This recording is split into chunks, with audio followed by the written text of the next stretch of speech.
Welcome to FIU Season 3. We are preseason ranked number 13 of the nation, of course, live on twitch.tv/Bengal, coming off of our best season with 11 wins and winning Conference USA.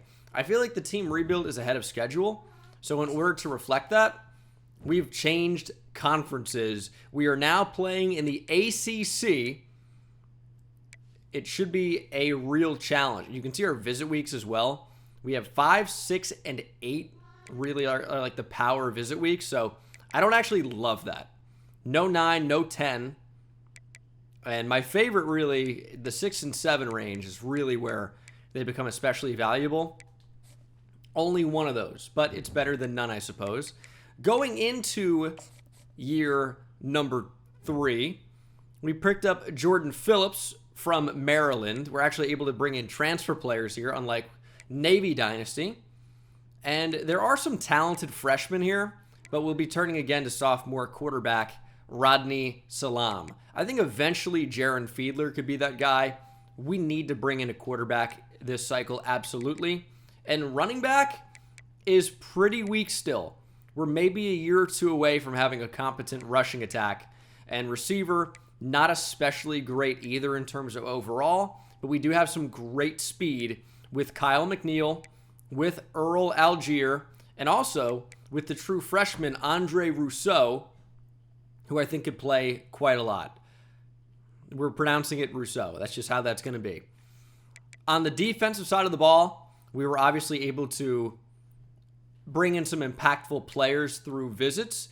Fitu Mukwamu is a big-time pass rusher. Needs some development, but as a rotational designated pass rusher right away, he's got some value. A lot of new faces at defensive tackle, Horton and Phillips, of course, transfers. But DJ Banks, true freshman 5-star, late flip in the cycle. I'm excited about his potential. Seems like he really could end up being a really nice player for us. Acceleration has the potential to improve even more. Deontay LaBelle is a name to watch for the future. 87 speed, 91 acceleration, but has developed as a pass rusher so much so that he's probably going to be a full-time pass rusher as a junior. That's a year away. Brought in Johnny Casey to end up being that Mike linebacker for us in the future. Jeff Bowe was a big-time addition, another high-upside pass rusher for us to bring into the fold. We were able to bring back a couple of corners who were looking to transfer, but a lot of development still to be done. We are an 87 overall, but we're getting our biggest challenge yet. It's not really a true 87 overall. The team is not nearly as good as that would suggest. And we will jump in week number 1 at Coastal. If you guys have been following this channel for a while, you know I actually hate the Coastal Carolina aesthetic. It's very common to be like, L take, it looks so cool. These uniforms are not good. They're not. The all teal aqua field, disgusting. Just because they have cool colors doesn't make it good. This looks awful. I know some of you without taste will think it looks amazing. That's fine. You're entitled to your opinion, I suppose. But I don't like it. The coastal with the teal and the white outline, I just don't think it's done well. So I'm going to stand on business with that. I think it looks just awful. And it should be raining at a place like this.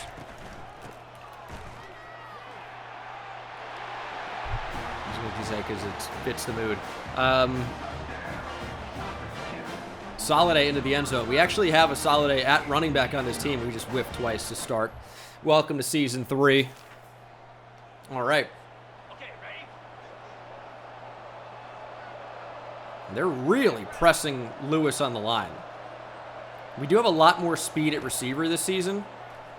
I'm excited about the potential of that. And Salam still does have like a 3-quarter delivery that doesn't really allow for him to throw over the middle of the field. Not ideal. Deep field goal to start Season 3. Missed it.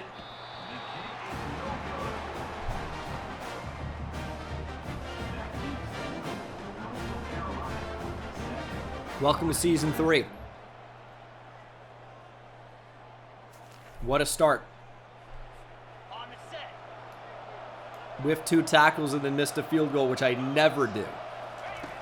On the road, it's a little bit more understandable, though. As we have a touchdown, we're bouncing back, shaking off the rust a little bit. Nelson into the end zone. Cats loving it in the background. We are loving it on the field. 7-7, and we are back on offense. Are we going to have a good defense this year? That'd be a nice change. You can see in the slot, there's Rousseau, one of our top-rated prospects we were able to recruit to us. We're going to take off with Salam, though, get some easy and guaranteed yardage. Brings up 3rd and 6. I really think Rousseau can play a big impact even as a freshman. The stadium pulse at Coastal cannot be this much. There's just no way. Wanted to just launch that up the seam. Didn't want to throw a pick, but on 3rd down, you probably just let that fly. Probably need to. Still 7-7. Our defense is playing great. There's a slant to Lewis. We're going to find our groove here offensively. It's just taking us a little bit of time. Step up. Do we have a block? We do. There's Rodney Salam taking a big hit, but moving the chains. Nice first down there from Salam. I want to get Rousseau involved. He's not going to be on the field every play. Could be tough for his development. Taking off Rodney Salam again. Really moving the chains here with the quarterback, although not in a very typical way. The scrambling has been super effective, and that's going to be intercepted in the end zone. Oh, it was such a good drive. I guess they're playing his own defense. He had eyes on the quarterback, turned around, intercepted the football. God, it looks so open. All right, well, we're sleepwalking through this first game against Coastal, but there's pressure. Ball came loose. Todrick Bruton came in on the blitz, although Coastal jumped on it, so they're going to get a chance to punt here.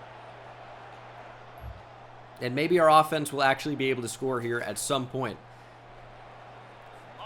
Not this play. 3rd and 15. Coastal with the football. We're in man coverage. It's a screen. We got to make a play here. Whiffed again. Oh my God, dude. It is, well, actually, I know Heat Seeker's not on because it freaking turns off all the time. Or the range has changed. Got to calibrate. Got to recalibrate, maybe. Here's 4th and 2. Read option. First down, Coastal, and he's going to shake off the hit stick. Good Lord. Don't really want to lose in week 1.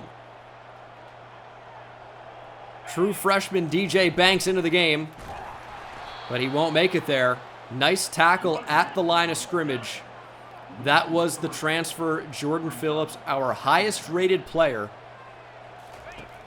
I don't really like DJ Banks playing off the ball. He is a 5-star outside linebacker, sure, but his claim to fame is supposed to be as a pass rusher. And Deontay LaBelle has actually really developed in that regard as well. Wide open. Not even close. First down, Coastal. Tad Hudson leading the Chanticleers all the way down the field. We're going to run commit. It could be read option. Could be inside zone. It's inside zone. Stop them on the 1. Coastal very close to taking the lead here. Again, we're going to need to run commit. It's just most probably a run. Here it is. Shooting a gap, making a play, Deontay LaBelle. Let's go. 3rd and goal from the 3.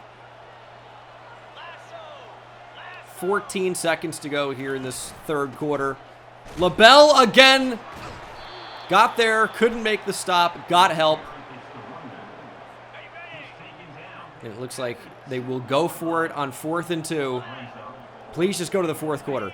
Thank you. I don't like 3 down linemen in this spot at all. Coastal actually going to take their points here. So we're going to be down 10-7. We've had opportunities on offense, obviously. Just have not been able to capitalize. But this is a good drive here. And we should finally be able to find the end zone. 3rd down and 2. Wide open. And the way the offensive linemen were actually spaced out, we're actually able to throw, you know, short and underneath there without risk of it hitting the offensive line. There's a slant, and there is a touchdown. Our first one in quite a long time. It's Juju Lewis. And our offense has a real chance here to extend that lead with 3.5 minutes to play. 3rd and 1. Didn't really get the space we wanted, and Cantwell can't, well, catch the ball, I guess. 3 minutes to play. I think that's a good option. We just need a tight end that can actually catch the ball in traffic, and I feel like tight ends don't really develop all that well in college football 25. Unless they're a blocking tight end, but they still don't develop as a receiver, really. Plenty of time here for Coastal. Obviously need a touchdown. Listen, we don't need to win by 30, right? Oh my God, Adams absolutely leveled. We just need to win. We've allowed 101 rushing yards to Christian Washington. We have a lot of speed from Ian Badejo, but I think we're going to blitz with levels here from... Actually, we're going to get out of this. Oh, shot down the field. It's going to be completed. We don't have speed in the secondary, and it's a 50-plus yard play for Coastal. We were in man coverage, and that got exploited. I'm just not sure we have the personnel to run that right now. We'll see if they even get a play in before the 2-minute timeout. I think time is on our side. They're all the way down here at this point. So if they score, there's still going to be plenty of time. And if they don't score, obviously, we're still in a great position to win because we would still have the lead. Obviously, I would say it's 4-down territory. I don't like that there's an extra yard to give, though. I wish that were not the case. Touchdown, Coastal. Tried to drop back with a cannon. He was redshirted all of last year. And unfortunately now, we got sucked into a block and could not disengage to get into coverage. We're down by 3. We have all the time in the world. We can do this. Throw on the run. Overshot him. Salam, unfortunately, not known for his accuracy. But he's known for this ability. Oh, there's a throw on the run. Complete to Juju Lewis. Seemingly the only player we can actually throw the football to. But we want to take up this clock. Where are you going? Where are you going? We had a receiver just sprint back towards the quarterback. We don't want to score in one play. We want to take this all the way down. Don't want to give Coastal a chance to just drive down the field and score again. But thank you to the RB was open. I appreciate that. We'll take the yards, though.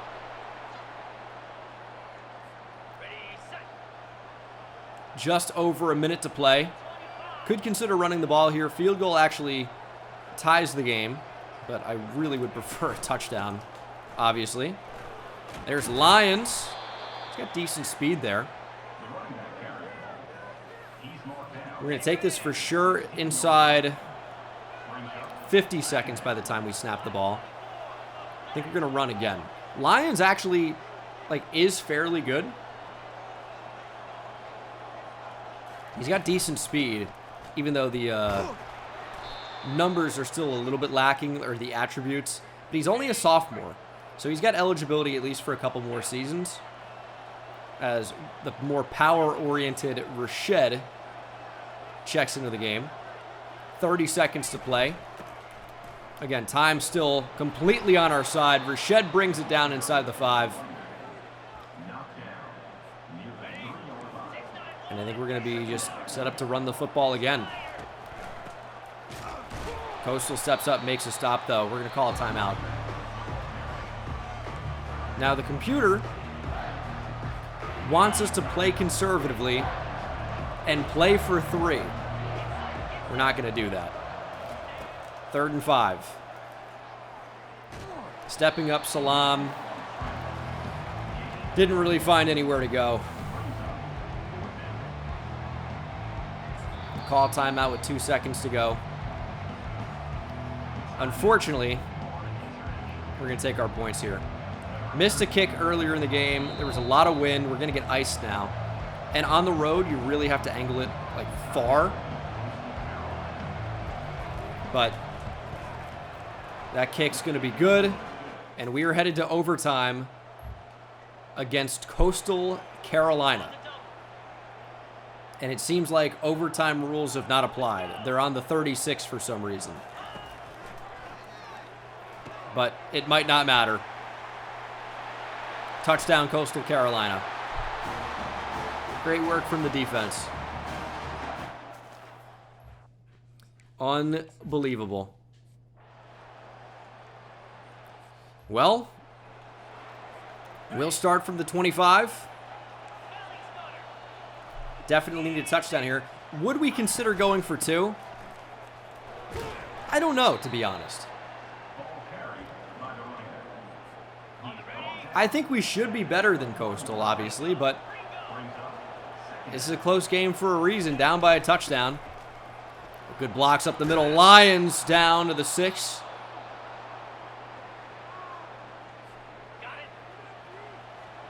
We get into trouble when we try to throw the football. They keep leaving a spy out here, like they have one right now. So there's not really any opportunity to scramble. And it keeps suggesting all passes, a lot of these from empty. I don't want that. 2nd and goal. Up the middle, they're all over it. They're stopping the run, but they're also completely shutting down the quarterback scramble, and it feels like guys are covered every play. I don't really know what our options are. Taking off with Salam, we're going to be stopped. I wanted the drag, but really couldn't find it. They just seem to be controlling the middle of the field right now. Tempted to run the ball in this spot, but a draw is not what I want. And they just kind of sat down to cover that. 4th and goal. Game on the line. That's going to be caught for a touchdown. We're tied. Hending the point after. Great speed from Nelson. We're going to play for another overtime period, and we are headed to it. Very interesting start to Season 3. I'll tell you, the first game in a lot of our Dynasty seasons, it's always a challenge. So it's not incredibly surprising that we're in a real close one with Coastal. Again, our overall super inflated. We're not as good as an 87 overall. Really not even close. This Coastal defense has stepped up in a major way. And our defense has completely stopped trying. 2nd and 12. That is not a very good throw, and it's dropped. 3rd and 12. I mean, we are going to have to settle for 3 if we don't get it here. We're going to have to. But I really don't want to at all.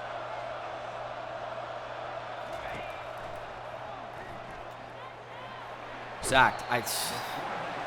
Does anything get open here? Am I just completely blind?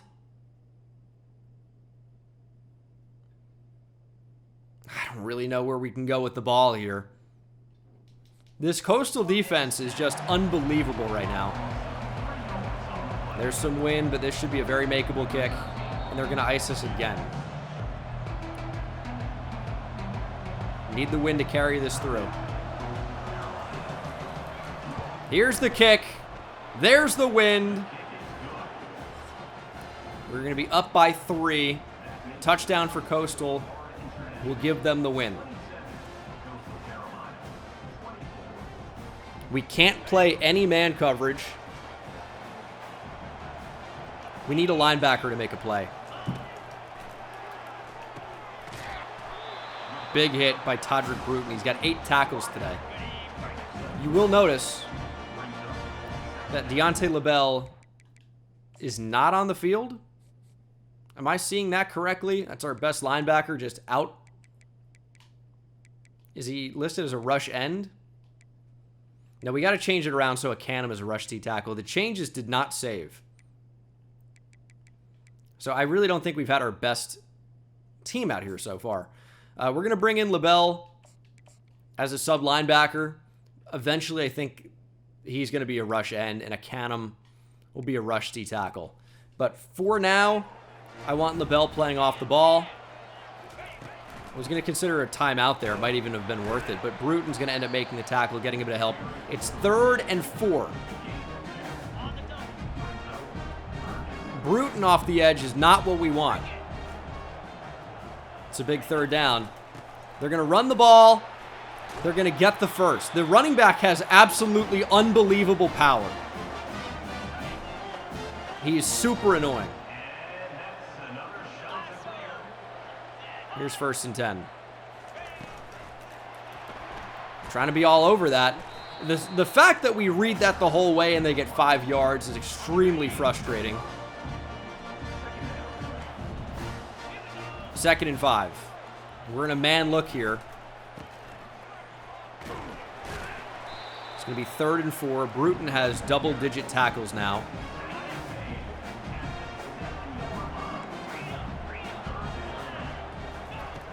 Not where we want to be. Throw to the flat. He steps out of bounds. He was wide open.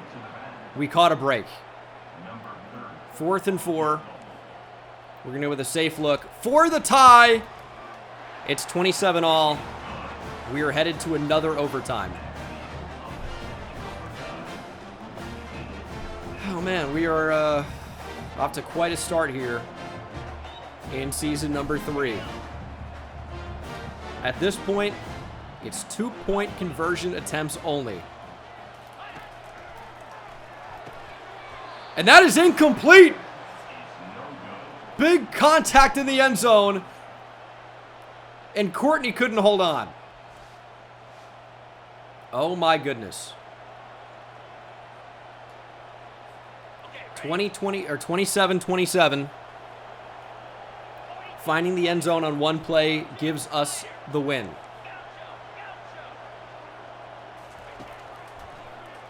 Over the middle, Cantwell. Touchdown. We're going to win the game. 29-27. It wasn't pretty. It was a road game, though, against a decent Coastal team. Our defense needs to be a lot better if we're going to have any chance of performing here down the stretch. Overall, I think our offense could have been better, but we really struggled to run the ball a lot. I mean, 18 for 51 is pretty terrible from Devontae Lyons. 2 touchdowns in the end for Eric Nelson, 1 for Juju Lewis, who had close to 100 yards, and then 3 TFLs for Bruton, had a sack. Steven Shannon got to the QB as well. No interceptions in this game. We need to rearrange the way our defensive depth chart looks. I think the computer changed it at some point. Maybe with doing the red shirts, I forgot to readjust it. But I honestly think, well, we've got to make a decision. I think it's a pretty good idea to have Deontay LaBelle as a rush end. He's got 87 speed, 91 acceleration with 88 finesse moves. So it's the battle for rush right end here. But I really like the redshirt freshman Ty Canham. He's super well-rounded. But I also think that plays a lot at defensive tackle where we are lacking, you know, some top-tier rush defensive tackles. I do think Jordan Phillips should be out there all the time. Even though he's a run-stop first defensive tackle, I think you do need that on the line. He's got 85 block shed, great tackling. Just because it's a rush D tackle doesn't mean they're actually going to run the ball every time we're in this look. But I think LaBelle is probably most valuable to us this season as a linebacker. He's got 87 speed. He's definitely the fastest linebacker we have in the mix. Bruton's good, but he's really slow.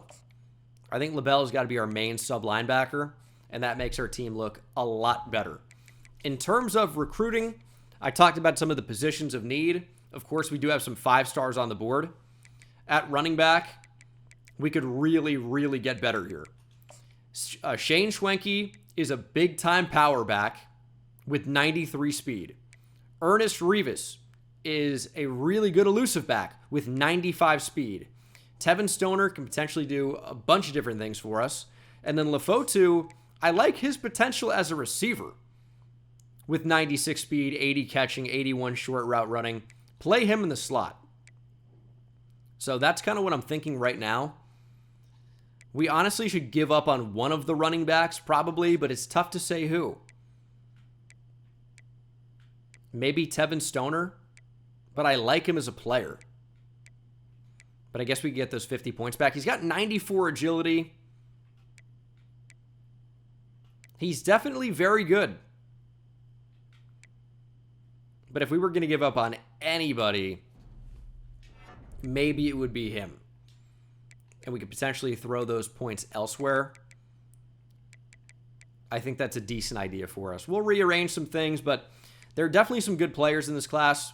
Rasheem Williams is at the top of the list for a quarterback. He's got 93 speed, 96 acceleration, decent overall accuracy. So he's definitely a good player for us and could definitely use some help at receiver. However, one of the receivers we're going after is actually a running back, or listed as such, but I think it'd make an impact as a receiver. In the secondary, we got a safety in there, Caleb Selleck. Could put points on candidate. No corners this year. I think we're going to end up getting like a 3-star or 2. Oluwatimi's a good linebacker. I think Doug Coker is a good spot for these 50. He's a 5-star from Nashville. He's got 91 speed. We need to get more athletic at linebacker. I think D-tackle's fine. I like Austin Riggs. Got a lot of guys on the board. We're not going after this many players right now. I really need to get better, more talent on offense. So that's the way I'm approaching this.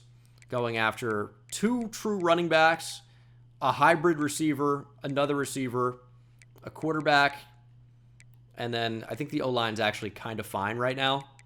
Just need to develop some. We only have 500 hours.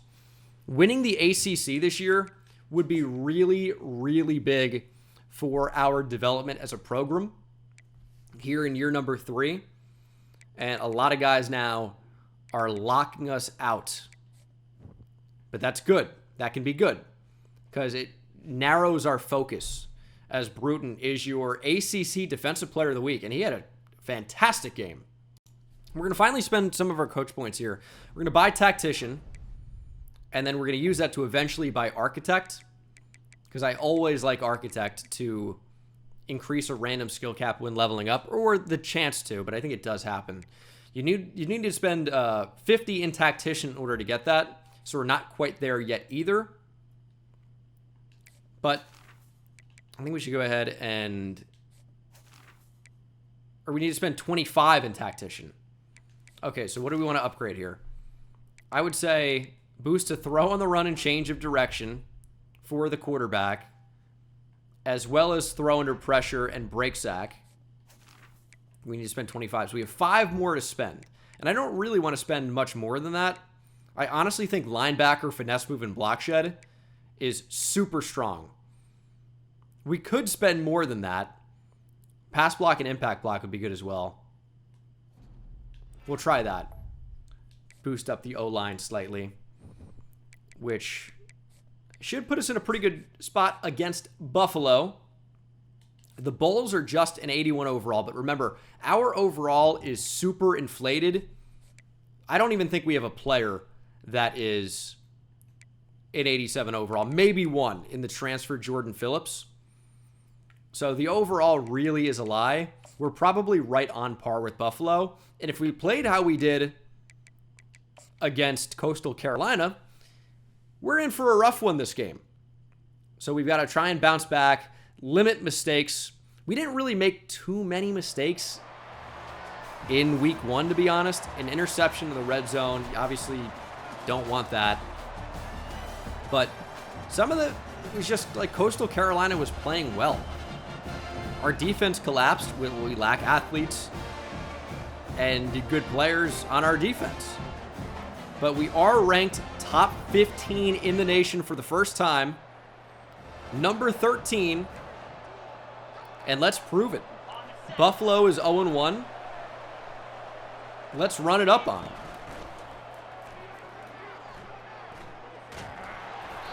Tried to high point that. It was a dangerous throw as it was. I don't see players getting open. And I think that's a bit of an issue. There's an open receiver, but it's underthrown due to the pressure. And we can't get it to Cantwell. 3rd and 10. Not the start we were looking for. Fumble, ball out. It's recovered by Saffold. All it's going to do is put us in a better position to punt. What is happening? Because we had a post here with Rousseau. It was read perfectly by the DB. He ran the route before the cut even happened. So that took that away. Then I saw the drag.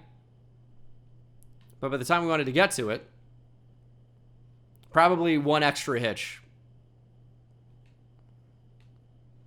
Couldn't get it to happen. Our offensive struggles will continue. See what our defense is able to do against the Bulls. See if we can tackle better today. We've got, our actual depth chart in a spot where I'm comfortable now. That's going to have Deontay LaBelle on the field a lot more. For some reason, the CPU just didn't really want to have him out there routinely. And Taya Canham will need to play an impact. We're trusting him to be a rush right end here as a redshirt freshman. We also have options off the ball if that doesn't happen. We can move DJ down to outside linebacker. Or 5-star freshman. There's LaBelle on the blitz. Got to the QB. Hits the into the gritty. Deontay LaBelle might have that it factor. 2nd and goal from the 14. Little screen. Got to be able to make a tackle there. Switched me onto a player I was not expecting. Is David Beebe going to be a problem today? Running back in motion. We'll allow the check down. It's just going to be a throwaway. Buffalo probably takes the lead here early. Are they on a hash, though? They're left hash, and they're close. This could be wide left. And indeed it is. The score line remains 0-0. And we'll see if we can finally have a productive, good-looking drive. Try to start with a run. There's Lyons. Lyons should be an absolute weapon out of the backfield. He's got takeoff, which means when he's not pressed, he's flying off the line. Taking off with Salam, though. So, how often can you really press a running back in coverage? You could on that play, but very rarely. So he should be just flying off the line and making plays as an impact receiver, even though he's a running back. Got to get Devontae Lyons the football. I also want to get Rousseau working. He just might be somebody I throw in the slot permanently. Nelson's got plenty of speed. We could try to threaten vertically here. Maybe just have some type of clear out with Nelson Lewis take the safety. Maybe Cantwell works open. I feel like that's what happened. Ends up being a more tightly contested throw than I was looking for. Gonna run an option here. Quarterback keeps it. Rodney Salam 1st down. Didn't want to get fancy with the pitch. Just wanted to take what we were given.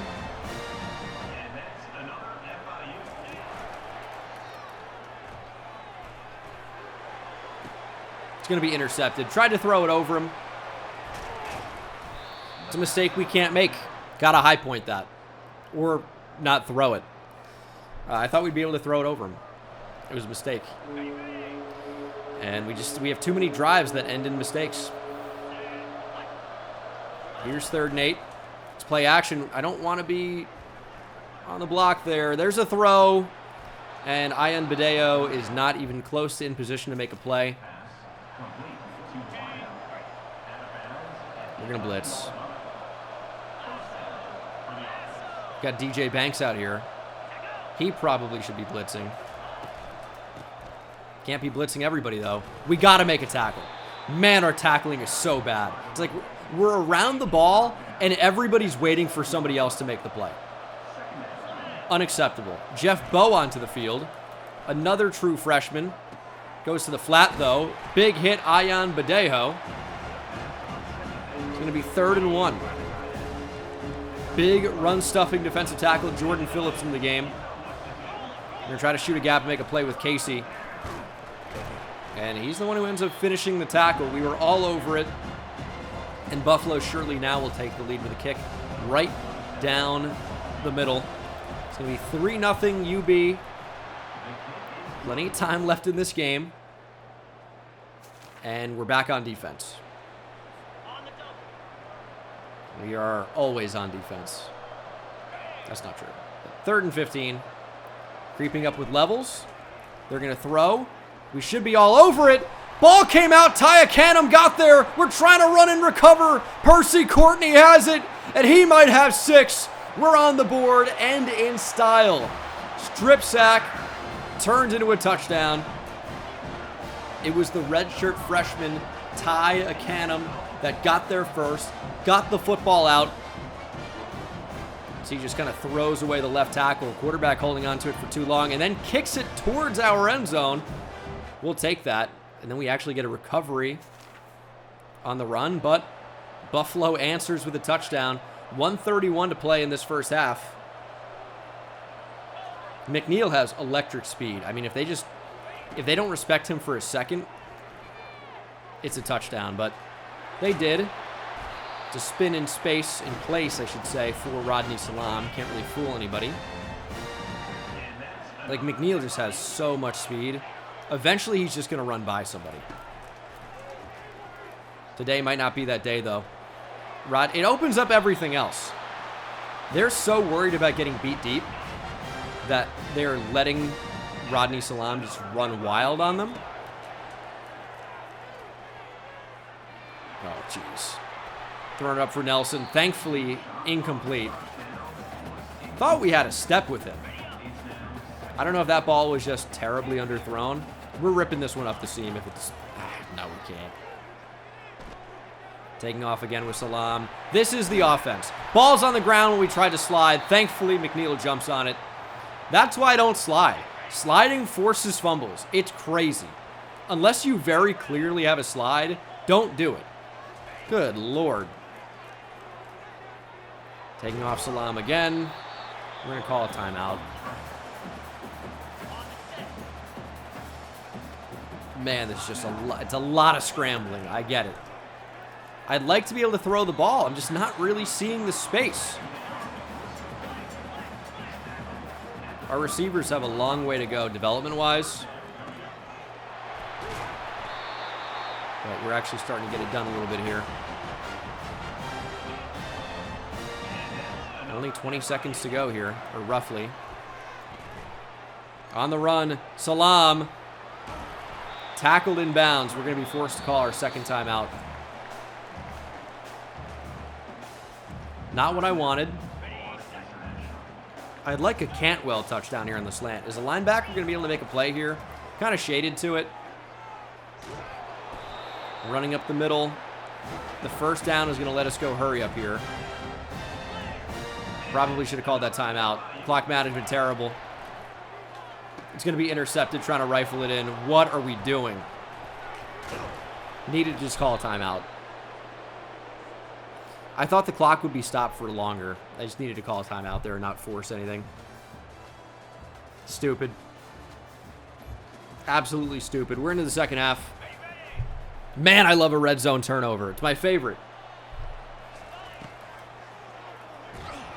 Blitz on third down. I'm still just not seeing anybody get open. I've got to be completely blind. But I just don't feel like we're able to make any of these throws.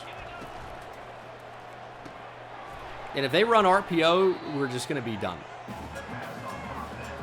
I feel like those are absolutely impossible to defend from the CPU in this game. Down by 10, end of the third quarter.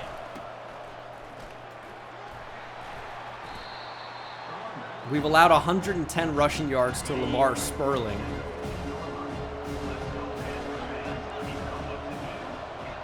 Our defense is just... we've only allowed 17, but it feels terrible. That's absolutely wide open. First down, Buffalo. We've also allowed 300 yards passing and 2 touchdowns.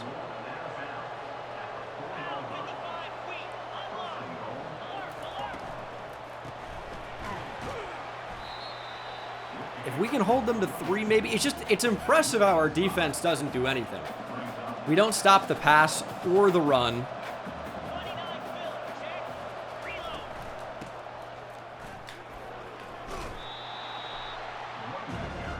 Gonna try a blitz here on 3rd and goal from the 4.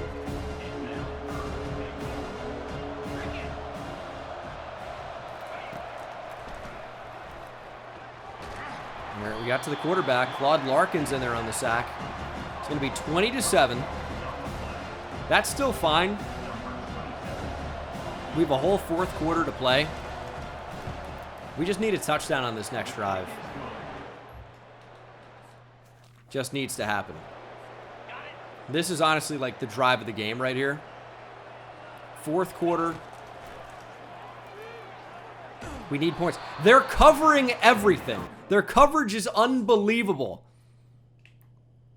Where do we go with the ball here? It's suffocating coverage.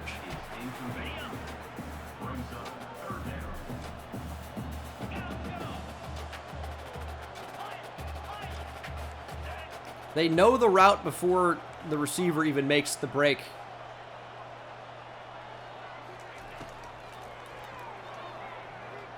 On the run. Thankfully got there to Juju Lewis. That's going to be a touchdown. All right. Needed it. It seems like we can only make anything happen by throwing on the run. We're going to take our points. It'll be a 6-point game. Need our defense to get a stop. That was a good 49-second drive. That was really good. Defense needs help, though. That's not good. We're going to show blitz. Okay, big tackle. I mean, I think we've really got to start gambling a little bit here. They're in field goal range, which is bad for us. We really need a turnover.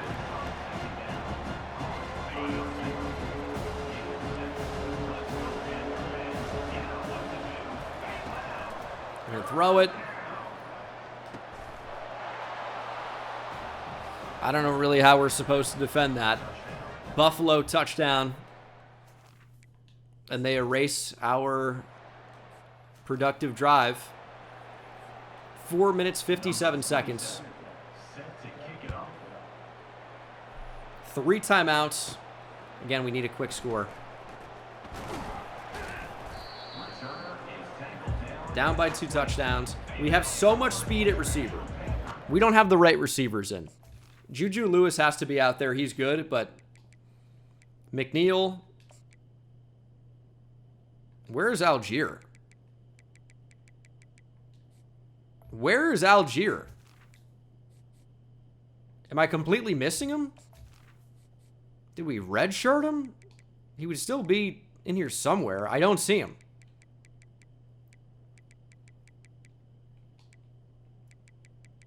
I have no idea where he is. Not on the roster, I guess. I have no idea. That's a lot of speed that we just don't have. I think Rousseau's going to end up eating in the slot. He's just going to be our slot receiver next game.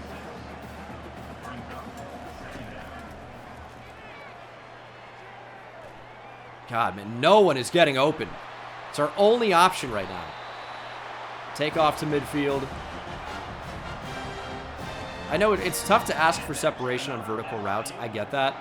But even when we're not running those, it's tough. Here's a deep shot. McNeil never stepped out. Got worried about illegal touching, but there's the speed on full display. He's actually able to run by a corner. And we get a big touchdown. Down again, 28-21. It's not really worth an onside at this point. Our defense is so bad. Buffalo taking a lot of time off the clock. And we know they're going to run the ball here. That much is like basically a guarantee. We're going to call timeouts. Pre-2-minute timeout, by the way.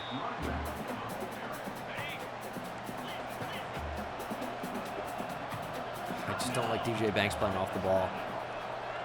He's a true freshman pass rusher. They're going to throw it. Step out of bounds. Oh my God, they're stupid. What are they doing? 3rd and 15. Need a stop. It's going to be a throwaway. And on 4th and 15, they'll need to punt the ball back to us. It's not even a good punt. It's like, okay. There's the 2-minute timeout. I wonder if takeoff does anything on slip screens. Like, can this come to effect here? Or come into effect? I don't know. It's not a very good play. We have plenty of time. Right now, we're looking at another overtime. Although that's very good speed from Lions. Maybe potential for more on that. But that's still a decent play. Got to be happy about that. I mean, I don't know what to do. Our O-line, I don't think, is the problem.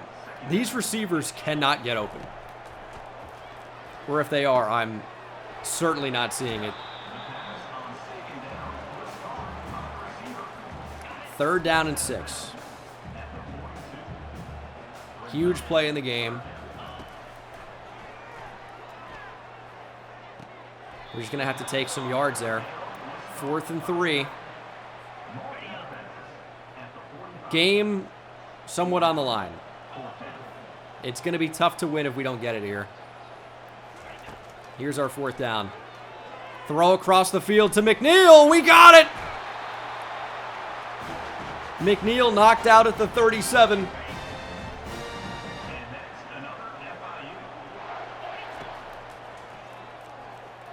Stepping up, Salam. Early slide that time. It takes a minute for those to register. We have a minute left.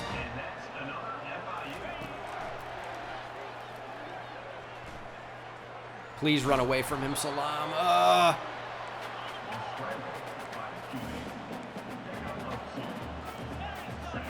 45 seconds. We have 2 timeouts.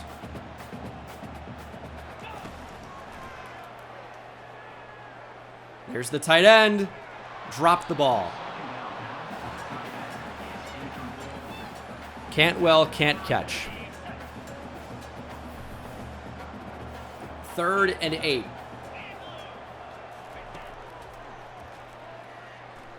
Get back to the football. Rousseau makes the catch, gets out of bounds. Yeah, Rousseau is going to be our new starting slot receiver. I know he's only a true freshman, but we have something there. Salam taking off. There's a flag. It's caught by Lions. We may have released the ball over the line of scrimmage. Well, it's not even about where we released the ball. It's about where his back foot is. So the line of scrimmage is just behind the 11-yard line. Let's see how close this was.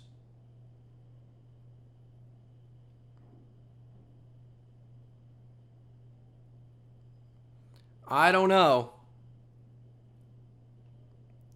His back foot, when he releases the ball, it's very close.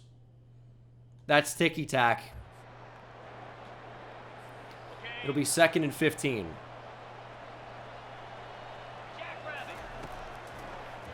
Got to release that. Nelson makes the catch. He goes down to the 1. And just like that, we're on the 1-yard line. 20 seconds to play. Tight end Cantwell wins the game. Potentially. We're going to try and tie it here, but we don't lose the game off the back of that. CPU wants us to go for it. I don't think we can. We have a timeout. Let's see. Oh,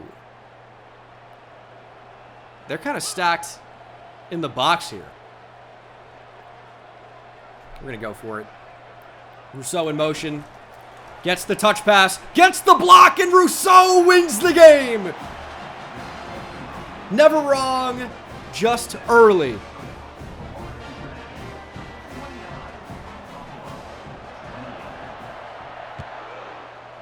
It's actually very funny that Dimu's in the chat right now because I watched him think he walked off in the 8th inning last stream I was in, and he just kept running the bases, ran right into an out.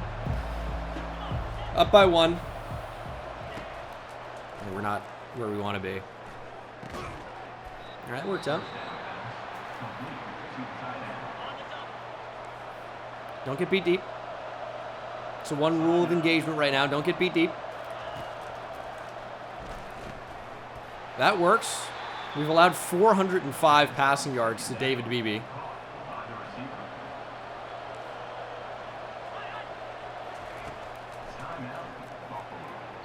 Our defense is starting to step up. I'm going to blitz LaBelle. LaBelle's going to blitz every play at this point.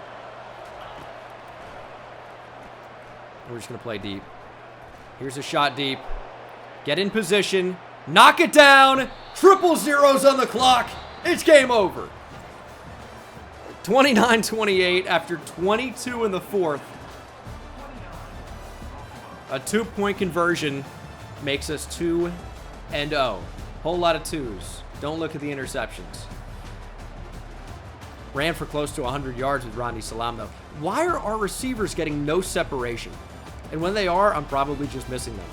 11 tackles for Deontay LaBelle, 1 for loss, 1.5 sacks. A Cannon with 2 sacks, or excuse me, 2 forced fumbles. Nope. A TFL, 2 TFLs.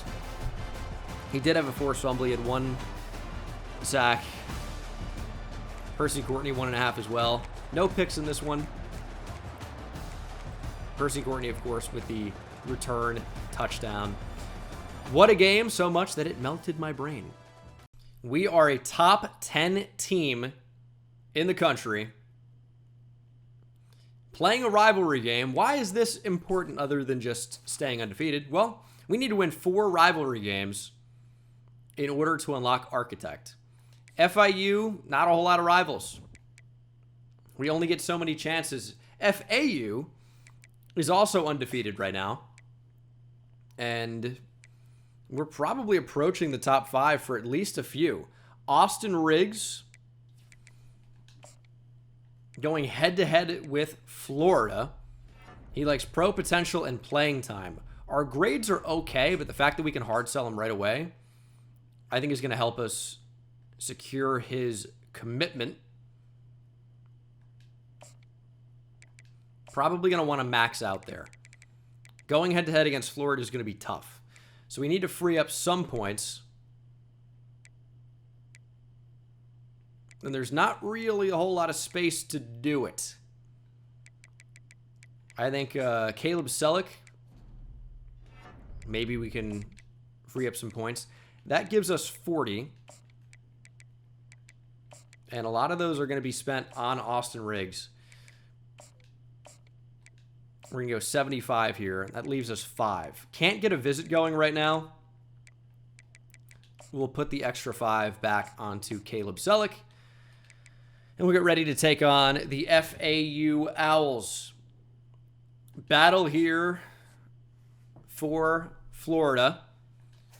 They're just a 77 overall, but the problem is that they might be a lot closer to us than we expect. It's time for the Vice alternates. Great uniform.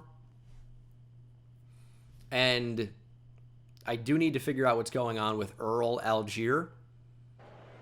But I like the receiver dynamic that we have currently. We're going to put Rousseau in the slot. We're going to hopefully watch him go to work. Our defense is set up. I think our offense was more effective with Rousseau in the slot. I feel like he could be a real impact freshman for us. And I still don't know where Algier is, but Andre Rousseau is our slot receiver. We'll change our receiver depth chart, I think, after this game, if things don't go especially well. Maybe even if they do.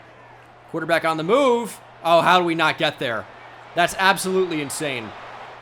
Leonard Samuel avoids a sack and now brings FAU down to the 2. We're going to run commit if they pass. Congratulations to them. Here's a run. We pinched. They went to the outside. It's tough to stop. And our offense does nothing in simulation. Bruton, we're going to blitz him, whatever. Although LaBelle might be good in that wide receiver 2 or linebacker, sub-linebacker 2 role for that exact reason, is when we come out in that package, it might actually switch so LaBelle is rushing the passer. Again, he's got 88 finesse moves. That's pretty good. I mean, Bo here in this spot, he's also way more of a pass rusher. Defense played well there. We're down 7-0. Again, we don't have the football. It's Jacksonville State playbook. Not really doing so much for us in sim. Throw over the middle. It's intercepted. No, it's dropped by Deontay LaBelle. And again, we don't have the ball.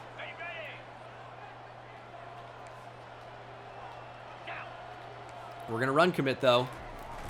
Shoot a gap, make a play. Quarterback keeps it. And bought just enough time to get to the end zone. We gambled. We left the back open. Touchdown. The dropped interception hurt. That could have resulted in something. Who knows?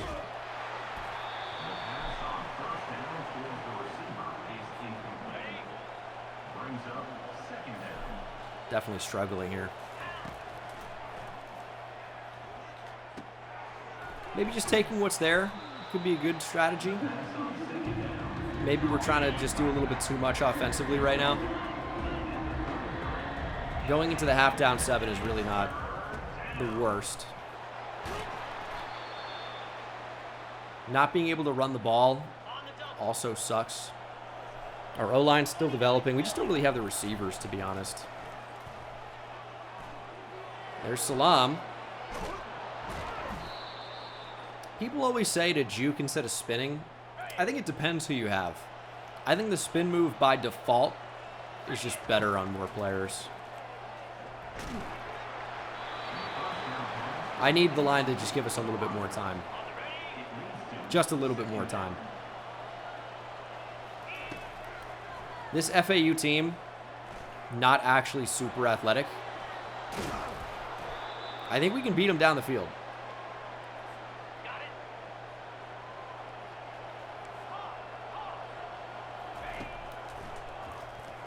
Yeah, I'm just going to try to rifle that up the seam. Just don't have it. Maybe if it comes out real early, but man, it's such a tight window to actually make a decision and get that there.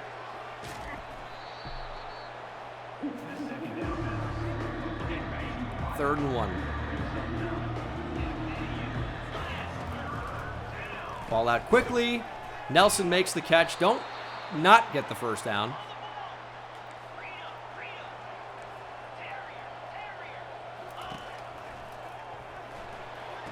There's Lyons. Makes the catch. Falls ahead and nearly gets the first. Being very mindful of the clock. We have 30 seconds. Sacked. And I got to hear the owl after every timeout, every time they make a good play. I hate it. Safety looks like he's blitzing. Can we exploit that? We're going to. There's Rousseau. Makes the catch. Looking to save the timeouts. Can't take him with you. Maybe should have been used there.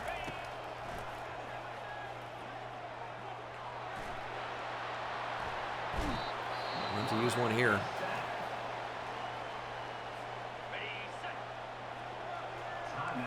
We can still afford to throw over the middle of the field. No, no, no, no. Oh, my God. Just pressed the wrong button. Wanted the back part of this. I wanted Rousseau.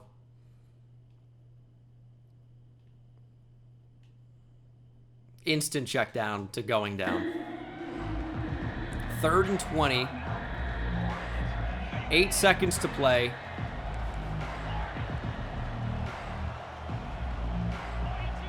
We're going to snap it, but if it's not there, we're going to take off. 2 seconds to go.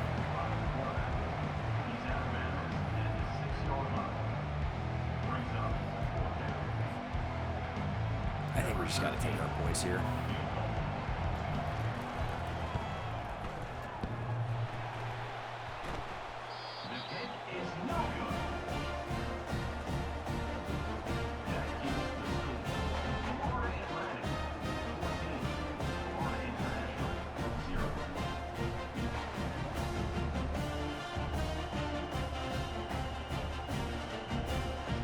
You really got to get that meter over on the road. 3rd quarter. Still down by 14.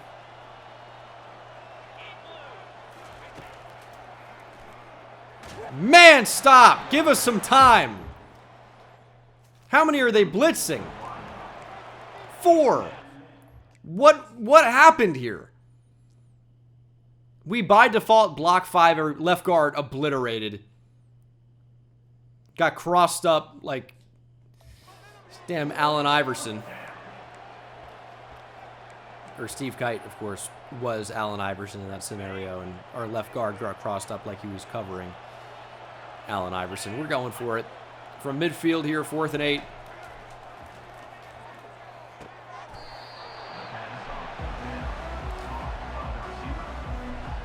FAU takes over.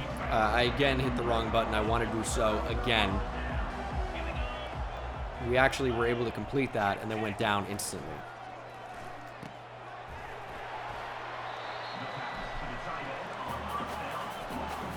The hand's not really working tonight.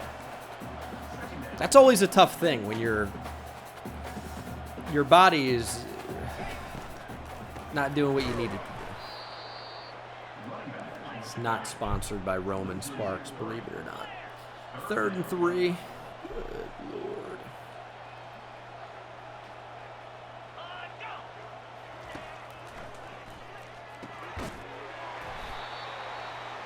Useless in coverage. Why is DJ Banks on the field? I don't know why they put him in playing off. Is he a starting right outside linebacker for us? Maybe he is. In which case, we don't really have another option. Find the ball. Intercepted by Williams. Our first interception of the season. We're a second half team. Let's start playing well in the second half. Especially the 4th quarter. I'd like to not wait until the 4th quarter, though, you know?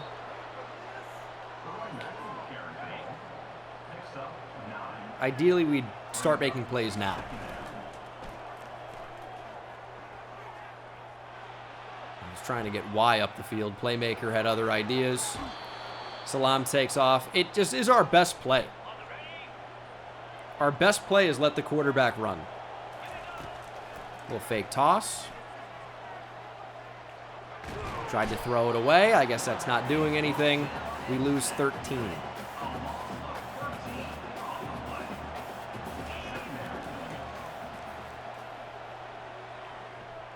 Get up the field. Some of it back, but man, really struggling. There are a lot of receivers, and I'm like, could they be open? But I don't think they're open enough.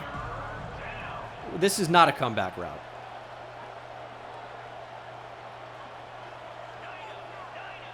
There we go. We actually have that. If we can release it, pressure, release, or we end up getting an underthrow. Release that so quickly as well. The right tackle just didn't hold his block. It's a touchdown.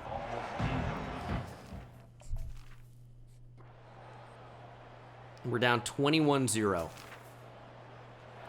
Into the fourth quarter, 4th and 10.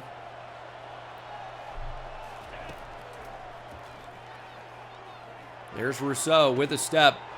It's a big gain for Rousseau. The true freshman finds the end zone. Maybe not over yet. Down 21. The reason we're going to go for it here is if they kick a field goal, it's still a two-possession game for us with 2-point conversions. It's 21-8. I think we onside kick it now. I meant an onside kick later could be a good choice. I swear I went to onside kick. Man, it seems like we only are allowed to do anything in the fourth quarter.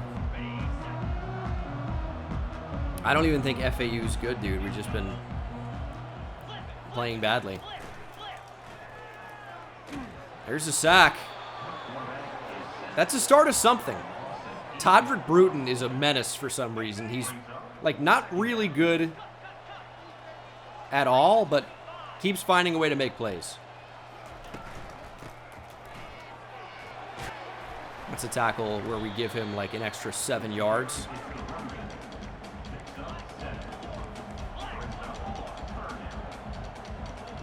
Third and 11. To pass commit all day.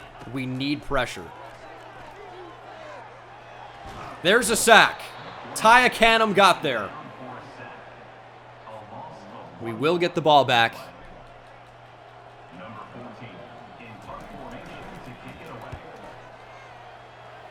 Maybe we're just a fourth quarter team.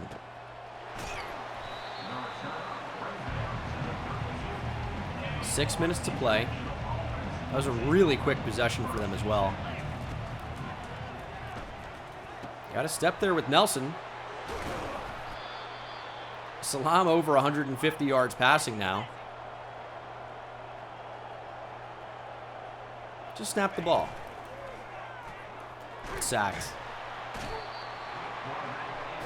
I just don't know how it's happening. They rush for, our center gets beat pretty much instantly. I'm telling you, it's tougher than I would like here.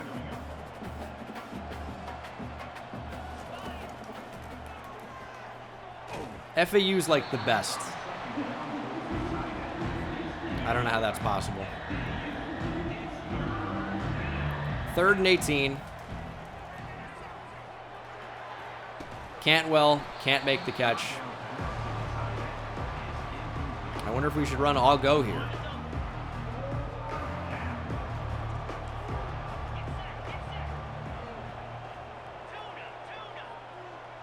Fourth and 18.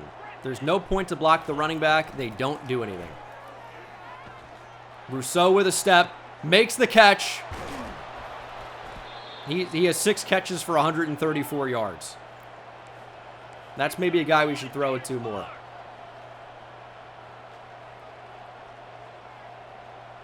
Let's snap the ball, okay? Let's snap the ball. God.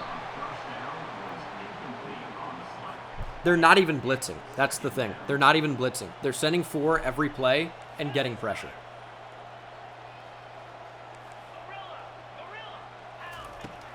Okay, this is a blitz. And pressure didn't really even get there.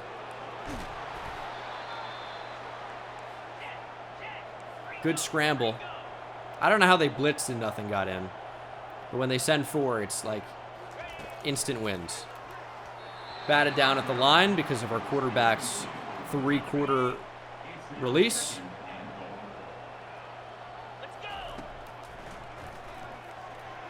Getting on the move. Rodney Salam runs it in and then over a cameraman. That felt unnecessary.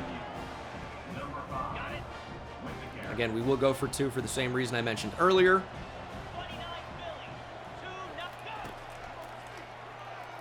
And we're going to run for it again. 21-16. How much time left? 4:31. We have 3 timeouts. We really don't need to onside here at this point. 3 and out would be ideal.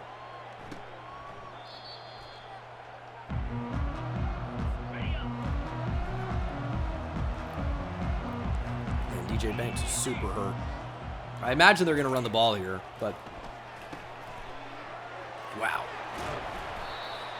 They don't, and we're just like a touch slow. Our guys are hurt. It's an RPO. We read it well, and the catch is still made. We're going to blitz at him again. 2nd and 9. I don't know why they're going hurry up with a lead in the 4th quarter.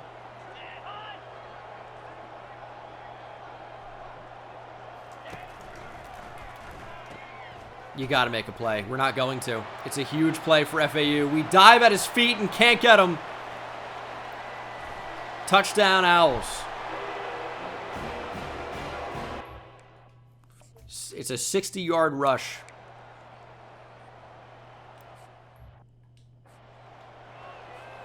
.340 to go. We're down 28-16.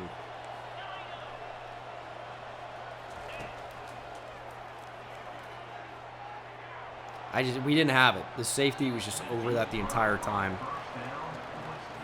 There's still time. We don't need it all in one play. We have speed, though. Like, McNeil just burned the corner, please. No, they shaded over it. Please just be an overthrow. Oh, my God, he almost caught it. 3rd and 10. We just took 2 deep shots. Didn't necessarily need to. 4th and 10.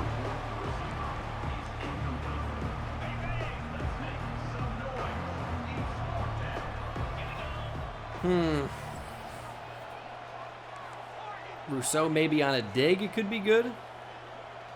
He's got to get there, though.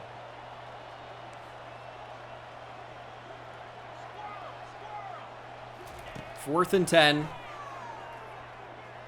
Too much in the same area. Man, I really wanted to use the tight end as a clear out, but he was so slow. And then it really ended up being the only option. 3 timeouts. I don't know if we can stop FAU, though.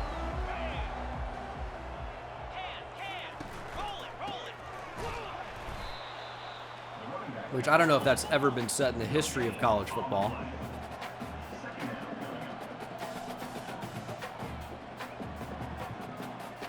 This is still winnable. Now they're going to take a lot of time off the clock.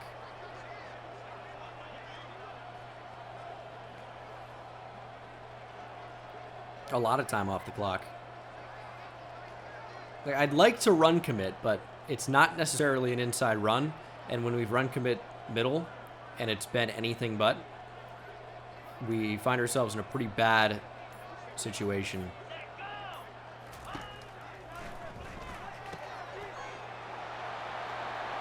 Touchdown FAU. I'm not expecting them to pass in these spots. 30-yard touchdown. They really just took the whole time off the clock there just to throw the ball. Credit to them. They want to run it up. They're going to walk out of here with a win, I suppose.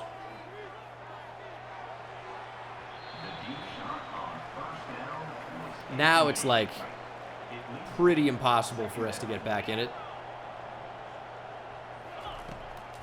Obviously.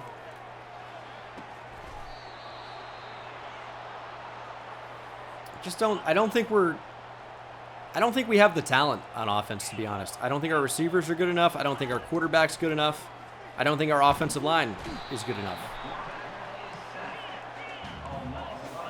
We're going to drop out of the top 10, which we probably shouldn't have been in the top 10 anyway. There's Rousseau.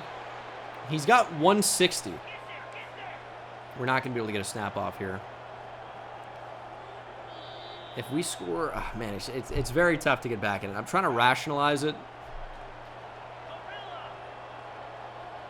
Still having 3 timeouts is why I think we actually have a chance. That's a sick throw and catch. Oh, my goodness. Okay, I mean, that's a beauty. Number 26 with the catch in the end zone. On the ready. Didn't really see that much of this game. Going for 2 again. I mean, we have a fucking receiver that just can't disengage from the line. He doesn't move off the snap, and then for that reason, runs straight into the linebacker. You can say maybe he's trying to chip him there. He doesn't chip him. He just runs into him. Useless. An onside maybe gives us life. I don't know.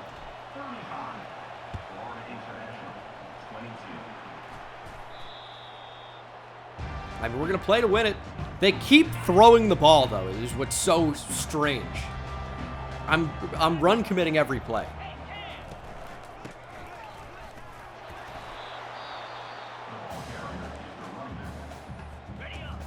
If we can just do the impossible, that would be great. We've had some crazy comebacks before. Kent State versus Ohio State.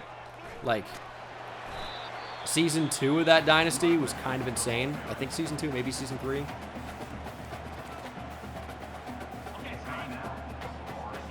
It's like the most unbelievable comeback of all time. Like, it's over now. I mean, they keep fucking throwing the ball. God, they suck. That's the game. We lose the rivalry game. We've really played like shit all of Season 3 so far. It's actually a miracle we're 2-1 and not 0-3. No interceptions in this game, and this is the one we lost. We were sacked a lot. Andre Rousseau had a real breakout, only a 69 overall, but nice. 2 sacks for a Canham. Did have our first interception in this game. But I'm noticing the problem, right? We are getting absolutely cooked through the air. You can't allow a 75% completion rate and win the game. We're mostly getting destroyed on the ground. It was just a couple of splash plays for FIU that won them this game. And man, you can't allow this and win a game. Got sacked a lot. Let's be better next week. So even though it said in the game that we had no injuries, we actually do have an injury. Earl Algier broke his wrist. So that's why he's not playing. We dropped to number 21. I think that's probably fair. We probably shouldn't even be ranked. But on the bright side, recruiting is going fairly well. We need a Week 5 visit for Austin Riggs. Otherwise, he's going somewhere else. But I think a Week 5 visit and then a win against SMU, we've got a really good chance to get him. But a lot of these recruitments are really, really close right now. We need to find ours. Need to find ours. And it's going to just be taking hours off of some other players. That's going to be potentially sacrificing leads, unfortunately. But it just needs to be done. It's unfortunate. I hope we don't lose out on these other guys, but we've got more time to recruit them later. And some of these other guys, I mean, it's now or never, like truly. Need to set up visits. Need to recruit the right way. Riggs and, I mean, will Oluwatimi get a bonus with Riggs? I don't know if he will because he's a middle linebacker. Riggs on a visit. Oluwatimi does get a bonus. And Dora probably would as well. So we need to create even more hours. So again, it's going to be... I'm going to have to take just hours off of everybody. We're trying to bring in an unbelievable class. It's going to be tough to do that. But it is what it is. We're actually still in the race for Gallardo, and we haven't had points on him in a while. I'm going to end up, like, probably taking more points off of players. Probably will, because I need to hard sell both Oluwatimi and Dora. Championship contender. We just don't know. We have no check marks right now. Super frustrating.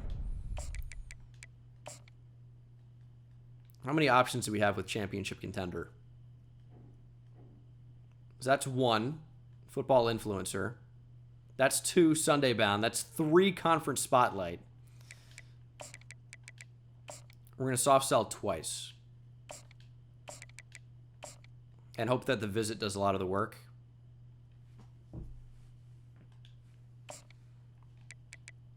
We shall see. Duke is right there. It's unfortunate. He likes proximity to home, and that's it right now. Could be that. Could be that. So many different options right now. It's kind of all I can do. Program tradition being a D+ is really bad. How many different options do we have? 1, 2 options. Here's what we're going to do. We're going to hard sell 1 and soft sell the other one. They're about the same. I mean, program tradition being a D+ is just vicious. Like, that's where maybe you would consider a sway. And then Schwenke we know is a beast. He also likes program tradition. We do actually know his ideal sell, though, because he likes championship contender. Gives us double A-, which I think does make sense to soft sell again when it's 2 A-. So we're going to do that again. Nope. That one is the X. All right, not that one. We need it with a championship contender. My fault. And there might not even be one that has it. Oh, this has it. Oh, that's football influencer, which we can't double up on. This one has it, though. Okay. And then we'll do the final 5 hours on Schwenke. And then put probably more hours on Oluwatimi. That's going to be the direction we go. So we're kind of putting ourselves in a tough spot for a lot of these other recruits. But we just scheduled, what, 3 visits? Riggs, Oluwatimi, and Dora. Mitch Dora, brother, anyone?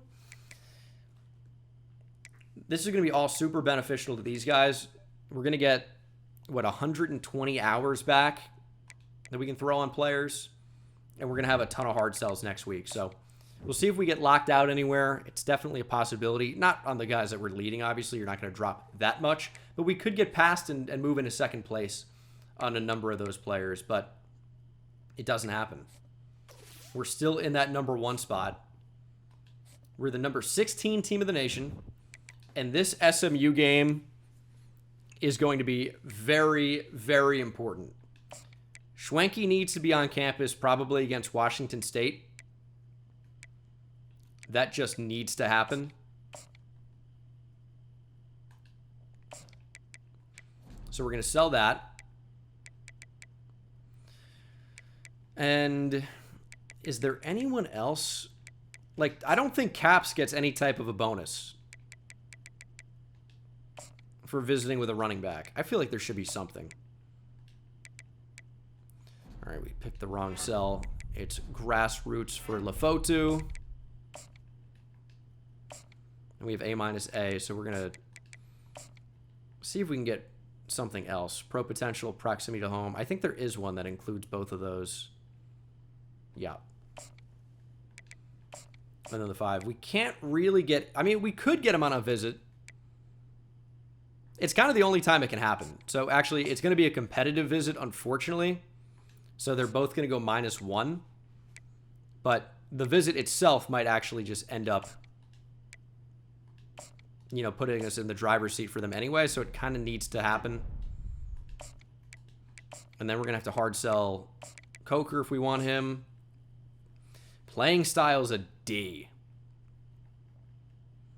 Not ideal.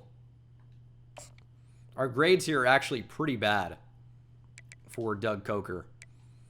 But we should be getting a ton of hours back because Riggs will be close to committing. We need more points on Oluwatimi.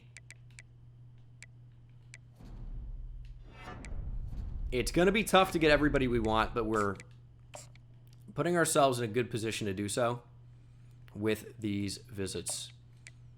Visits can be make or break. They can make the difference. All I know, regardless of anything else, we need to win this game. We've played pretty badly the entire year. This absolutely needs to be a win. SMU is an 81 overall, but remember, like, our overall is fake. But we need to mix it up. We're going with the Biscayne blue alternates. Blowout win would be preferred here.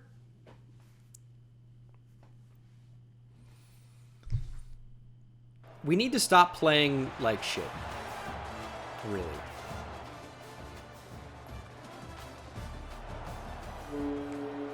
Our defense is just on the field a lot. And it's a bad defense. We have not played well. See what they try to do here. Yeah, it's tough to defend. Kevin Jennings, we faced many times before in College Football 25. A lot of athleticism. Don't necessarily want to spy him right now, but it's going to be in consideration. We're definitely at least going to contain. DJ Banks is slow. 80 speed in this game is slow. He's got 90 acceleration. Congratulations. It's not fast.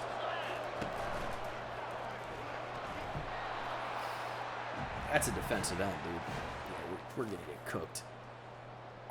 Oh, you know what? We're actually moving the ball. First and goal from the 2. Slant, diving, touchdown. That's more like it. That's what I want to do. I just want to jump in and instantly throw a touchdown.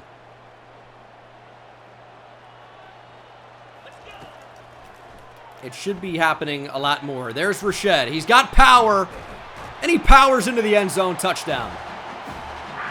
This is more like it. CJ Rashed. TD. Come on, defense. Nope. 14-14. 21-14. Oh, my God. Our defense is so bad. I'm going to lose my mind. They're useless.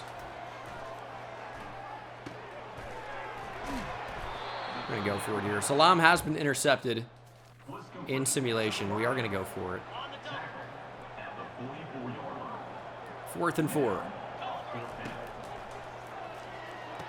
There's Rousseau. Just keep going. Make that safety make a decision. The slot fades are back. At least they should be. Nope. The running back. He drops it. Could have been a better throw, but you'd like to see that ball get caught.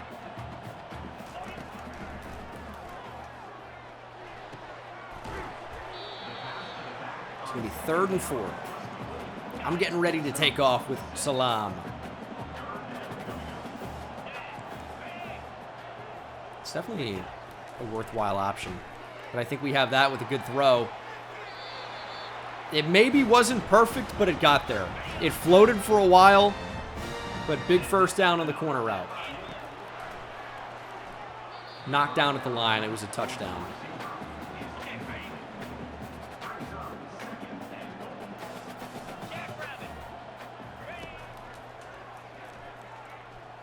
Salam stepping up. Scrambling down to the 1. Here's 3rd and goal. On the move, Salam, just enough speed, touchdown. Well, I don't know if we can possibly get a blowout win in this game. We've allowed instant points again.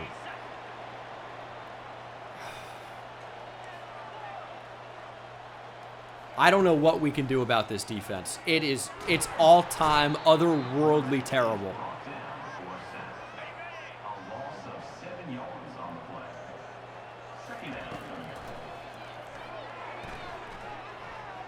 Oh. Didn't think that was going to happen. They're going to want us to run the ball here on 3rd and long.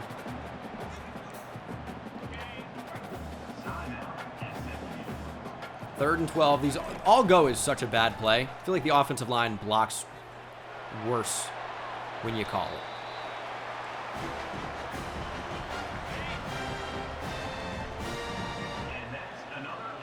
They're pressing on the outside. They should be cooked. There's McNeil. He makes the catch. You can't get caught with 99 speed. Touchdown. Come on, defense. Do anything. 3rd quarter now. We have the football. Chance to take the lead.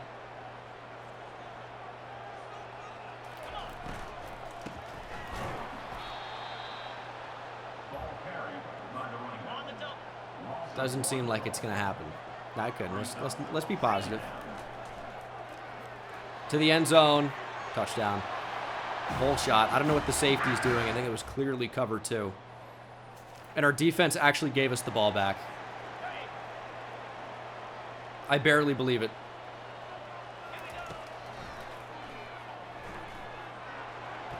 Ball came out maybe a bit early, but you got to catch that. We're forced to punt. It's 35-35. SMU inside the red zone.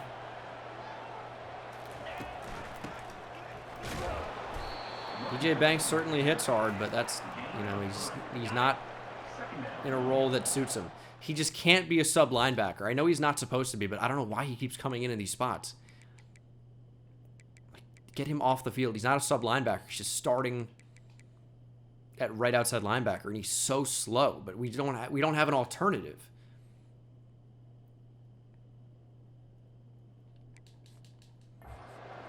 So he's just pretty much playing out of position. Jump that, please. We've allowed 290 and 4 touchdowns for Kevin Jennings.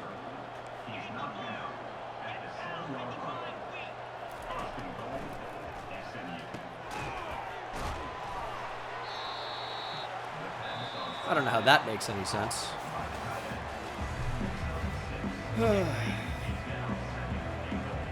Fourth quarter. Tie ball game. SMU trying to take the lead. Unstoppable.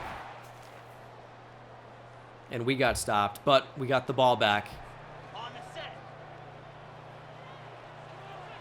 3rd and 7. Slant, Rousseau, gonna be close. They're gonna mark him shy. Obviously, gonna need to go for it here. Okay, we're not running an RPO.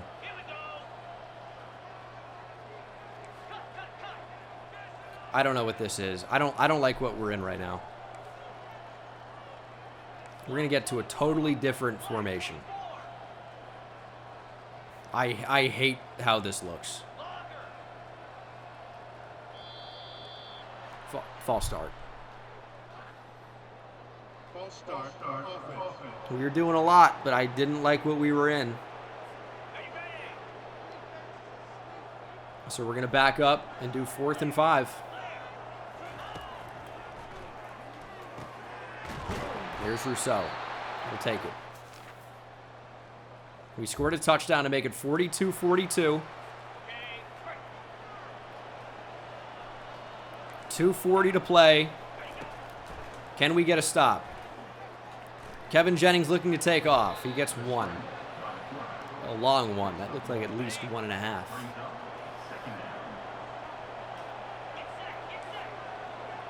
Got to blitz DJ Banks.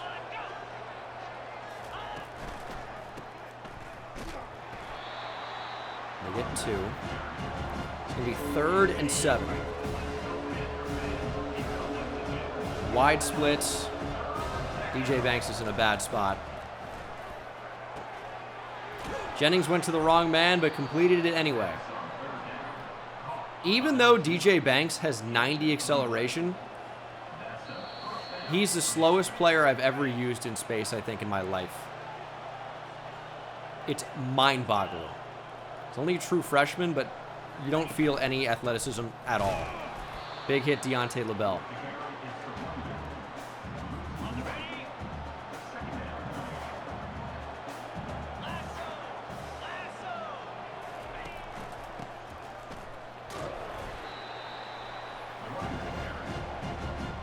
Third and 9, inside 2 minutes. They could just run the ball here. We got to be aware of the pass.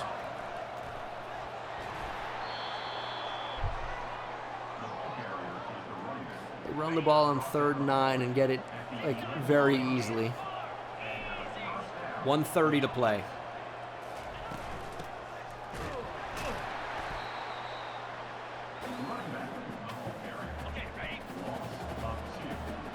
We're going to have to start considering using our timeouts here.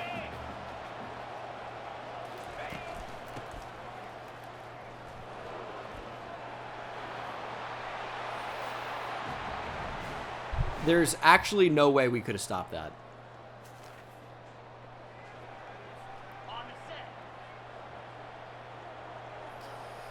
$1:09 to play.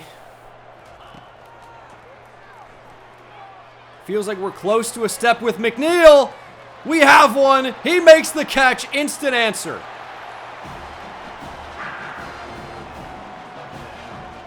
Not even that happy about it. I mean, I am, obviously, but man.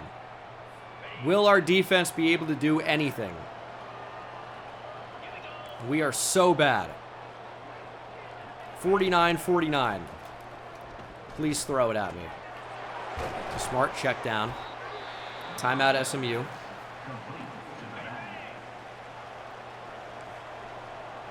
$51 seconds. I'm afraid they're going to walk it off. Our corners are so bad.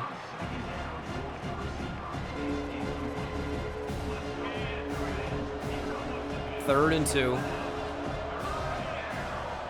The wide splits are so tough to defend. I don't know how you stop that. The 8th catch for Duke Bajan. He's got 131 yards. I don't know what we can do against that.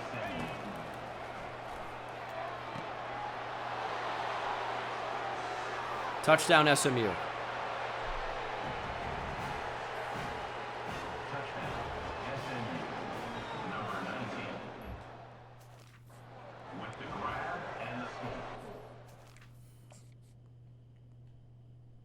I mean, we're in a deep zone here. He just didn't do it. Chose to do something else.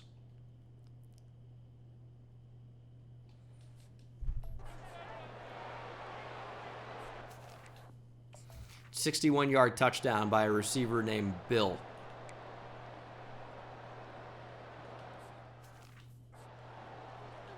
I don't know how we had a penalty. I have no idea where a penalty just came from. On the kickoff, we had a 4-yard penalty. We start on the 4. I think we have it over the top to Rousseau. He makes the catch. We got to take the lead here. We got to try. There's no defense being played in this game by either team. I do think we need to go for it.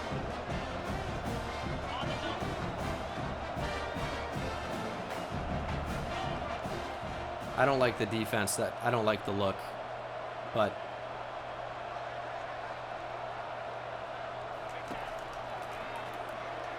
up the middle, Rodney Salam, 2-point is good. Holy hell. 57-56.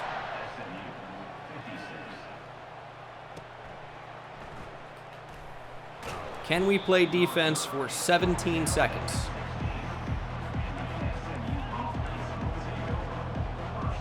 Get off. Dude, I'm telling my team 4 times not to press before it registers. SMU calls their final timeout. We've allowed 400 yards through the air, 5 touchdowns for Kevin Jennings. 10 seconds. All they need is 3. Caught the ball. Oh, they're going to have a tough time getting back to the line here and doing anything. The clock is barely moving, though. SMU spikes it with 1 second to go.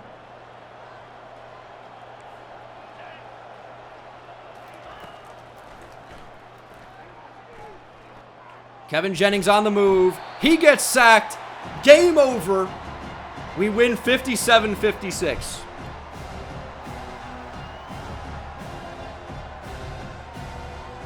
We won. Todrick Bruton brings down Kevin Jennings to win the game. In a role he shouldn't be playing even. Oh my goodness. 7 points for each in the first, 21 for each in the second, 7 for each in the third, 21 for SMU in the fourth. We scored 22 to win. 512 yards and 8 touchdowns for Rodney Salam. 0 defense was played today. 7 touchdowns passing, 1 interception, 1 on the ground, 2-point conversion. 3 receivers had 100. McNeil had 198 and 2 touchdowns. Juju Lewis had 3 scores. Touchdown for Rashad as well. It feels like forever ago now. No interceptions, of course. Get me out of that one. That was, what a transfer.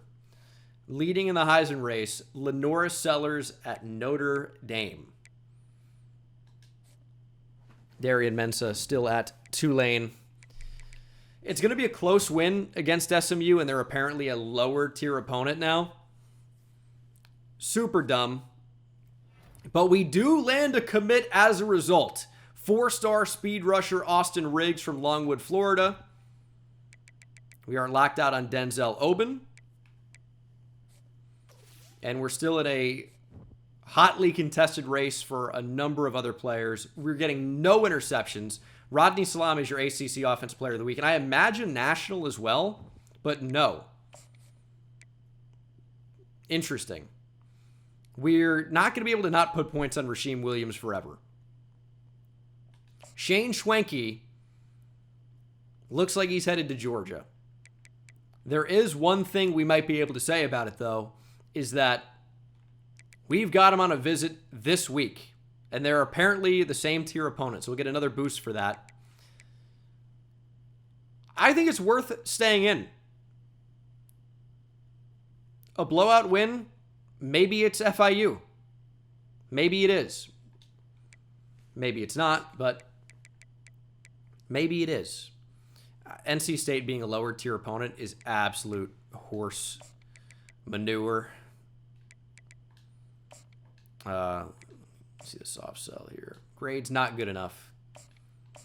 We need more visits. I got to get Doug Coker in against NC State. We're already down to 80. We do get Austin Riggs, though. That's nice. 4-star, number 50 over player in the nation, or 50 overall. 86 finesse moves, 84 speed, 86 acceleration. Pretty good. We're focusing heavily on the 5 stars this time around. It may blow up in our face. It could work out, though. It could work out. Of the players who are just on campus, Riggs committed. Ian Oluwatimi is fairly close to committing, but it still very easily could be Duke. Very easily could be Duke. Might be able to get a slight boost if we can find a soft sell that features conference prestige and championship contender, which we can. Dora, very close to committing as well. I actually, unfortunately, do think it could still be Miami. But I feel good about it. I feel mostly pretty good. And then we have 55 hours to put on somebody else. Week 6, we have Damon Lefotu and Shane Schwenke. 2 running backs. Lefotu, I think of more as a wide receiver. And 55 hours. We need Ernest Rivas. Need Ernest Rivas. He likes athletic facilities and championship contender. So that's one option. Our grades are not good there. It's the only option it is, though.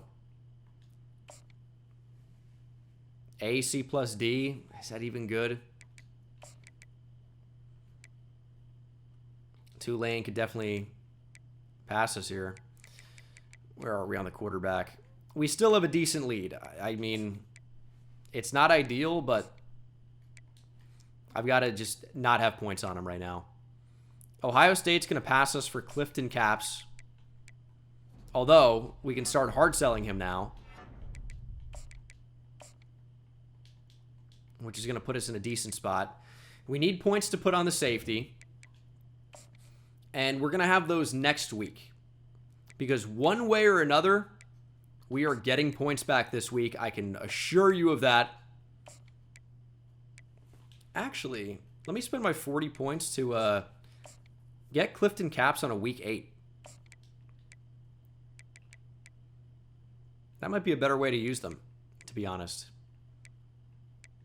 But we're getting a ton of hours back one way or another after this week. We've got a chance for Shane Schwenke. It's probably going to be Georgia, but we've got a chance. And then I think with a good visit, Lefotu is going to be a Panther. We shall see. Need a blowout win here against Washington State, ideally. They're an 84 overall, though, so it's not going to be easy. The Cougars are kind of a team I schedule a lot in College Football 25. They're usually projected to be ranked, and they're usually not all that good. But, of course, if they're not ranked, I mean, you don't really get too much of a bonus for even playing them. But we're coming off of a career best game for Rodney Salam. Maybe he can carry that into this one. Sacked on the first play. I don't really feel like we're getting any separation. I still feel pretty strongly about that.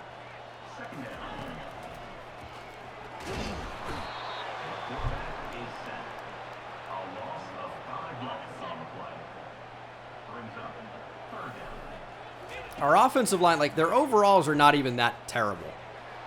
McNeil with a step. Thank God. Somebody wanted to make a play. Touchdown. 3rd and 16. We go 78 yards. The only thing that seems to work is sending our fastest receiver down the field. Starting to move the ball when we do that. Our offensive line overalls are really not that bad, but they just play really terribly. Our corners suck. They're going to call that incomplete. I thought that actually looked good. But they get 3. We had an instant touchdown. They get 3 again. And we're actually pacing okay. If we can do something here on 3rd and 5. I mean, it's instant pressure. Trying to do something with Salam. We're actually maybe able to make something happen. There's the first down. Rodney Salam. Rodney football going crazy.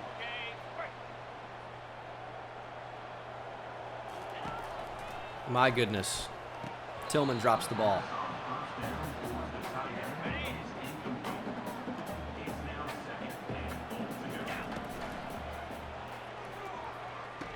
There's Lions.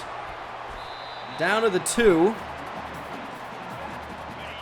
I don't think we're going to be able to run against this, but We're going to try our power back into the game. CJ Rashad. Ooh, it actually worked a lot better than I thought. CJ Rashad, touchdown. Washington State answers right back. It's 20-13. Points here before the end of the half for us would be good.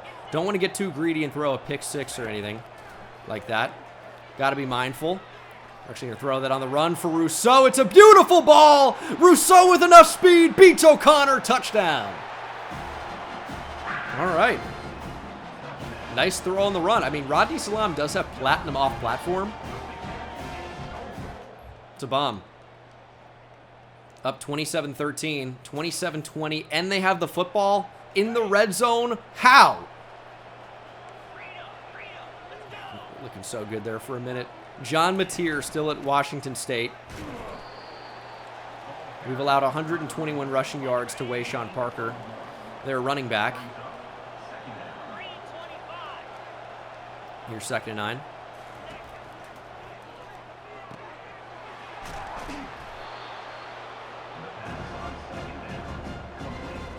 Making a play here on 3rd and 1 would be awesome.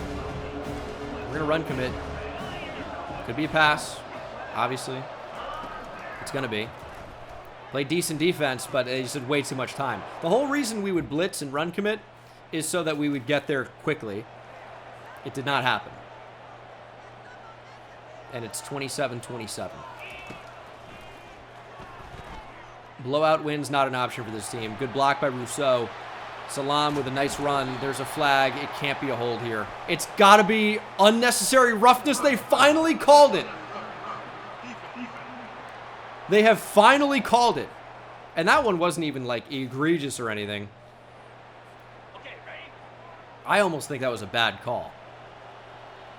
We get, like, 2 extra yards out of it, I guess. Didn't really do much for us. It was still a big-time scramble. 2nd and goal. Touchdown, Rousseau. The freshman continues to ball.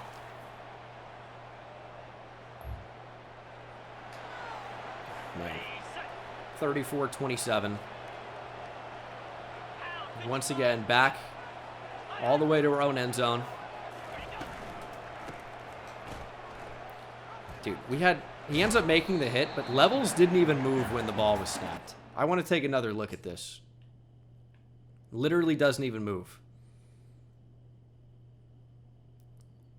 Very clearly a run. He's not moving. He's still not moving. What are you doing?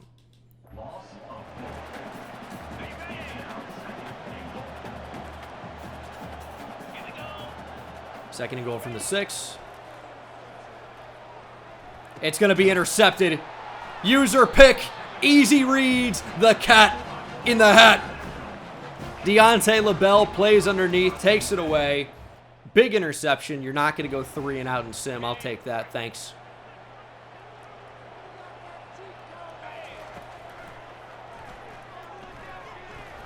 Imagine a fumble on the first play after that.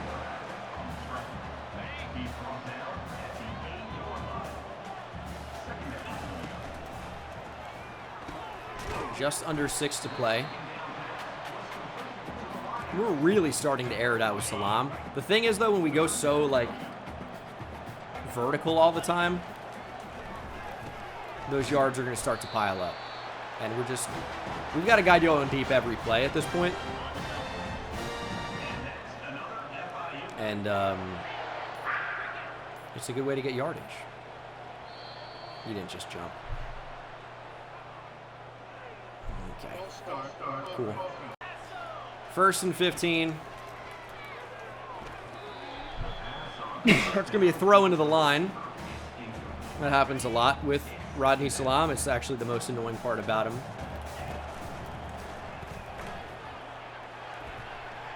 It's a good throw on the run, though. 3rd and 6. Inside 4 minutes.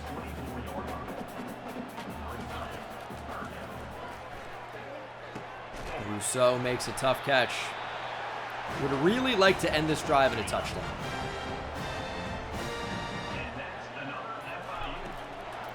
And also would like this drive to end at like triple zeros, ideally.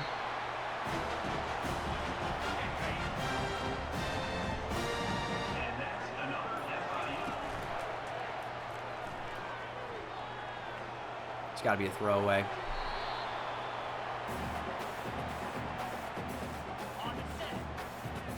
It's not even that he's short, which Salam is like 6 foot, maybe. Oh my god. The bigger issue is his three-quarters arm slot, which just is sidearm throwing into the offensive line a lot.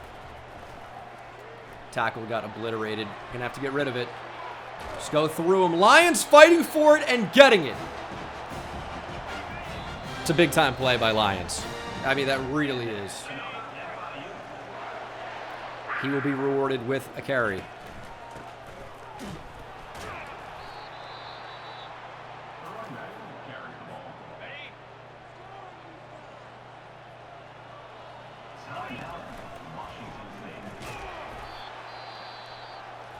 That's the trouble with running the ball in obvious run spots. They just kind of shut it down.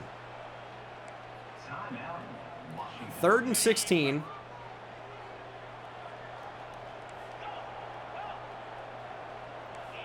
They have no safety help.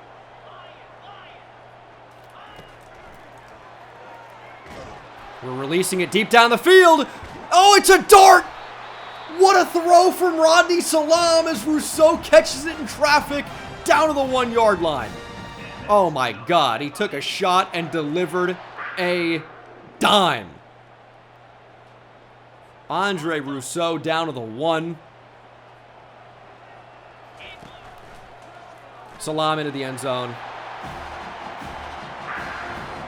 I mean, that is a gutsy throw. Rodney Salam is starting to ball. It's going to be 40-17.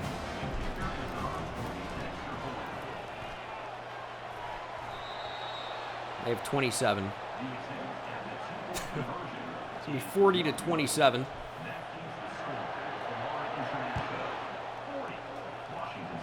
Tried to catch him sleeping. It's a 13-point game. Fumble! Ball's loose! We didn't get it.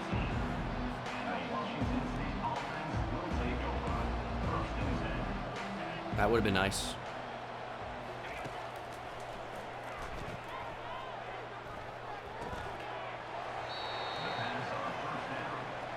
This is where we need Washington State to throw an interception. Just we get no interceptions. Our entire secondary is going to transfer as a result.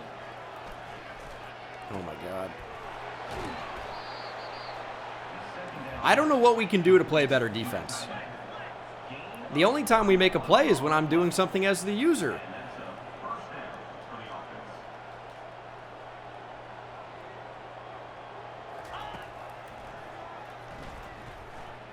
Far too often something is completely covered. We have no pressure, or completely open. We have no pressure. Just makes it way too easy. Like we just absolutely cannot run man coverage against this team.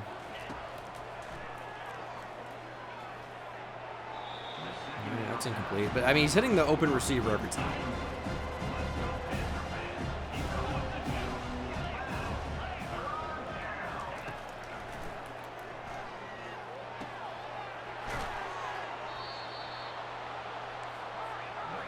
Really need an interception.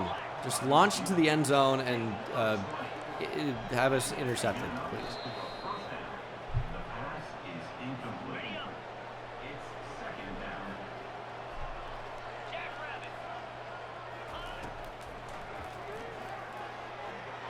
All right, we'll take a sack. Percy Courtney got there. 3rd and 22.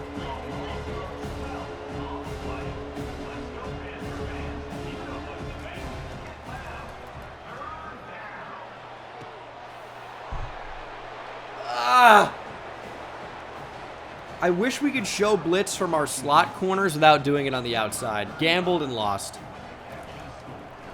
Washington State makes it a 40-34 game.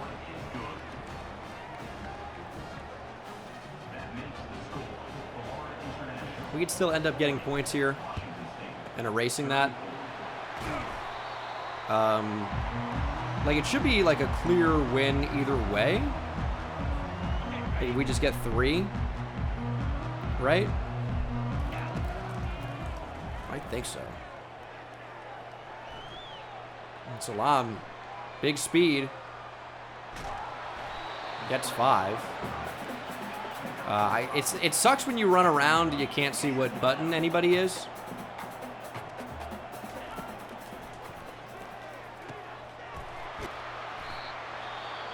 It's 187 receiving yards for Andre Rousseau. Do we need a touchdown to be a clear winner? I don't really know what it is. To the end zone. Either way, we got one. Congrats on the score. Coach wants us to go for 2. I'm down. I'm in.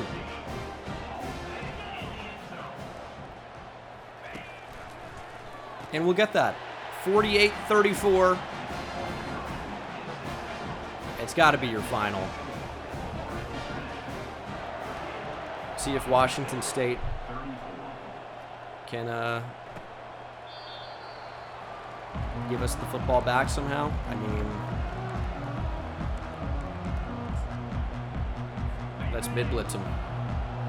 Try to get there ASAP. Ah, free play.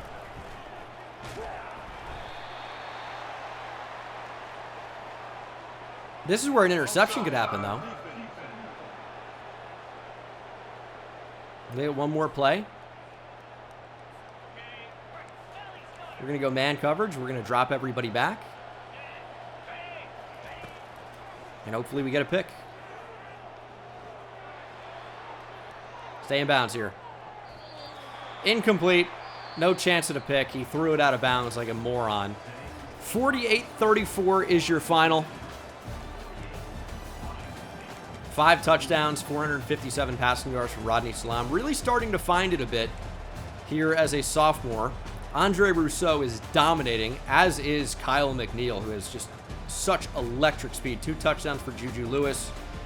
And then defensively, a few TFLs, 2 sacks, 1 for Akanum, 1 for Courtney, 1 pick for Deontay LaBelle. We get no interceptions. Our secondary is absolutely atrocious. Well, we got Joey Dora, 4-star outside linebacker from Fort Lauderdale. That's a good first one. What that tells me is we did not get the 5-star running back, Schwenke. He's headed to Bama. Wow. We got all the way, or he's headed to Georgia. We got all the way to the end, and in the end, it was not enough. Now, his deal breaker is championship contender. So in the event that Georgia is somehow bad this year, I guess there would be a chance that he could decommit.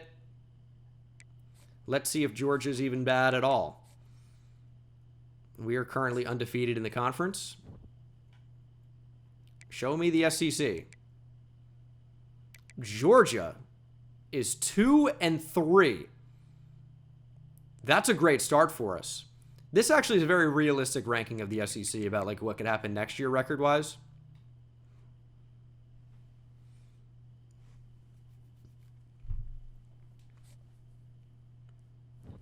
Seems pretty legit. We're up to the number 10 team in the country.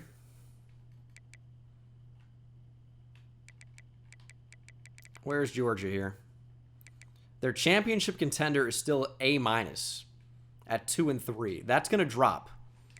So I'm glad we stayed in on the running back. Hopefully Georgia just drops some games.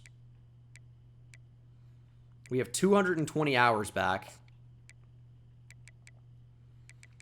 Got some week 8 visits going on. LSU's trying to get in there on Ernest Rivas. That's really unfortunate. That week 8 visit's going to have to do a lot there. Lafotu had a great visit. He's going to end up committing. So we are going to get 1 5-star running back. And I think he's going to end up playing receiver, but maybe not. Oluwatimi is just being a little bitch. I don't know how he doesn't commit after that. Well, he came week 5, I guess, but It's all the way to the end. If he ends up picking Clemson now as a result, I'm going to be very annoyed. We could get back in the recruitment for Gallardo, though, at left tackle. That's absolutely an option. But otherwise, we are going to max out on Clifton Capps. Big-time receiver that's going to be on campus against NC State. We're going to max out for Caleb Selleck, who actually isn't even into the sell portion yet. And probably leave Elias Moon alone. We need to put points back on Rasheem Williams. Is there anywhere where I can get points back right now? Maybe like 5 on Lefotu. I don't think he's going to Clemson. We have a week in between. Like, he had the week 6. He's on Clemson's campus week 8, but he's not going to make it there. I need... Am I being stupid here? I'm gonna put the 5 back and get 10 back somewhere else. I can't take him off Oluwatimi. Where can I take him off? Clifton Capps, maybe, is where I'm going to get the 10. And we're going to put 50 on Rasheem Williams. Actually, I'm not. I'm going to put 40 on him. And then I'll put the 10 back, maxing out Clifton Capps. So that's where we are. Absolutely need a big win against Louisville. And then it should set us up for those week 8 visits. Louisville is an 81 overall. They actually probably have some pretty cool alternate uniforms. All right, I've never seen those before. Throw them on. And we just got to keep our championship contender grade up. We got to continue to win. And our defense is really bad. It's a night game in the rain. It rains all the time, by the way, in College Football 25. It rains all the time. I don't think I've ever had a season without rain.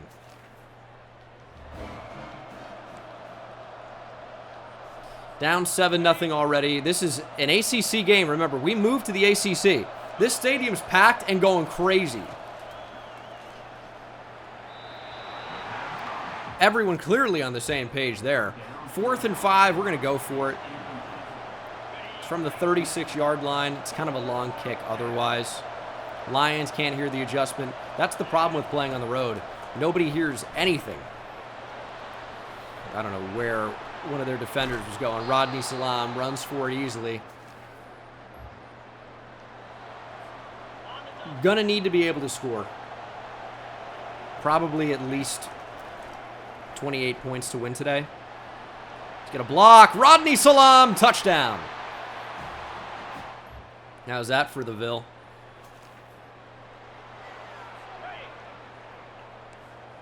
I would say the gold unis don't look as good in game. The numbers kind of look like mustard. Well, sometimes they look gold, but that looks like mustard right there. That's not like good looking. 2nd and 7, maybe last play of the first quarter. I don't even know if they're going to snap it. They do. Let's play action. Quarterback under pressure. Down he goes. Edwin Spillman got there. I can't wait for our outside linebackers to develop. But for now, we've got Edwin Spillman as an option.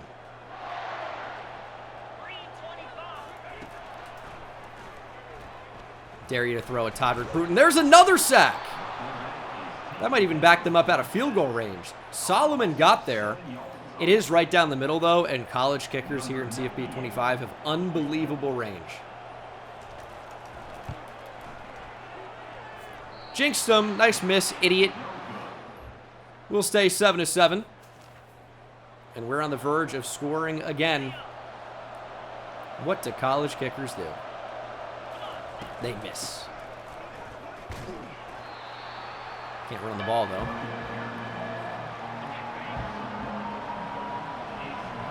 Third and 7. We're going to high point. Find Rousseau. He can't catch it. I think in the end, didn't even need the high point. The linebacker that always drops back to cover that didn't do it. I'm going to miss again. You thought? Reverse jinx again. Or, well, that's just the regular jinx. Up by 3. We've got pressure to the quarterback already. I'd love to get some interceptions, though. Oh, nearly. It's going to be a touchdown. Down to the 1-yard line for Louisville. Little bit dumb to go for the pick there. Just bouncing off tackles, touchdown. I think we just answer with a TD of our own, though. Would love an interception at some point. We haven't had a moment in quite some time. Defense needs help, though. 17-14. 7 minutes to go in the fourth quarter. We're going to run the ball. 3rd and 4. I think we've allowed a 100-yard rusher every single game. I don't mean 100 yards rushing. I just mean to one individual back, 100 yards. Their back is very close to getting there. And he's going to be over.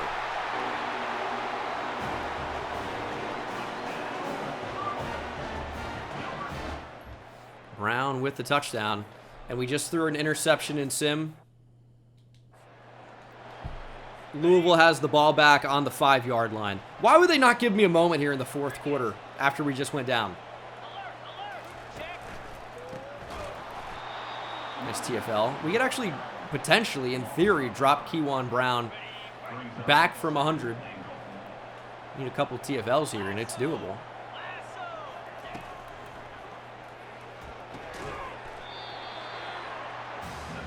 We get no interceptions. It's crazy. And it's so crazy because we're not that bad in the secondary, but now all of our good secondary players are going to leave because we don't get any interceptions. But you're the reason we're not getting any interceptions. Down on the road. 28-17. Rousseau heard the adjustment.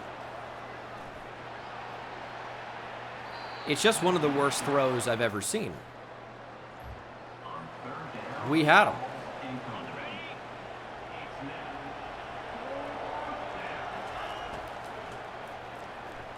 Sacked. Knew it was going to happen. Nowhere to go. That's the 2-minute timeout. If we can hold them to 3, we have a chance. Otherwise, it looks pretty bad.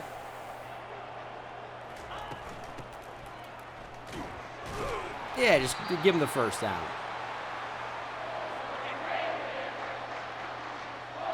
Crowd's chanting overrated. I mean, you're not wrong.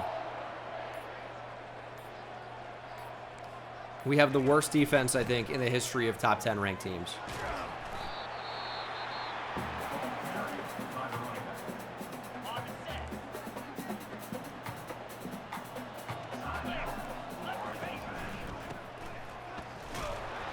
We don't tackle. We are slow. We don't cover. These are problems when playing defense.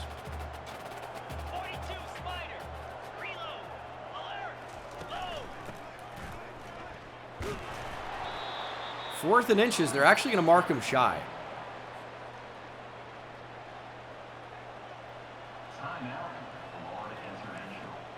All right, I mean, that in theory keeps us alive, right?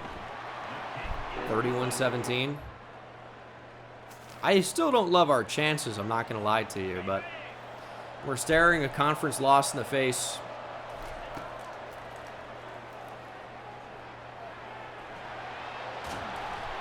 Without really an answer here.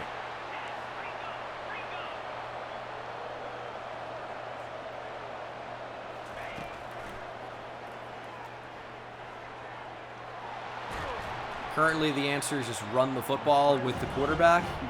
All go doesn't seem to be working for me right now. Nope, we might have it. McNeil with a step, makes the catch. It's not over. They're going to want us to go for 2. I'm not doing it.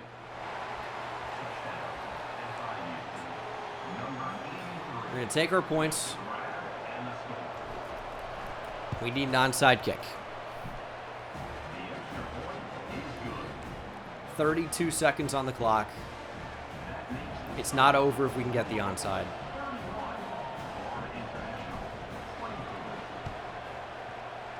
That's a really good roll. We recover it right to the line. It went exactly 10 yards.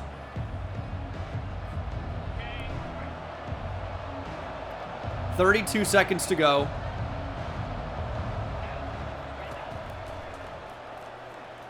Shot down the field. McNeil with a step, makes the catch, has the end zone, touchdown. Oh my goodness. The Heart Attack Panthers.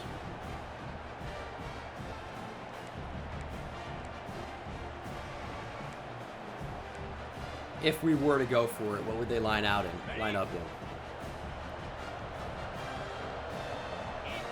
I don't really like whatever this is.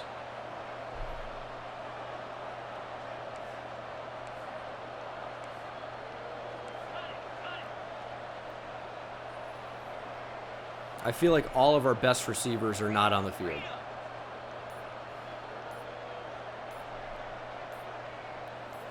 We're going to play for overtime, I think.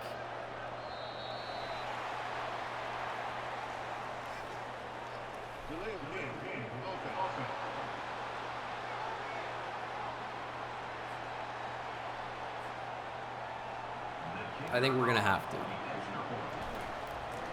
31-31. 26 seconds to keep Louisville out of the end zone.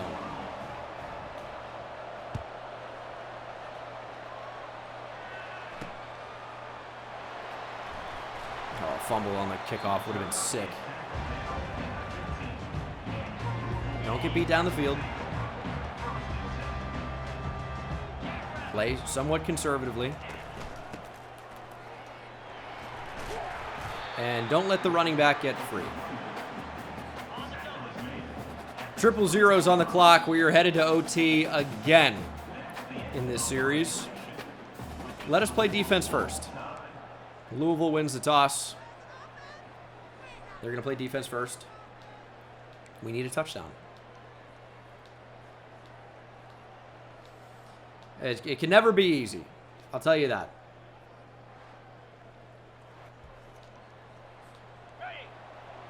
But the fact that we're in a position to win this game is incredible. Oh, we got a pick there. We got a pick. Rousseau's open. Touchdown, Andre Rousseau. The slot fade king is back. Andre Rousseau, touchdown. Took one play. We got a nice little screen in there. Nice little pick. And Rousseau just kind of ran to the end zone. Anything but a touchdown. And we win the game. I'm not going to remind you of when the crowd was cheering and chanting overrated. That's maybe if we win. I can remind the chat of that. There's a weird way to catch that. I'll let them work all the way down the field. We're not getting beat over the top. Big hit, LaBelle. No catch.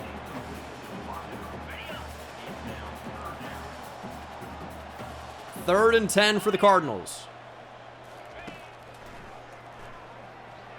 Quarterback looking to take off. Wow, he's got good speed. Oh, my God. Or did we just lack speed that it looked so fast? Either way.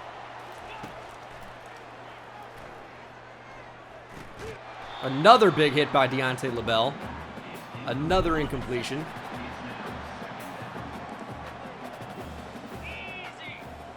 Shoheed over the center.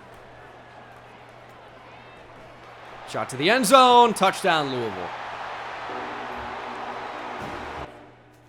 I want to see what this corner was doing because his entire responsibility is playing deep. He runs towards the middle of the field while blocking another defender.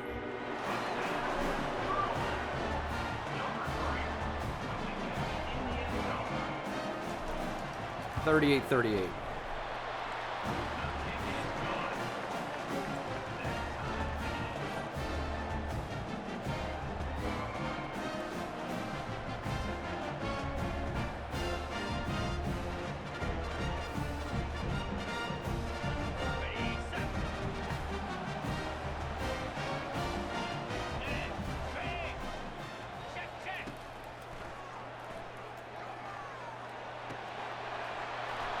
Really is the worst defense of all time.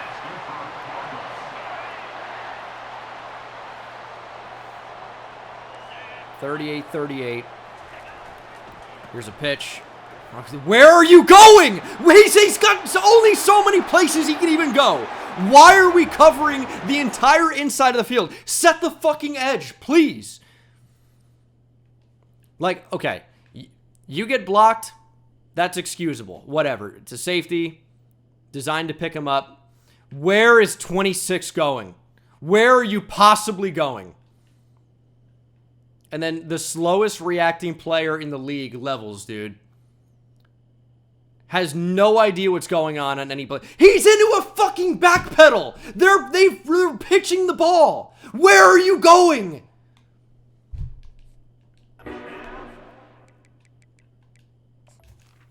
Levels is done, dude. I mean, this guy fucking sucks.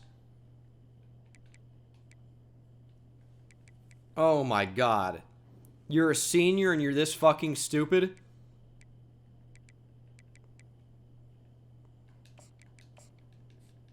We're going for two. Sterling into the game instead of Levels. Will it make an impact? Nope, 2-point is good.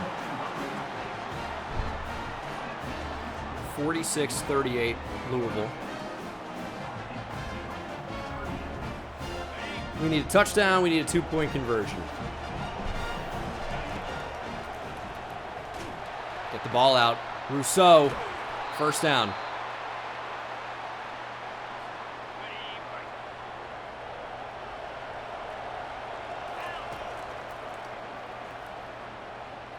Taking off, Salam. They read that fairly well. Fairly good speed there from their linebackers. We still get 4. We really ripped that to Cantwell. He fought for some extra yardage. Otherwise, it really wouldn't have been that good of a play. 3rd and 2. Slant, touchdown. We'll be forced to go for 2.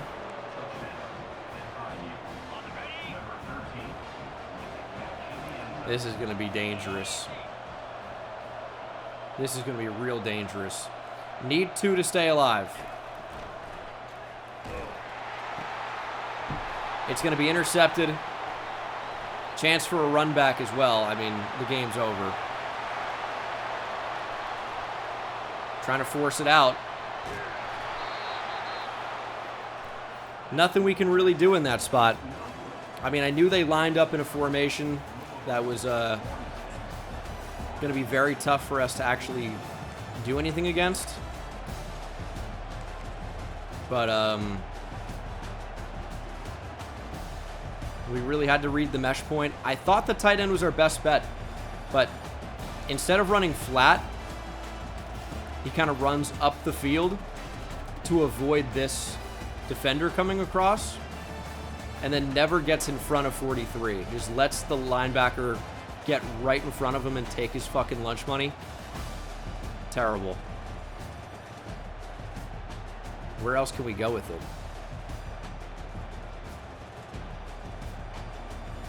Maybe Tillman. It's tough though because of this defender. I feel like when we throw it, I don't know if we even get that. That's just tough. And facing pressure, we had to get rid of it. I think taking a shot to the end zone makes the most sense. I really thought that was going to end up being open enough until it obviously wasn't. I hate our defense so much. Like, you shouldn't have to throw for 5 touchdowns and run for another in a loss. Kyle McNeil had 126. Couple touchdowns, 2 TFLs for Spillman, who had a sack. We had sacks in this game, but again, no interceptions because we don't get any unless I do it. I hate this team. There is good news, though. We do get 5-star running back Damon Lefotu, a.k.a. potentially a receiver. Well, I guess he wouldn't be known as that, but he could be potentially a receiver. 5-star from Tampa. You get 4-star linebacker Ian Oluwatimi from North Carolina as well. So that's pretty good news. It's a lot of hours back as we drop to 19th in the nation. Week 8 is going to be a big visit week because we have Doug Coker on campus. We have Ernest Rivas on campus. Clifton Capps on campus. 3 5-stars.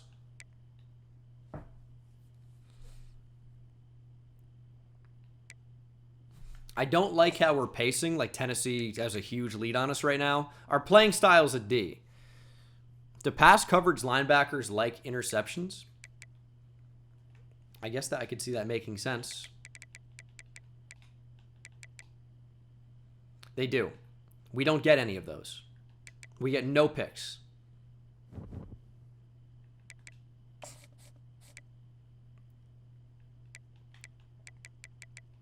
Kind of tough. The play style is really hurting us. Need a big visit to even have a chance.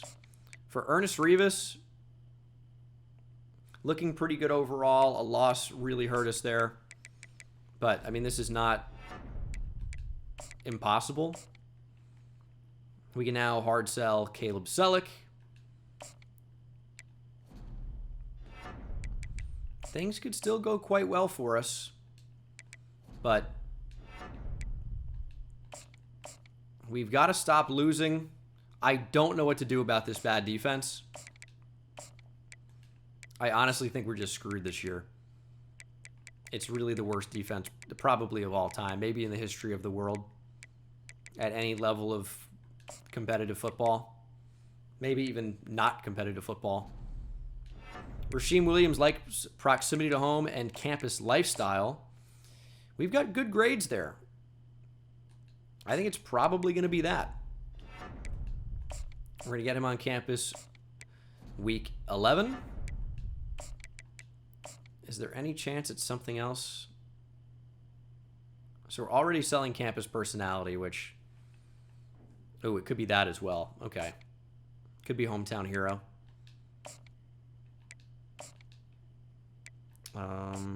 He'll be on campus week 11. Most of these are going pretty well.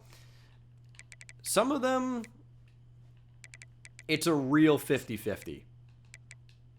The fact that we can still potentially get Gallardo is unbelievable.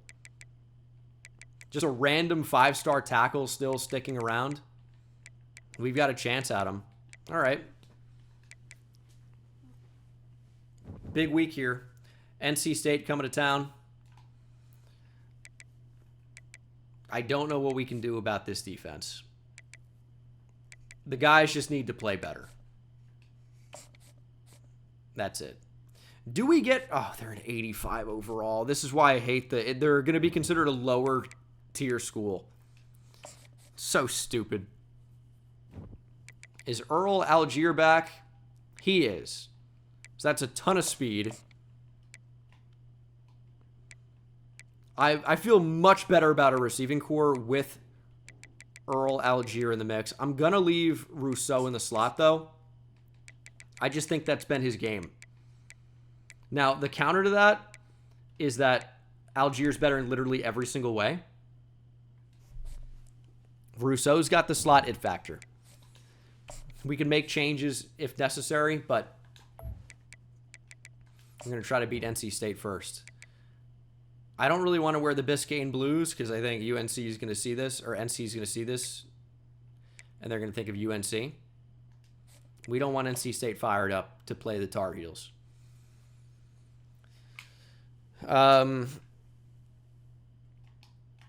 Yeah, I mean, benching Levels is not the worst idea ever. He definitely sucks. He doesn't move. That's the problem. I don't know if his play rec is not existent, but you can't be getting into your back pedal like you're about to cover somebody in the stands in the end zone when they've been running the ball. Like, he is just absolutely inexcusably terrible. I'll try Preston Thompson in that slot. Move Shamir Sterling up. Like, he has 88 play rec. I might just start Shamir Sterling. I don't know what his coverage is, but play rec and awareness are significantly higher.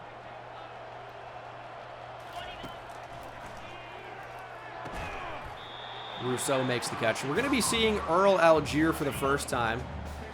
He's wearing number 18. He's recovering from a broken hand, or broken wrist. And I think he's going to make an impact for us. I also think there's a chance he ends up moving to tight end, where I think he could be an absolute monster mismatch.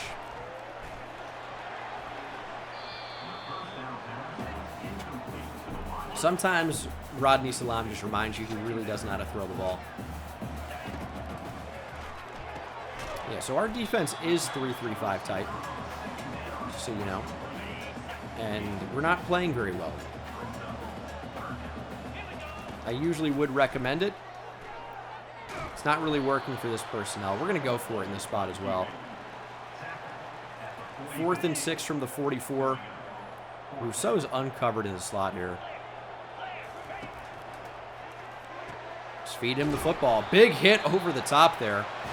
But we get the first. Big conversion there on 4th down.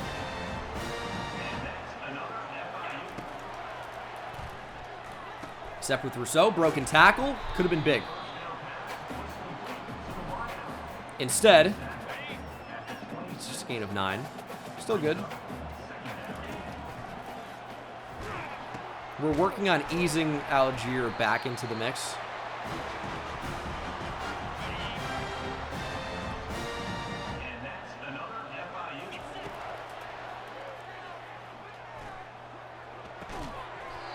Oh my God, I thought they got picked. Brandon Cease was right there. I thought that was an awesome throw, awesome decision. Nearly deadly. That's great timing. McNeil touchdown. That's a great drive. Let's go, defense. They allowed a touchdown. And it's 3rd and 9 now for the offense.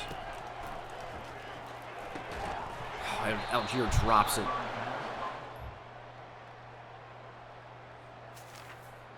Our defense is not getting totally cooked, though. 3rd and 5. Stepping up, wide open, Rousseau. Doing a nice job blocking downfield for Salam. And on 4th and inches, we gotta go. I think we're in a good spot to convert here. Lions gets it. We don't run that much because I don't trust it. Maybe we will today. Ready up.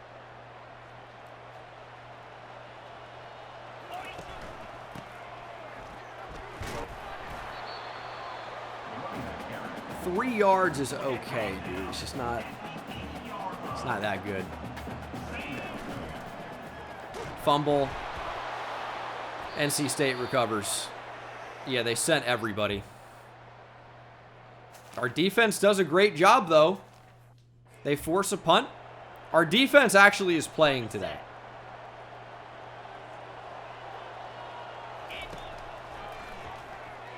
It's a touchdown, Lions. All right. We've got to start rewarding our defense with points on the other end. We're up 7. Actually, we're up 14-7.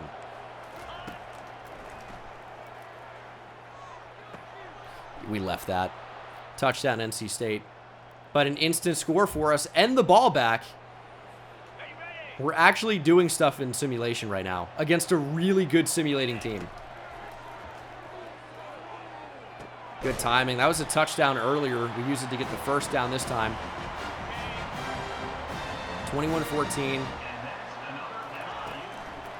I wanted Algier. I like this a little bit better. Should be 28-14. We are on the verge of a blowout win. Damn, 24 yards is tough. We need 3 unanswered for a blowout win. Sterling forces the ball out. You're the new starter. Sterling will return it. Returning Sterling. Touchdown. He's the new starter. Levels, you got level. There are levels to this, bitch. Sterling's like Merlin because he's a wizard. Touchdown.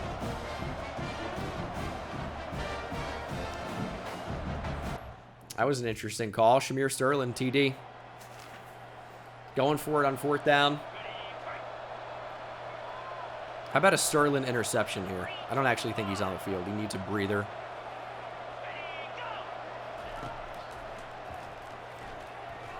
Quarterback looking to take off. He's going to get sacked. Percy Courtney got there. And we could go up by even more.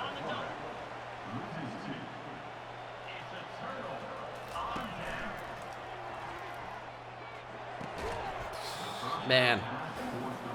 Algier just doesn't have that it factor. I feel like Rousseau catches that. Sacked. That's why we're looking to get Rousseau back in. Like, we're easing him back in there. But Rousseau's still going to start in the slot for us. Oh, that's not good. I mean, he read that the whole way. We were just throwing it there no matter what.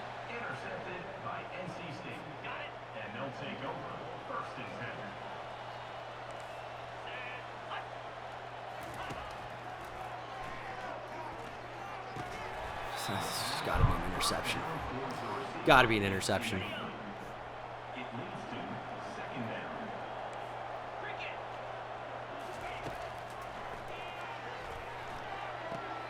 We need picks so bad. Our team's going to transfer, unfortunately.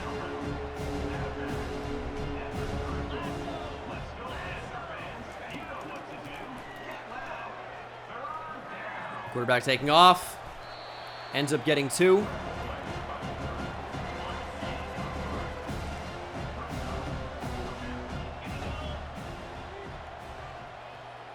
Five minutes to play. It's intercepted by Todrick Bruton. Easy reads. 1 fish, 2 fish, red fish, blue fish. We take away the football. We're on our way to a blowout win. 5 minutes on the clock. Let's run the ball. Let's get a touchdown, ideally. There's Lyons. He's got 15 for 68. It's actually a pretty good game by our standards running the ball. Just really haven't been able to use that burst and explosiveness yet. Remember, Lyons is way more of a receiving back.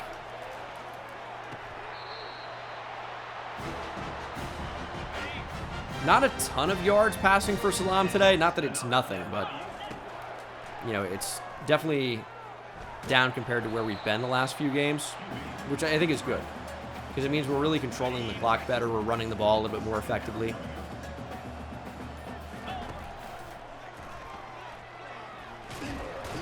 Getting a few there from Salam. I think that does bring us down to the 2-minute timeout. Oh, it's so close. The game clock and the play clock are like, I think the game clock is like a millisecond ahead. Yeah. There's the 2-minute timeout.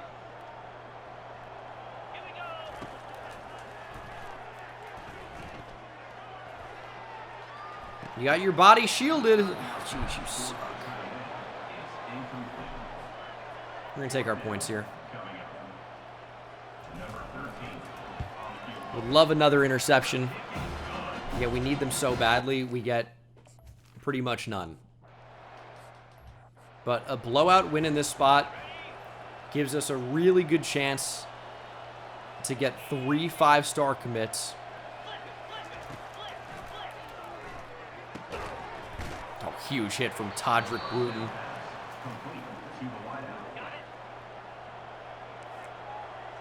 Second and 2.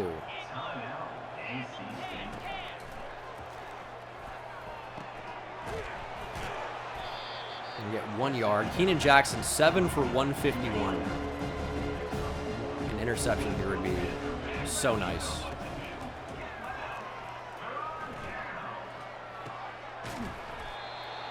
It's just every time they lob it down the field, we don't get an interception. We knock it out of bounds, or it's out of bounds in the first place. There's no real option for a pick. They love throwing it to the outside. We've had teams do that to us really all year. It's really tough to get interceptions right now. They throw the ball really quickly over the middle.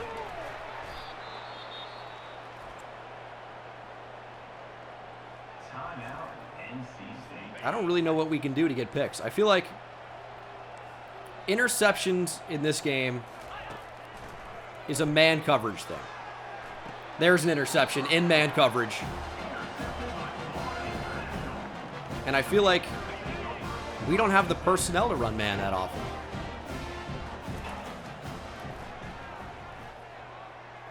Can Rousseau make a play here? I mean, he's just got the it factor. What a throw, what a catch. I kind of want NC State to get the football again. Rousseau touchdown. He's a beast because I want another interception. That's a guaranteed blowout win.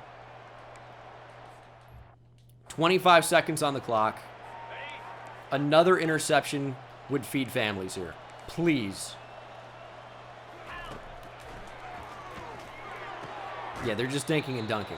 Please take a shot down the field and throw it to me, please. Please throw an interception. Please, please, please, please.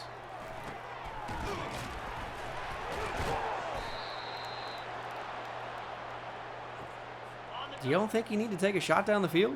You gotta try to get back in this game. Air it out. God, I hate them.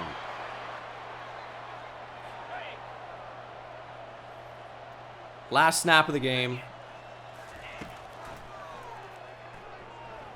Shot to the end zone. Please intercept it. It's intercepted by Sexel. Yes! 3 interceptions in this one. We really needed that. A blowout win over NC State. I know we kind of ran it up near the end in an unrealistic way, but we need to try and keep some of the players on our team from transferring. We really do. 194 and 2 touchdowns for Andre Rousseau. He's starting to break out a little bit. A lot of TFLs in this one. 2 sacks for Tyia Canham. 1 for Courtney, 1 for Solomon. 3 picks. Cortland Adams, Raheem Sexel, Todrick Bruton. A couple forced fumbles in this game as well. A cover and a force for Sterling, who also had a touchdown. We needed a game like that. With 3 5-stars on campus, that was absolutely massive. We've given ourselves a really good chance here. All right, let's see how it affected our recruiting class. Please, show me some 5-stars. No. Number 1 on Doug Coker, though. We overtake Tennessee for now. But that seems temporary. Oh, man. Number 1 on Clifton Caps, at least. I honestly don't think we did enough. Oh, man, Coker was so close to committing. He might end up at Virginia Tech. We did absolutely all we could here. But NC State was considered a lower tier opponent. That ends up being the difference, probably. We did all we could. We're probably going to lose Coker to either Tennessee or Virginia Tech. We're going to lose Ernest Rivas to LSU. We could end up losing all 4. And the recruiting class kind of hangs in the balance based off of those guys. I wish our program tradition was better. It's winning Conference USA means nothing anymore. It's crazy. Rasheem Williams joining the class would be nice. But we need more commits. Right now we have the 46th ranked recruiting class, 3 4-stars and a 5-star. Still pretty good. Week 9, FIU at Virginia. The Cavaliers have actually enjoyed a pretty good season so far. They are only a 79 overall, though. But they're definitely not a team to sleep on. They are a team that could give us some problems here. I was saying to the chat as I was not recording this part for the video, but we're looking at the rest of the schedule. It's not really all that difficult. We have a game near the end of the season against Virginia Tech, but thankfully it's at home. Going to VT, going to Virginia Tech on the road, really, really tough place to play in this game and potentially real life as well. And this is true of college football and also, the video game version of it. These road games can be especially tough. They can be really, really hard. So, we obviously need to play our best version of FIU football. We're ranked number 14 in the nation. We've lost to FAU this year. We lost a close one to Louisville. And you really don't want to be, obviously, losing, conference games. So, all of these are going to be absolutely incredibly important. Here we go. Let's go. I think we're just going to check down. Get it to Tillman, who doesn't really catch the football very often for us.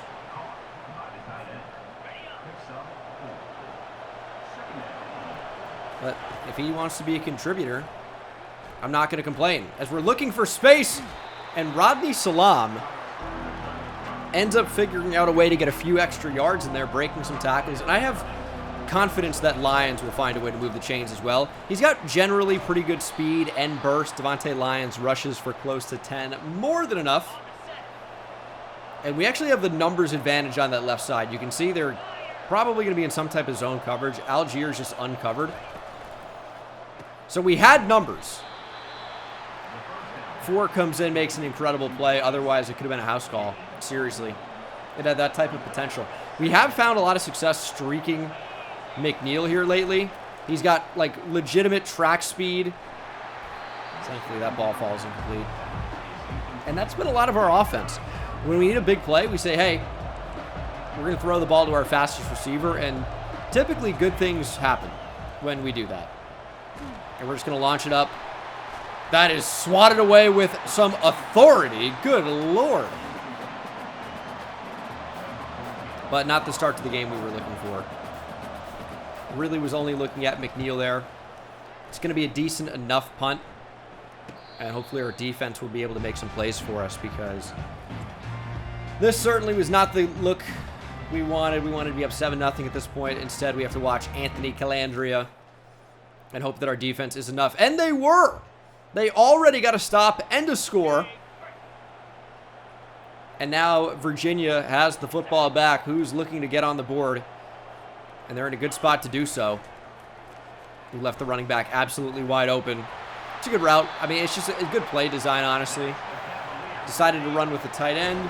Running back releases. We left our zone. That's the type of thing that can happen. First and goal. It's tough when you make a tackle and they just get a ton of extra yards. Second and goal on the 5. Read it fairly well, but evidently not well enough. We're going to have to shoot gaps, make plays. No pitch coming in. Would have been a real threat to score. Instead, it's a tackle for loss. We get so few of those, so I'm not really mad. And you'll notice that Levels is no longer a starter. Sterling is our new starting free safety. And I think he's just going to be better. A ton of pressure, and that's got to be something. Was he out of the tackle box? I suppose he must have been. Nearly a sack. We can't close in and make a play. Virginia gets 3 as a result. But good overall way to get a stop for our defense. And I don't like what that was right there. Big yellow line on the screen. Generally not pretty good. It was a Virginia touchdown. It's 14-10, though. Our offense really does not seem to be struggling very much in sim. And that's intercepted? What? First of all, Devontae Lyons has takeoff at running back. He got a super slow burst off the line. And this is the worst cut I've ever seen, but he still got position. This is like Super Bowl Malcolm Butler, Ricardo Lockett. How is this an interception? He takes his hands away. And then, like, gives it to him. How is that an interception, dude? Oh, that's ridiculous. All right. Look to bounce back, I guess. Yeah, bring it back. Give me a hold at least here. All right, that's simply insane.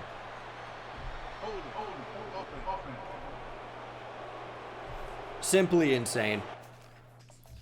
Hopefully they have a tough time converting on second and long. Big touchdown for us. We really have not been able to score offensively when we're actually in the game. But in sim, we've had absolutely no trouble at all. 21 points here in the first half with a chance to make it even more. Absolutely all time to throw. We're going to find Juju Lewis. 2 interceptions today for Rodney Salam. Clock is ticking. We're going to be under 40 seconds by the time we snap the ball. They read the screen fairly well. We're going to throw it anyway because we got it blocked.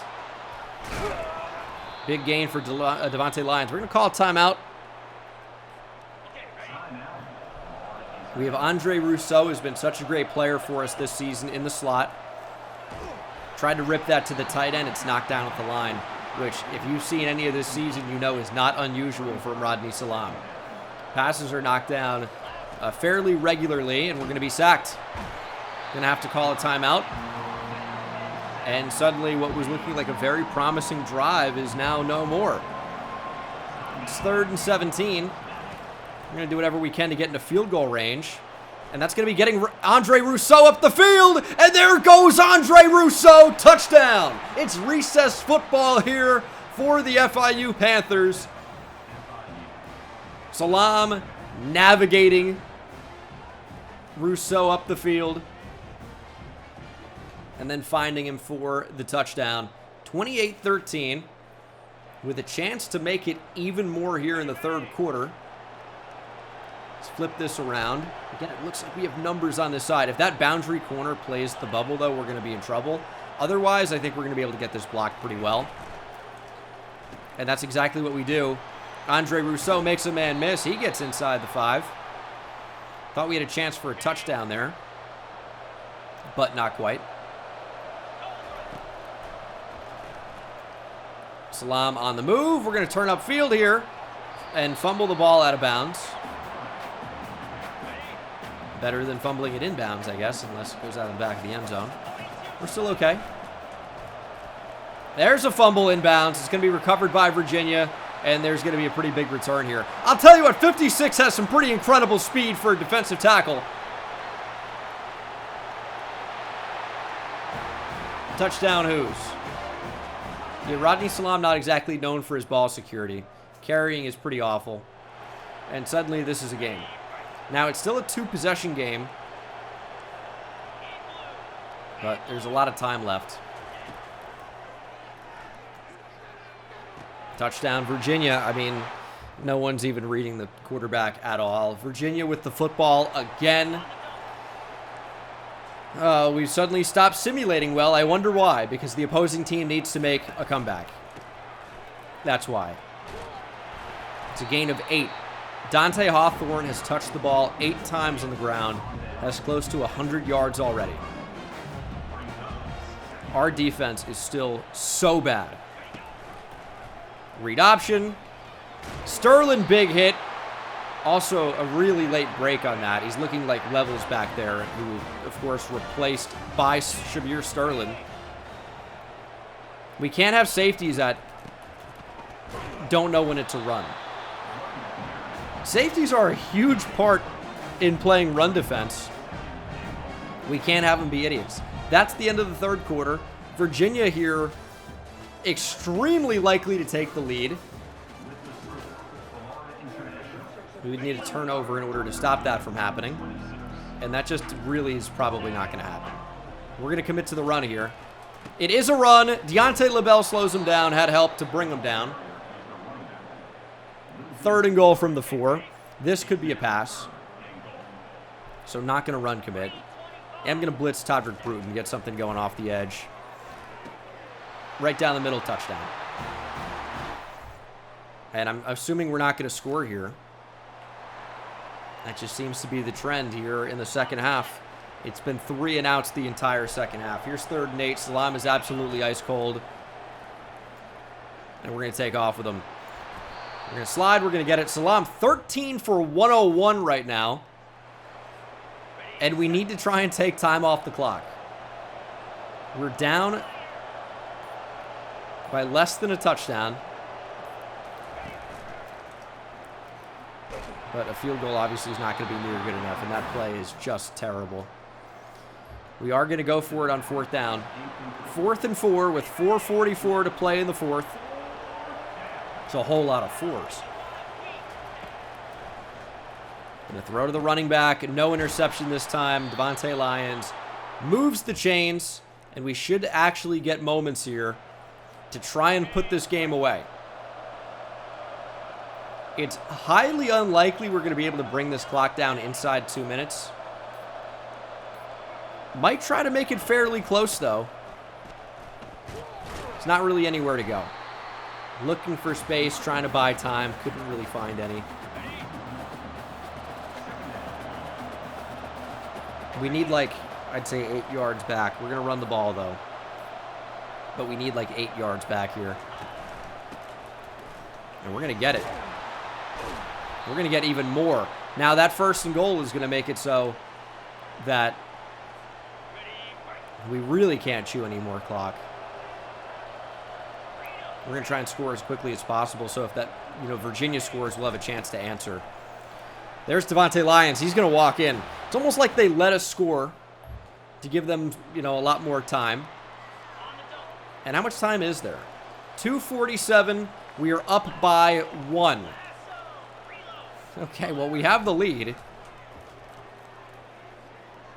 And they had every single receiver on the field was completely open.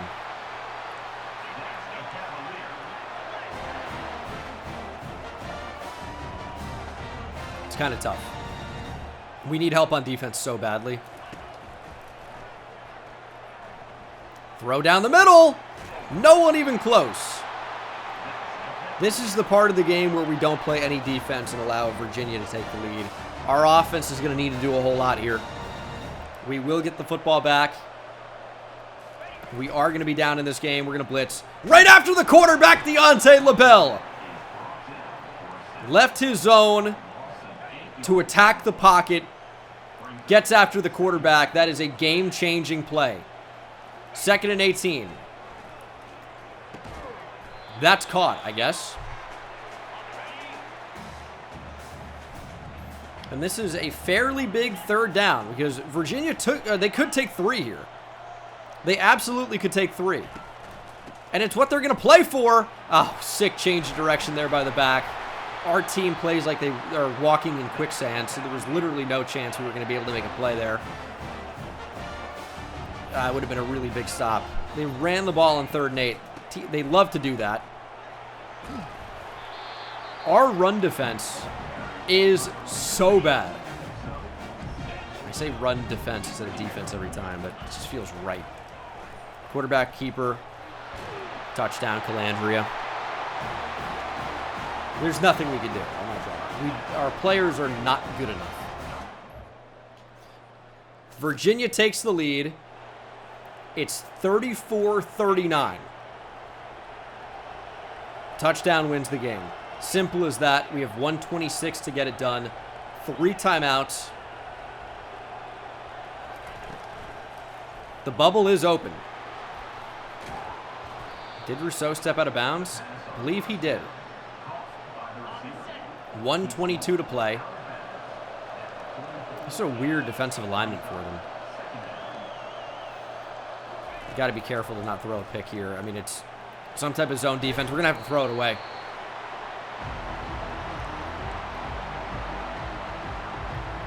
I want something with the running back in the backfield so we can... I don't want any type of RPO, really. This might be okay. Although I worry about the bubble. We're going to throw it anyway. There's Rousseau. He'll move the chains. 1:10 to go. Suddenly, this pass rush is starting to be a real problem. There's Rousseau again. We're going to stay in bounds and then spin out after getting a lot more. But 3 is not going to cut it.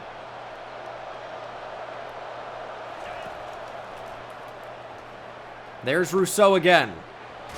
Do you think Virginia realizes who we want to get the ball to?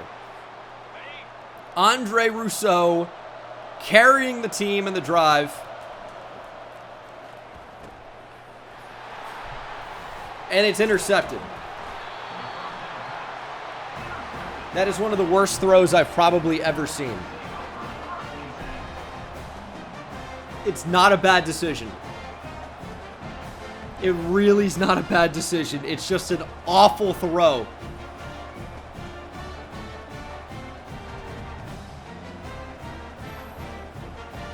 Kevin Gray with the interception. Clean pocket. Honestly, hold on. I blame Salam initially. I don't know how at fault he is. Because Algier just starts drifting up the field. Doesn't put his hands up. It's tough to get a catch when you're not putting your hands up when the ball goes past you.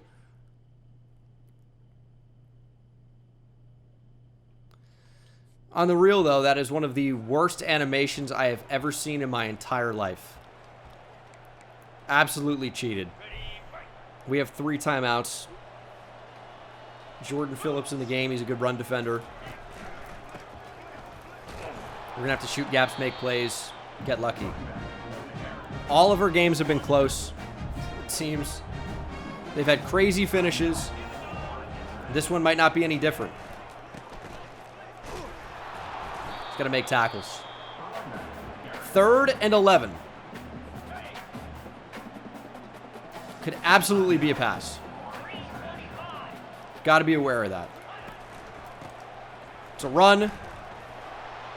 We will get the stop. There's actually an injury timeout that burns our final timeout, which we would have called anyway. Claude Larkins goes down. We'll have 30-ish seconds to go probably 70 yards. Although McNeil's got good speed. If we can get a block here, which he typically can't. 29 seconds, need a touchdown. They're pressing on the outside, and we have speed.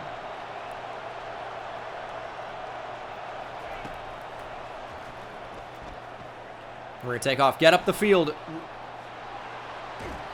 Playmaker just not letting me select Rousseau until it's too late. Again, I'm not even sure if that was Salam's fault on the interception. I think it was Algier who absolutely hung him out to dry. Not putting his hands up. Rousseau makes the catch. We're going to hurry up to the line here. Don't really have a lot of time. Airing it out. Redeem yourself. Oh, it's incomplete. Shot to the end zone. Could not make it happen. Rousseau on the outside now.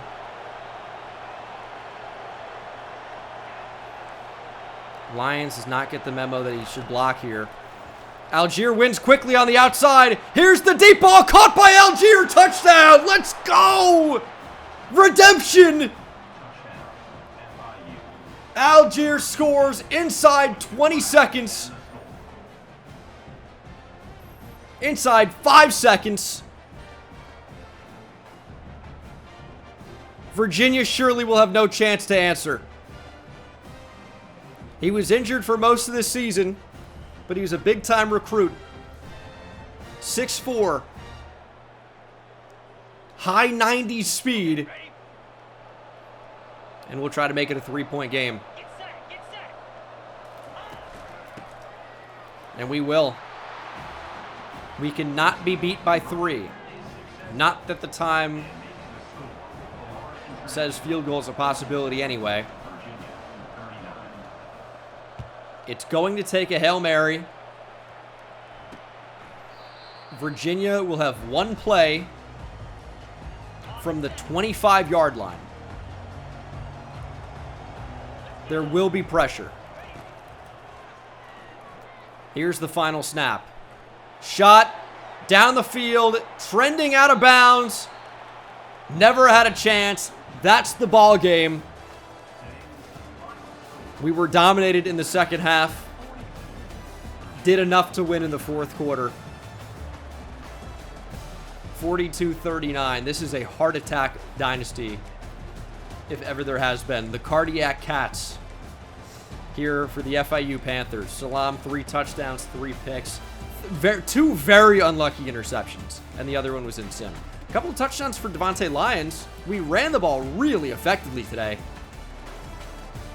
109 and a touchdown for Salam. 89. And look at 6.8, 7.7 per carry. Of course, for a quarterback, a little bit more achievable. Rousseau, 7 for 119. Touchdown. Earl Algier, 5 for 114. 2 touchdowns. Yeah, what a finish. 3 TFLs for Deontay LaBelle. We had a lot of TFLs in this game, actually. 2 sacks for Percy Courtney, 1 for Shannon LaBelle and Ayan Badejo. No interceptions, because I don't think we get interceptions ever. But we got a W, and that's saying a lot. When it looked bleak for a moment. We're going to do predictions as we get to a lot of close recruitments coming to an end. Doug Coker. It's honestly like a 50-50. I guess Virginia Tech just had a week 9 visit. No, it's a 33% chance maybe that we get him. And because he likes interceptions, we don't get any of those. Our play style is only going to go down. I think we might have the worst chance of the 3 to get Doug Coker. Tennessee with a really good chance. Virginia Tech, outside shot. I think we might finish in 3rd. We'll see. Because the reason we had the most on the bar right there is because we had the week 8 visit. So, I don't know what our bonus is going to be with our current grades. Coker, I would say, picks Tennessee. Revis had the week 8 visit. He's not going to commit next week. And then I think he probably chooses LSU. Selleck, we'll see. We have the week 11 visit. Caps, it's not going to be FIU. I'll tell you that. It's likely going to be Alabama, I would say, given how they're pacing. So we are potentially about to get some pretty bad news. I would be shocked if we get some of those guys I talked about, but only one way to find out. How disappointed am I about to be? Show me Doug Coker, please. Nope. Coker picks Tennessee. We finished in 2nd. I guess that was expected. Although I hoped it wouldn't be the case. I guess that's expected. And Clifton Caps picks Ohio State. Alabama 2nd. FIU drops to 3rd. It's just our grades are just not quite good enough to survive the onslaught of top-tier schools. Miami has way overtaken us. Dude, out of nowhere, they like more than double our progress. That sucks. Which means, for those paying attention at home, this recruitment is basically over for 5-star quarterback Rasheem Williams. He's going to be headed to the U. We're not going to be able to get him on campus next week. We are trying to survive against LSU. I don't know what can be done here. We can't put more hours on Ernest Rivas. It's just probably going to be LSU. We've been overtaken by Ohio State, but the visit next week could still potentially secure the commitment there. And our grades are going to end up being very bad for Jason Gallardo, meaning a hard sell here is going to be basically absolutely useless because it's going to be D, A, D+. The only thing it can be. So that's really bad. This might be a time where we try a sway. And, you know, maybe we can get something that makes sense, and we'll see. But I mean, it's not like the recruiting class is falling apart. I don't think I would say that. We're just losing some tough, you know, 50-50s here. And our grades, like, you can't really have D athletic facilities, D+ proximity to home, and win out for some of these guys. It's just a pretty tough combo. With the sway, if you guys don't know, I've said this before, but you're looking to get 2 of the 3 as the green check mark. That has a much higher chance of actually swaying them. So this is going to be his ideal pitch, aspirational. So we know athletic facilities is 1. We can use proximity to home. We're just looking for a higher grade. But championship contender absolutely needs to be in there. Conference spotlight is going to be his best sway. We have the 2 check marks. We're going to hope to get the A+ for conference prestige, because otherwise, hard selling is just not going to make a ton of sense. Our grades are just not good enough. So, as you can see here, like, we're going to try it anyway. No, we're not, because the grades just aren't good enough. Ignore that. We're going to only be able to do contact friends and family and spend 70 on them. We need that sway to kick in. We've got the week 11 visit. There's a chance here, but it's, as expected, a lot of bad news. We got Wake now. I'd love an easier game. We're number 12 in the country. Wake is an 81 overall, though, and we really just struggled against a 79 overall team. Does Wake Forest have no good alternates? That helmet's kind of cool, I guess. You'd think they'd have, like, a gold jersey in the repertoire somewhere. Not an option. I mean, black and gold, you have such great potential there. But we'll see. Oh, and yeah, it'll be interesting to see if Wake is running the slow mesh. If you guys don't know what the slow mesh is, it's the most annoying offense to watch in the history of football. Modern football, at least. So, basically, every play is an RPO, and it's really, really, really slowly developing. Like, the quarterback will keep the ball in the hands of the running back for, like, 2 full seconds after the snap. But, yeah, I don't think they're running that anymore. They had that with Jamie Newman, and I don't think they're rocking it anymore. That might not even be in college football 25 as Spillman drops the ball. It was easy reads to start. We never get interceptions, and we've dropped multiple user picks this year. Depriving you guys of the easy read saying. I know everyone loves it, so. How about that one, though? Easy reads, green eggs and ham. Easy reads. It's a user pick for Deontay LaBelle. Let's go. Slow mesh for life. Yeah, my life's going to end tomorrow. Good Lord, I couldn't stand it. Let's have an easy game. Get the ball to Andre Rousseau. Let the magic happen. He's only like a 69, 70 overall as a true freshman, but has been really a savior for this offense. It's a nice catch. Threw that ball way too late for McNeil, to the point where you probably just don't even throw that in the first place. But we let it fly and got semi-decent results. We can rip that, actually. That's going to find Andre Rousseau. He makes the catch down inside Wake Forest Demon Deacon territory. One of the best nicknames in college sports, I would say. It's unique, if nothing else. Salam sacked. We'll lose 2. It's Melvin Jordan making the play. He was actually a transfer to Trenton State in that series. There's McNeil, and McNeil's going to turn and burn. That's a touchdown. Pretty bad pursuit angles there from the DBs. Welcome to college football. Good drive, though. We'll take the touchdown, and we're about to potentially grab another. 3rd and 3. The running game worked so well last game. I think we're going to try that again. There's Algier, and he can't make the catch. And we punted from that spot. It's got to be 4-down territory. Algier is definitely a player that needs some development. There's no question about that. I won't say he stinks. Did have the walk-off touchdown, essentially, last week, but man, he's a lot of athlete and nothing else right now.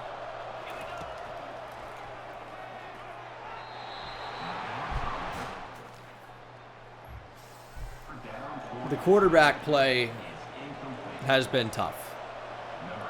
That's a tough miss.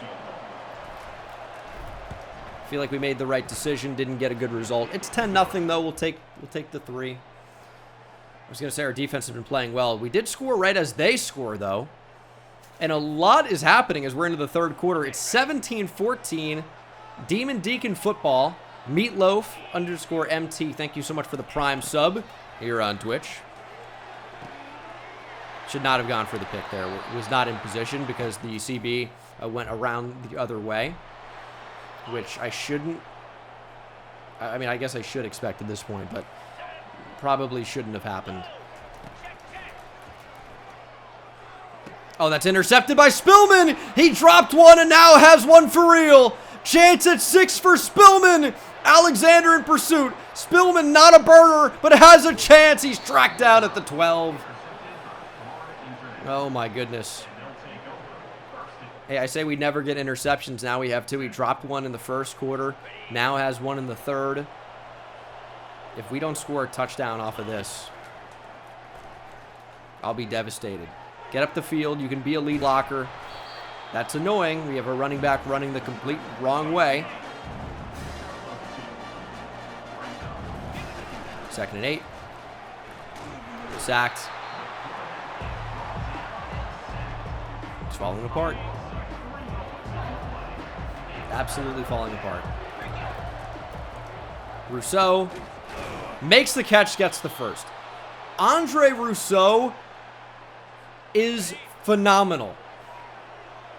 The power back, Rashad into the backfield. Didn't really need to use much power that time. Walks right in, great blocking. Wake with a big touchdown, though.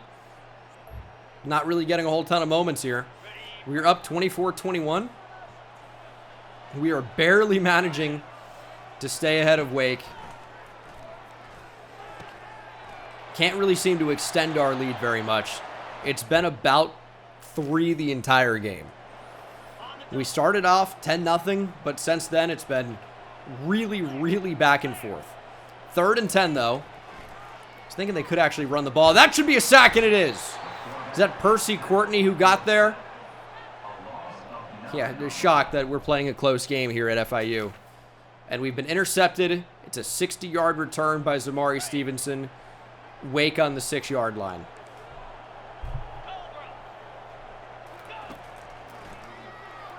Running back wide open.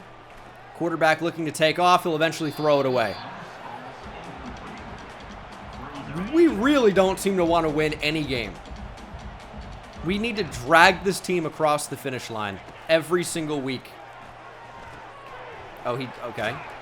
Did not expect the tight end to just run straight back up the field, or sideline to sideline, east-west. 3rd and goal from the 1. Here's a run, untouched. Wake takes the lead. 2:53 to play. We need another 4th quarter comeback. We're getting pretty used to them, but I'd prefer not to. There's Rousseau. That's our 4th quarter guy, and also the other quarters as well. He's quite good. 2:40 to go. Salam sacked. We've been sacked 4 times today because that's what happens here.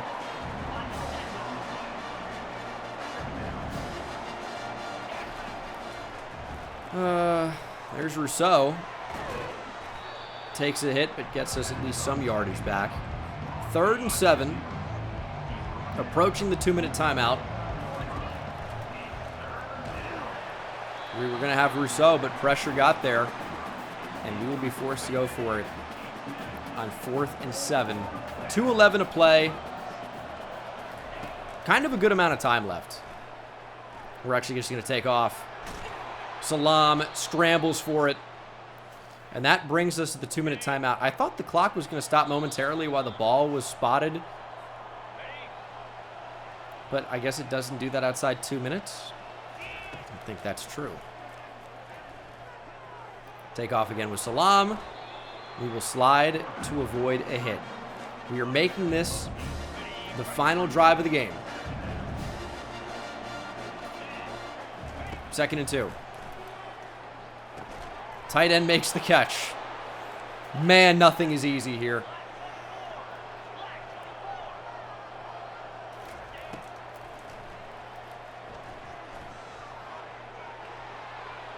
We'll throw it away. 1:07 to play. Salam's banged up. I'm worried about his accuracy. And Lions dropped the football. I really thought he caught that. 3rd and 10. This is a huge play in the game. And we're going to take off. Rodney Salam sliding. They're going to give it to him. Okay. 1st and 10 from the 15. Generous spot there. I got to not throw that. If you throw the drag in that spot, if there's any type of defender over that at all, the throw is almost always missed and intercepted. So, can't really do that. Running with Salam again. Pressure got into the backfield. Thankfully, we were able to scramble away from it. And they're actually going to show kind of an annoying front here on 3rd and 1. Might try and bounce this outside. Lions should have it. He does. Devontae Lyons got just enough. 15 seconds to play. There's Rousseau. Caught the ball. Timeout. We've got to be able to end it right here. I don't really like a draw in this spot, though. I really don't like a draw. 11 seconds to play. 2 timeouts. The B-gap's looking good. The B-gap's looking great. Touchdown, Devontae Lyons. We take the lead inside 10 seconds. The Cardiac Cats may do it again. Everybody get back. Pressure. Ian Badejo jump in front of that. It's actually caught. Thankfully, well short of the end zone. We could never get an interception to end the game. I hate this team. But we win again. 31-28. Every game is incredibly difficult. Salam goes 15 for 25, 231, 2 touchdowns, and of course, an interception. Touchdown for Devontae Lyons and CJ Rashed on his lone touch of the game. Rousseau 6 for 72, 3 for 64, and a touchdown for Kyle McNeil. 3 for 80 and a score for Earl Algier. And then defensively, 10 tackles for Ian Badejo and Victor Evans. A few tackles for loss in there, sack for Percy Courtney, and a couple of interceptions, both linebackers getting action. Edwin Spillman, Deontay LaBelle. We are 7-2, 4-1 in the ACC in our first year in the conference. I don't know that we're playing well necessarily, but we are winning. So it's a little bit conflicting about what this team's actual potential is going to be here in season number 3 in 2026. Oh. Rasheem Williams is actually not committed to Miami. And I really thought he would. I thought for sure he would. Now, we have been passed by LSU for Ernest Rivas. They're just putting in more points, and they're LSU. They just get to have them, probably. I'm going to leave the points in case they do something weird, but we're in a pretty bad spot for that one. The fact that Rasheem Williams has not yet commit to Miami makes me think there's a chance, because we've got him on campus this week. A blowout win against a same-tier opponent with a complimentary visit, maybe there's a chance. We're going to try. We don't really need the hours for anything else at this point. Caleb Selleck, I think, is very likely headed to Ohio State. Again, our grades are just not really good enough, which sucks, but it is what it is. This Gallardo recruitment's going to be crazy. The Sway did not work yet. Apparently D, D+ is good enough for a Sway. We need that Sway to work, like, now. We've got the Week 11. I do think there's a chance. The chance is not amazing, but I do think there's a chance. So, this recruiting class, it really does have the potential to be, like, very above average, but we need a couple things to go our way, and we just need to get a little bit lucky. That's going to be it. We will see how it goes. You guys will know as soon as I do. Alex Bajan is kind of our answer at quarterback, with Rasheem Williams likely picking Miami. Not for sure, but likely. And Bajan's pretty good. Not really putting a ton of resources into him right now, but 90 speed and 90 throw power. Accuracy is just okay. He's a good developmental guy. 6'3", 193, probably also has a future at receiver if quarterback doesn't work out. But my big point is, this game against Pitt is pretty significant. They're ranked top 25. We are at number 10. And if we somehow manage, in the unlikely scenario, to get a blowout win, there is a chance we can steal away a recruitment that looks like a player is going to commit somewhere else. Again, it's not likely, but we're going to put our best foot forward. We're going to try to get a win.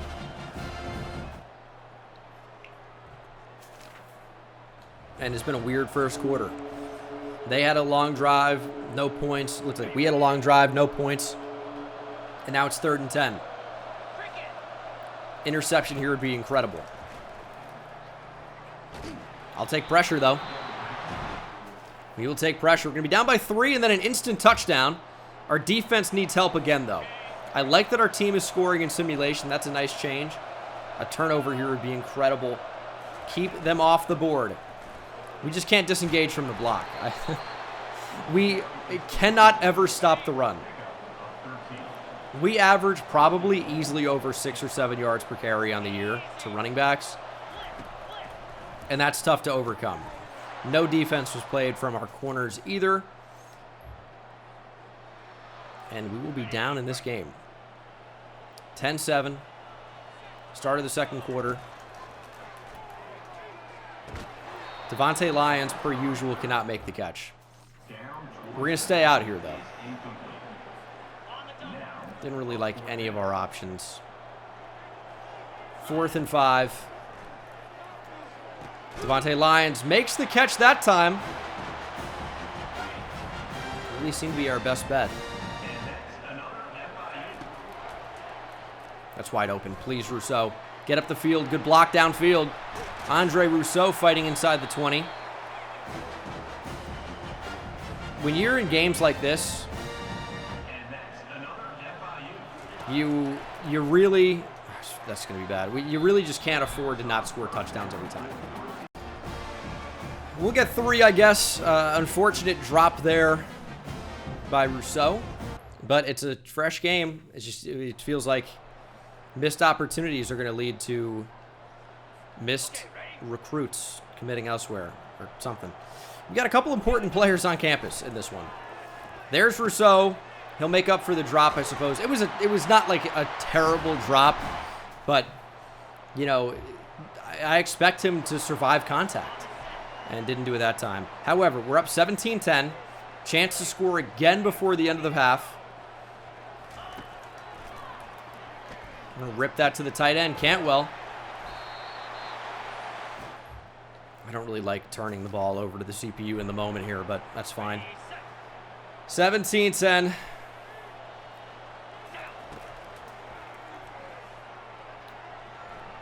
We just need to get rid of the ball. Could have been better, could have been worse. 2nd and 10. Oh, I thought he was going to do something a lot different. There's a tough catch in traffic by Rousseau. 3rd and 1. Here we go.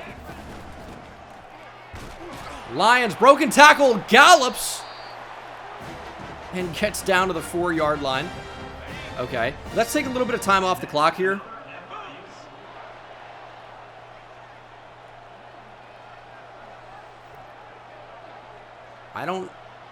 I think maybe we run the ball.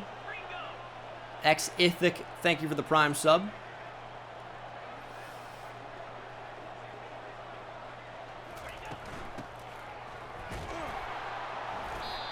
That's fine. Don't want to give Pitt any chance to score here in the first half. Inside 20 seconds. I was going to say it was going to be Rousseau. It's actually going to be Salam, who is stopped.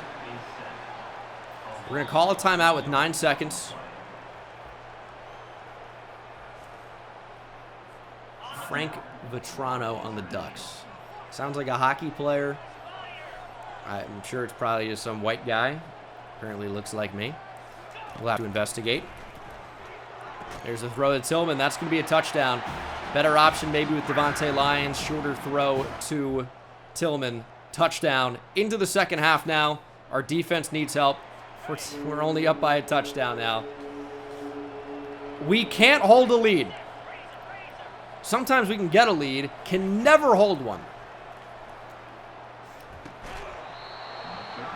Good enough defense. Pitt going to try 3. I'd love a miss. We will not get one.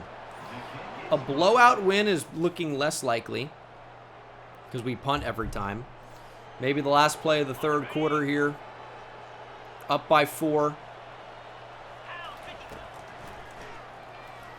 Throw over the middle. Rousseau can't haul it in. Big hit on the goal line.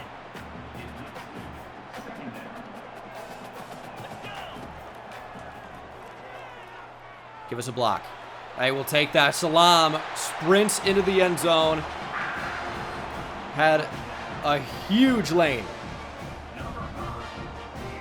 31-20 after the extra point. We need our defense to get a stop. Pitt going for it on 4th down. 4th and 2. Will they run the ball here? I think so, right? Can we gamble on it? We're going to. It's a mistake. Evans pressed on the outside. He's our star defender. He's literally the worst defender I've ever seen in a video game. Can't press for the life of him. We're up 31-26. Pitt has the ball again. Block got picked up. There's a sack by Clinton Mahoney. And how does Pitt have the ball? Oh my God, dude. It's this crazy phenomenon where no time goes off the clock and we don't have the ball anymore.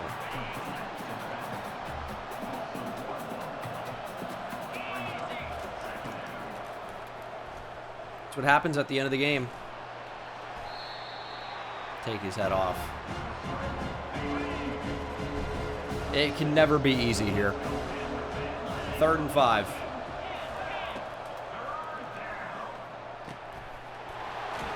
Easy first there for Pitt. Could not make a play. One final snap before the 2-minute timeout. It's a shot down the field. Ian Badejo, please. My DBs are so useless. It's ridiculous. What are you on the field for? Take the ball away. Thankfully, that fall is incomplete. Dude, that's an interception if I throw it 100% of the time. Underthrown like that, I mean, you just can't get away with that. Awful angle from Sterling. We don't have a safety that's worth a shit. Ian Badejo, Sterling, Levels, these guys all absolutely suck. And they're going to run the ball. The blowout win obviously is a pipe dream at this point. We'll see if we can even win, let alone blowout win. And hey, you know what you want to do? If you want to get free yards on us, run the ball. We have absolutely no way of stopping it. How about a man blitz to mix things up? Sexel with the sack. 2nd and 16. We can pass commit. Just going to bring LaBelle up. It's a check down. Would love to take the ball away. We've allowed 6 catches for 100 yards to the tight end. I'm going to trust the team in man coverage. Maybe a mistake.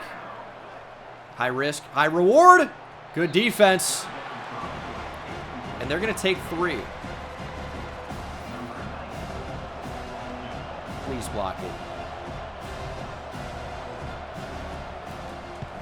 That kick is good. Pitt takes the lead. Because obviously they do. It's the 4th quarter. Pitt takes the lead 32-31 with 55 seconds to play.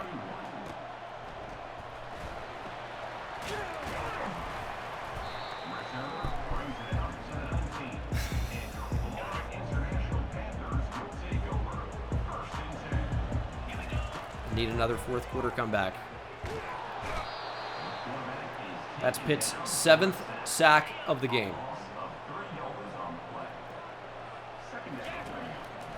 40 seconds to go. We're going to get sacked again. Going to be forced to call a timeout. This is the game right here.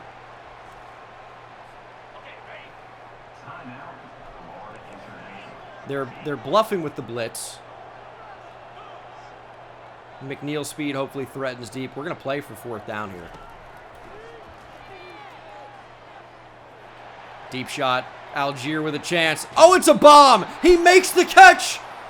Earl Algier! Maybe this guy's a 4th quarter player after all. Launching it for the 6'4" speed receiver. That gives us new life. Only need 3. Salam avoiding sacks, sprinting, getting a few. We only need 3. I would still love a touchdown.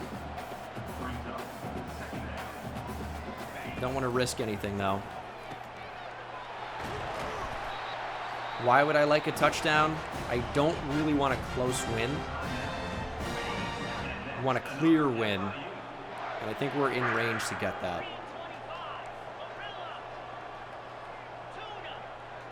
We have 1 timeout and 9 seconds.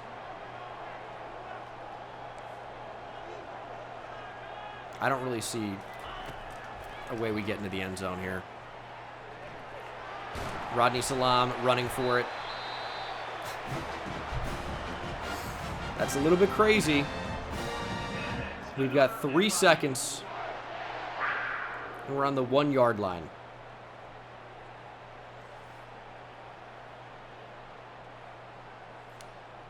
I mean, we got to win the game. Obviously.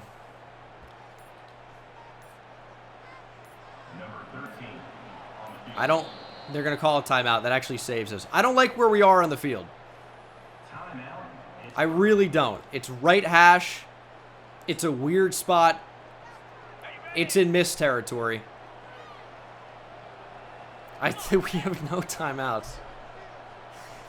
Dude, win up front. We got stuffed.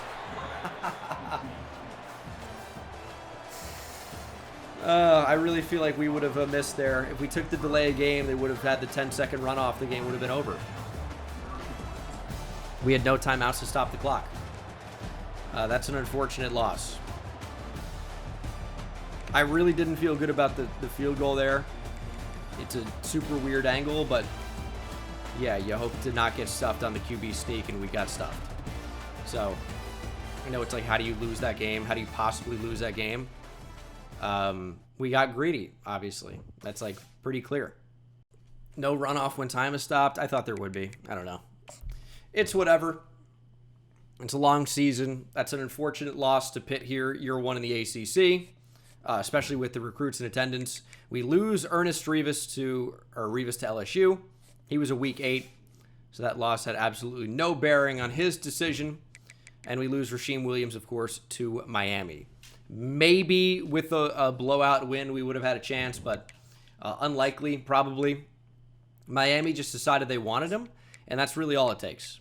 If a big school decides they want a player, hey, it was fun recruiting you. We have no chance at that point. So it's unfortunate. We're looking at a lot of guys who are just choosing to go elsewhere. We no longer have a chance at Caleb Selleck. As you can see, like, the visit didn't go that great because we lost. We would have got a +2. It still wouldn't have been enough. Really, the big part about this is we don't really get a huge bonus for Jason Gallardo. Would have had +2, which actually still would not have been enough to overtake Oklahoma probably. And they have him on campus next week. So we're probably going to lose on Jason Gallardo as well, although the sway does work at this point. So maybe now there's a chance, but it's unlikely. It's still pretty unlikely.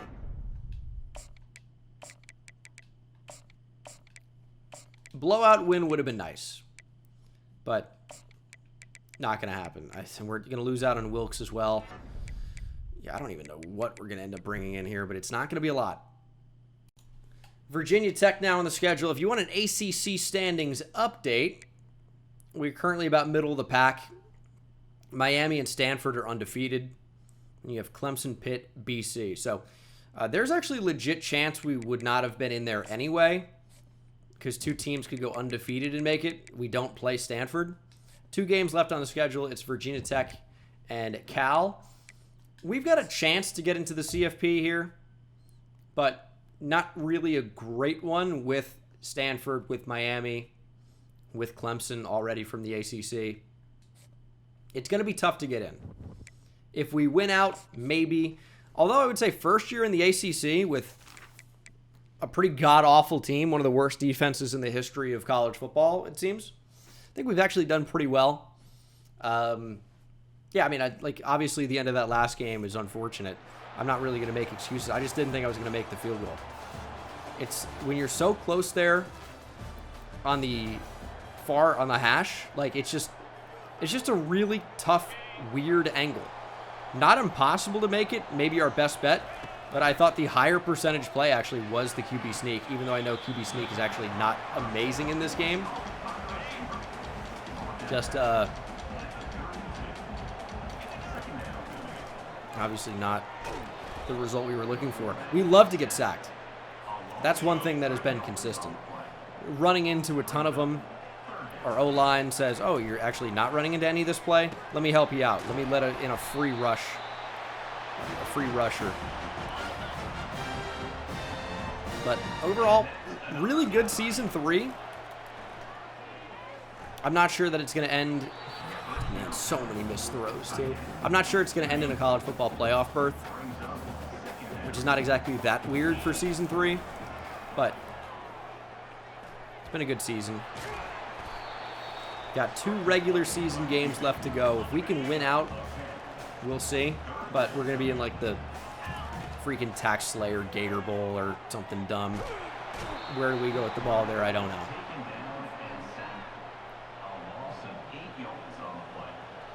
Maybe this is why Salam's not accurate. I mean, he's under pressure every play of the game. But it's a decent enough punt. Oh, big hit on the return. Yeah, that's a pretty good last game for Chance Fitzgerald. 14 for 221, 2 touchdowns. You got a takeaway. At least maybe forced a punt. 1st and goal from the 7.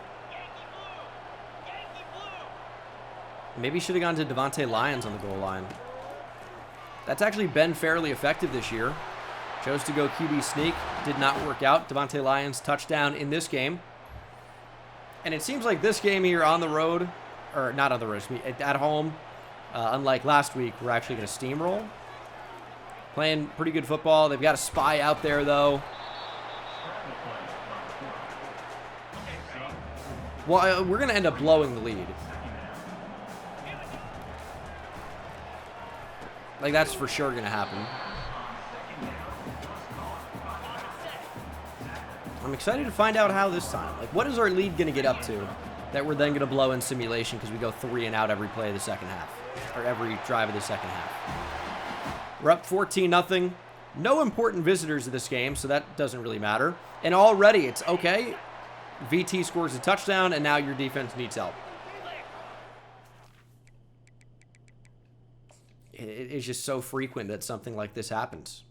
Interception for Rodney Salam in simulation. That's not a surprise. Happens all the time. We can't defend the run at all. It's exhausting.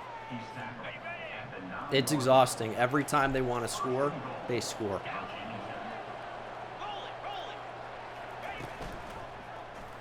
Read option. Could not make the tackle initially. Deontay LaBelle got over their big hit, but the quarterback does not fumble on Heisman. That's something I love about this game. RPO. Clark trying to save a touchdown. Can't. Virginia Tech has tied it. Our 14-0 lead has now been erased.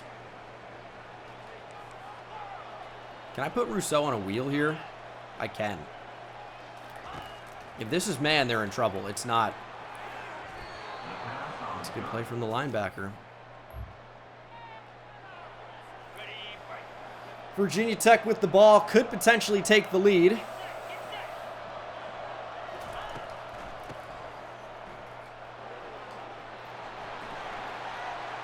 Okay, the running back is just going to keep stopping and then re-accelerating. We're in position to make these tackles, and he just stops and runs the other way. It's like pee-wee football, but it's working.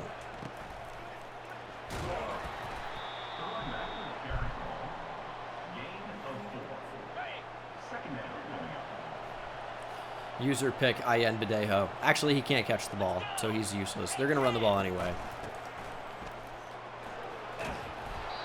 First down. Could have taken a better angle there probably, but so could the linebackers. We're going to allow 100 rushing yards here in the first half.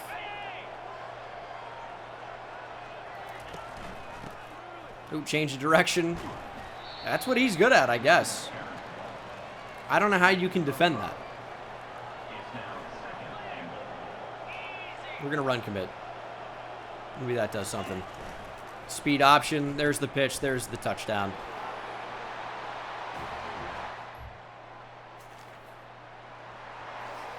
We have allowed 21 unanswered.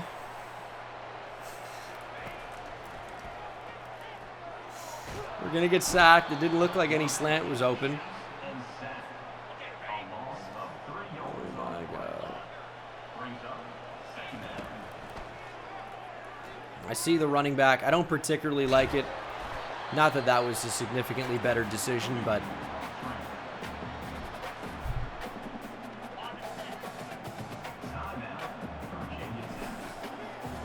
you've seen Salam try to throw the football sometimes. It does not go well. Sometimes it does down the field, though. There's Andre Rousseau. It's a 79-yard breakaway touchdown as Rousseau beats Levitt. Virginia Tech could score again, though, before the end of the first half. 20 seconds to go. It's 21-all. Please, interception. Nope, it's a touchdown.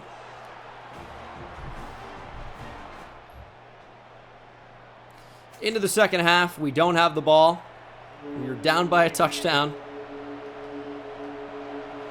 We've managed to get crazy here this year and win games we have no business winning. And that's what this one's turned into. Sterling with the interception. Finally, somebody did something. Maybe this will stop the Virginia Tech onslaught as we are being outscored 28-7 after our 14-0 start. It's the slowest turn upfield I've ever seen.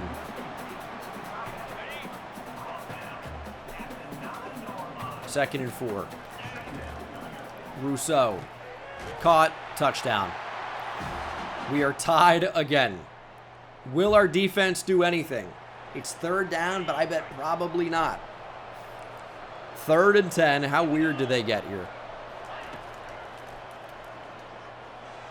Pressure. Gotta get there. Taya Canham brings him down, I guess. That was weird. But we don't do anything on offense. It's a 12-yard punt return. And already Virginia Tech has the ball on the 10-yard line. If it sounds like my tone is that I'm complaining, I am. Eric, thanks for the prime sub. It's very frustrating that every game goes the exact same way.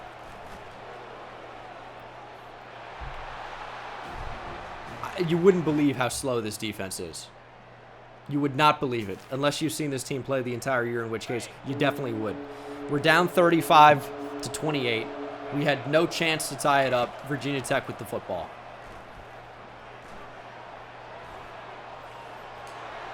Nothing we can really do there. Broke away from our coverage assignment to try and take out the quarterback. It's a tough open field tackle to make.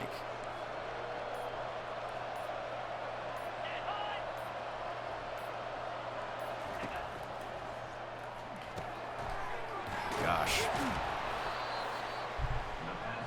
We're just kidding. We can't defend the pass. We can't defend the run. It's a pretty awful combo. That's going to be the 2-minute timeout. We still have 3 timeouts remaining. We're going to start to call them. We know they're going to go pretty much with a heavy run approach. We're coming out in dime defense, which is not really what you want to do against an obvious run. But we'll see. 26 for 129. We're going to have to commit to the run again. We're trying to eat up blocks, letting guys come in and make plays. There's LaBelle, 10th tackle. We will need a miracle, though, or else we're looking at 7 and 4. Yeah, we're not really an 87 overall. It's like a completely ridiculous lie. I don't know how they've calculated that. I think we have one player who is an 87 overall. The rest are far below that. We get the stop, though. This might be close enough where they miss this wide right. Off the post and in.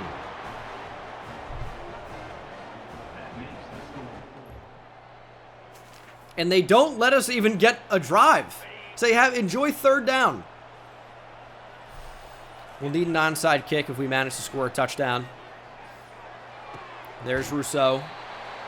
And it's not even Rodney Salam. He's thrown for 300 yards. It's a ton of time that just went off the clock. 300 yards, 3 touchdowns.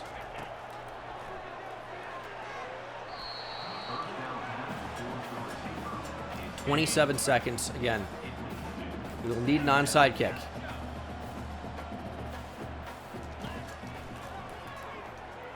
Nearly sacked. 3rd and 10.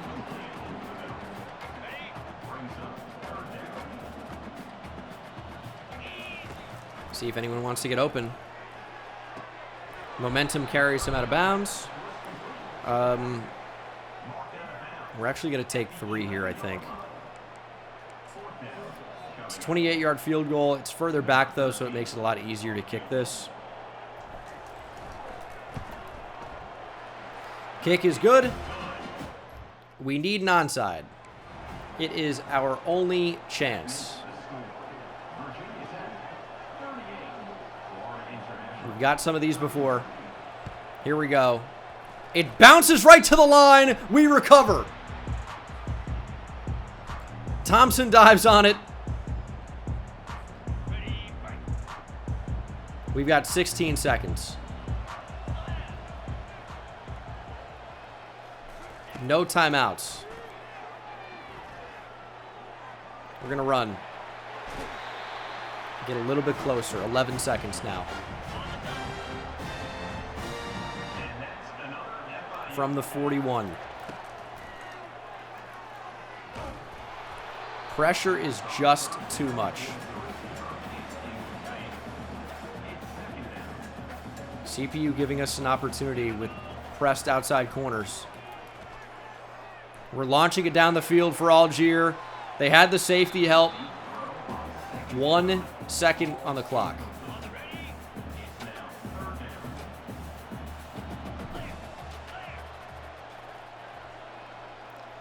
Final play of the game. One way or another, it ends here. Pressure got there. We blocked 7 and had no chance to throw it. 38-31, Virginia Tech going to win this football game. It's their 4th win of the season. Our O-line is not worth a shit. 3 touchdowns on 5 catches for Rousseau, 133. Our defense is the worst defense in the history of the sport. I hate everyone on it. We dropped to 7-4. We lose Selleck to Ohio State as predicted. And our final game of the regular season will be against Cal. Currently, we have the 83rd best recruiting class with 4 commits, 1 5-star, 3 4-stars, though. We're really focusing more on quality over quantity.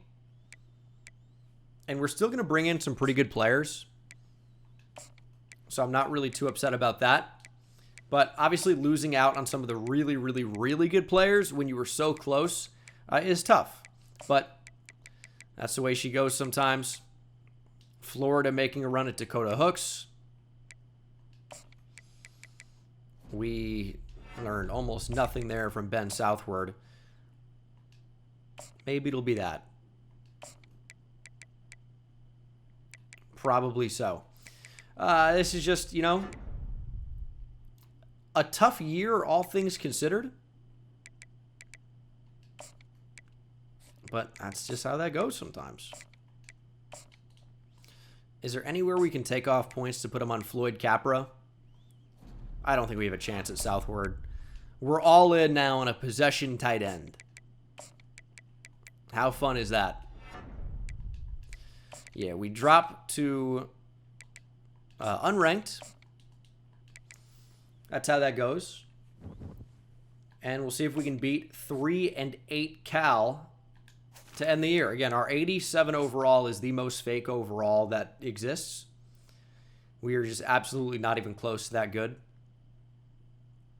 You know, we have, I think, 1 87 overall player on the entire team. It's a transfer in Jordan Phillips. We are bowl eligible. Cal cannot be. They're playing for nothing. It is senior day, I guess, for Cal, but you should be done. But I'll tell you what is not going to change from what we've been used to. We're still not going to block anybody. There's Cantwell. We've got no explosive ability from the tight end. He's terrible.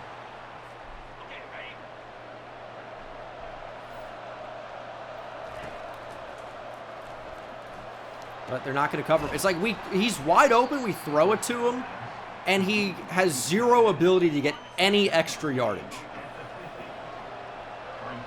We got zero opportunity to play in the CFP this year. Our defense was just too bad. Even if we managed to win against Louisville, even if we managed to kick the field goal to win the game against Pitt, I don't know that we'd be a CFP team because we still would have ended up losing that game that we just played last week against Virginia Tech. It seems like there was just simply no way we were winning that. Sacked again. This line, dude, is just... I mean, what do you guys do?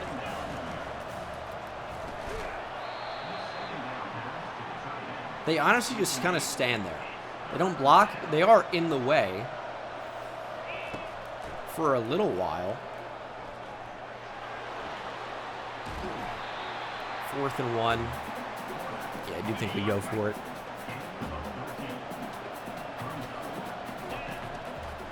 Rousseau wide open. He's had a great freshman year. I hope he gets a big boost here in the offseason. But, I mean, you're looking probably at, you know, the all-freshman team. All-freshman, or freshman All-American. That'd be sick. He's really been a great addition for us. There's Cantwell. There's a flag as well. It can't be a hold.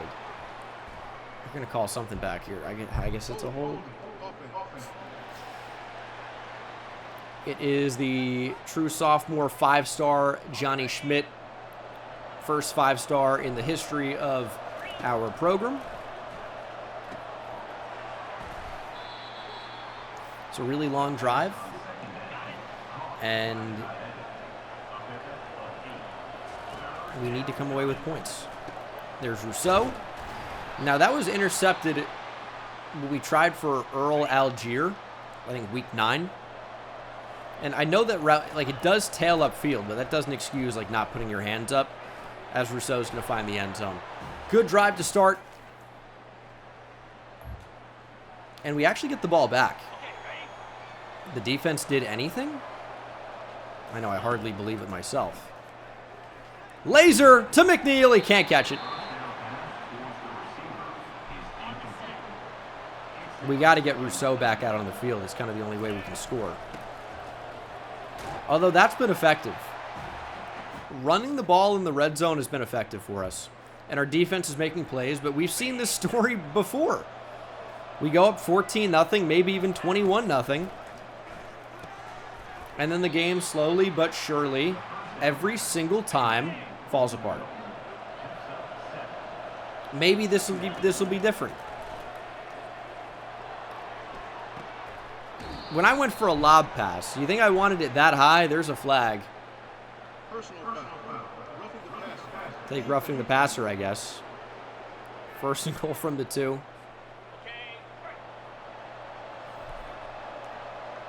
Juju Lewis hasn't scored a touchdown in a minute.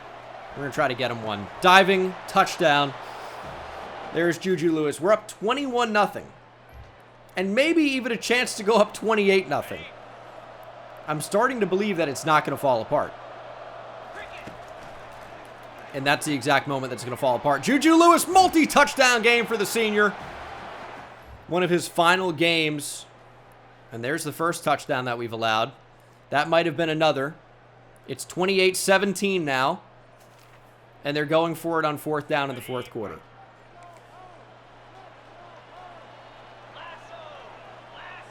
Well, we knew it was going to happen. Deontay LaBelle interception. Easy reads. The Lorax.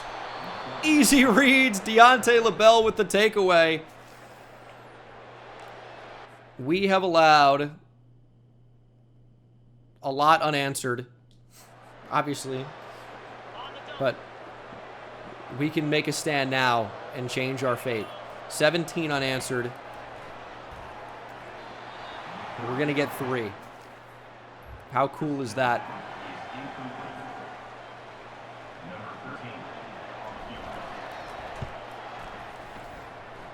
(31-17). They're going for it on 4th down. We've got them backed up. Own 22-yard line, 4th and 13. Interception to end the game would be incredible.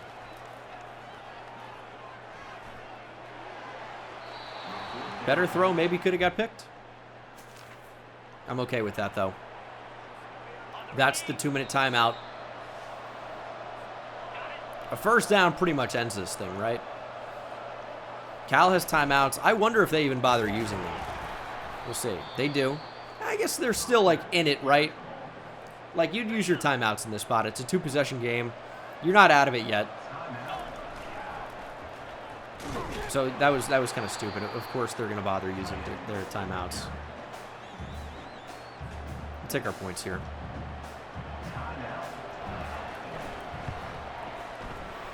Cal ended up putting up a decent fight. I don't think it's going to end up being enough. That's the expert review. We're pressing our corners. Let's not do that. I wish we could just send Sexel. There's Mikey Matthews at Cal. There's a touchdown for Cal. They're going for the onside. They're down 10, though, with 25 seconds left to play. No timeouts. This one is officially over. Man, we just can't beat anybody that cleanly. 34-24. That is the end of the regular season. We only won 8 games this year in the regular season. Salam ended up playing fairly well. Didn't have much of a rushing attack. Our O-line was really bad. Juju Lewis is a senior with 2 touchdowns. Love that for him. Couple TFLs, couple sacks. Canham got 1 playing as a freshman. Pick for Deontay LaBelle, who's actually going to probably switch to being a full-time edge rusher this offseason. We moved up to a tougher conference, right? If we were in Conference USA, I think we pretty comfortably win 10 games. We weren't. We were in the ACC. We played tougher teams. Our defense was just really not ready for that type of a jump, and our offense really didn't match what I hoped they would do anyway. But all in all, not really that bad of a season. We'll take 8 wins. Got no shot on candidate.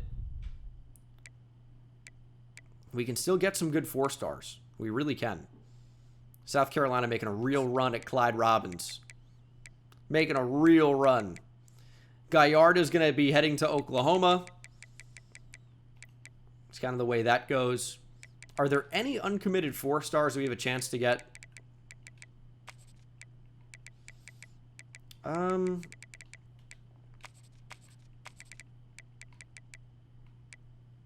Not really. Like, there are some wide receivers available. If you go position by position, sometimes you can see players that don't pop up in the actual rankings because it's limited about how many they can show in that filter.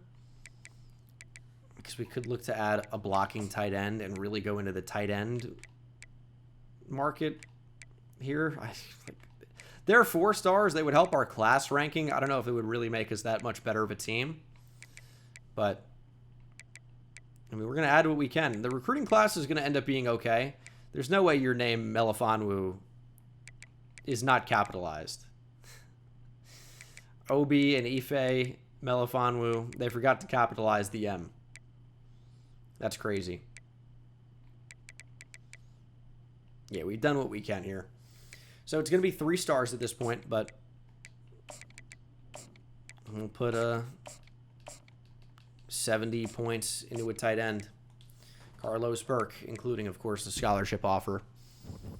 It's going to be an interesting class. It's going to be probably top 50, I'd say. We're going to fire Slade Rubin. I think we're going to keep Clement here. He's a master motivator. Like, there's value there. He's level 32. He recruits at an okay level. I think we're going to hold on to him.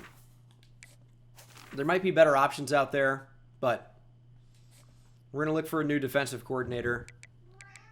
I think we're going to stay how it is otherwise. And obviously not in the conference championships. We do get Clyde Robbins 4-star and Rashard Randall a 4-star. We lose Dakota Hooks to the Gators. But 2 4-star commitments is pretty good at this stage. We could be losing some players to the portal because we do not get interceptions. That's pretty difficult. There's not really anything I can do about that. We don't intercept the ball. Our defense is too bad. They're so slow. They're so useless. As we see all the time, Christopher Vizina of Clemson wins the Heisman. And we'll be playing Penn State in the DirecTV Holiday Bowl San Diego. That really flows, goes right off the tongue there. 6-6 were the Nittany Lions. Early National Signing Day. We lost out on a lot. Reeves would have been nice, although Austin Riggs does have Elite Dev. Would have been star for Sheen Williams, impact for Schwenke. Elite for Coker would have been a great addition. Selleck had star. Caps had star. Lafotu has Elite. Is there ever a chance we leave him at running back? Maybe. Oluwatimi was star. Impact for Dora. Star for Robbins. Normal for Randall. Hooks had impact. Still going after plenty of players here. But they're just 3 stars at this point. Could add a couple of 4 stars. Bajent will be committing. Capra is up in the air. Burks is somewhat up in the air. A couple of 4-star tight ends could be interesting. Like, this class is going to be top 50. It could, in theory, go into the top 10. I don't know if top 5 is a realistic type option for us, but maybe. This is a master motivator. I'm really looking for someone that can help us recruit. And these guys really can't. Always looking for an elite recruiter. Not finding it here. We will wait at least another week. And we will take on Penn State in the DirecTV Holiday Bowl, San Diego. This is the final game for senior receiver Juju Lewis, among others. Penn State is a 90 overall. They're pretty good. This is kind of a meaningless bowl game for us. It'd be nice to get a win, but the fact that we're playing a 6-6 team and it happens to be one of the top-rated teams in the whole of college football from a power conference, that's not great. From Snapdragon Stadium. Don't know what that is. We'll try to upset the Nittany Lions. We have great blocks to start. Rodney Salam escapes for a big gain. I mean, a bowl win would be nice. But we're just way worse than it. Like, they're like a true 90 overall. We're an 87 overall, and it's not even like true. I don't know where they got that overall number for us, but it's really not even close to how good we are.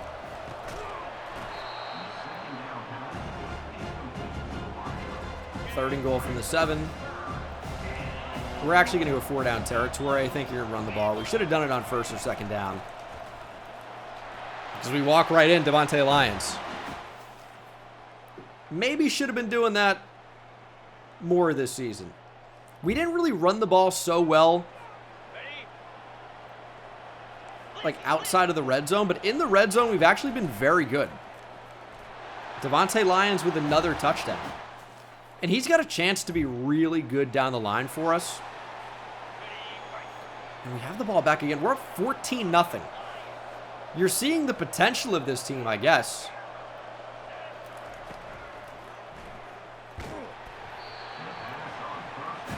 I'm excited to see how Penn State's going to come back in this game, by the way. We know it's going to happen. We cannot hold on to a lead. But for right now, things look pretty good.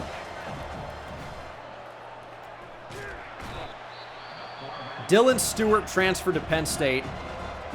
Get the sack. Thankfully not a safety. That is going to be a safety, though. We can't get out of the end zone. Penn State with a touchdown. It's 14-9. What a weird game this has been. Oh my God. It's like we were in an animation, couldn't do anything. 17-9 could be cool. It's a 51-yarder, though. We're going to try and keep possession. 4th and 3. Catch made by Devontae Lyons. I'm looking to take time off the clock and find a way to win this game.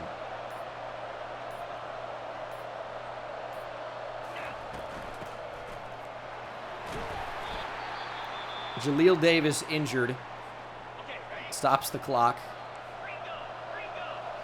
And it takes away a starting offensive lineman. Penn State all over that one. Thought about going up the middle. We'll keep Jaleel Davis in the game. And we're looking at 3rd and 10. Which means we're looking at like 4th and 13 probably. We're going to take off. Stiff arm from Rodney Salam. It'll be 4th and 3 actually. And again, I think we are going to try and go for it. I like the matchup where Andre Rousseau is against a linebacker. Let's see what he decides to do. Gave us decent space. We're going to take off with Salam. Lower the shoulder. Get down to the 1. Let's punch it in here, please.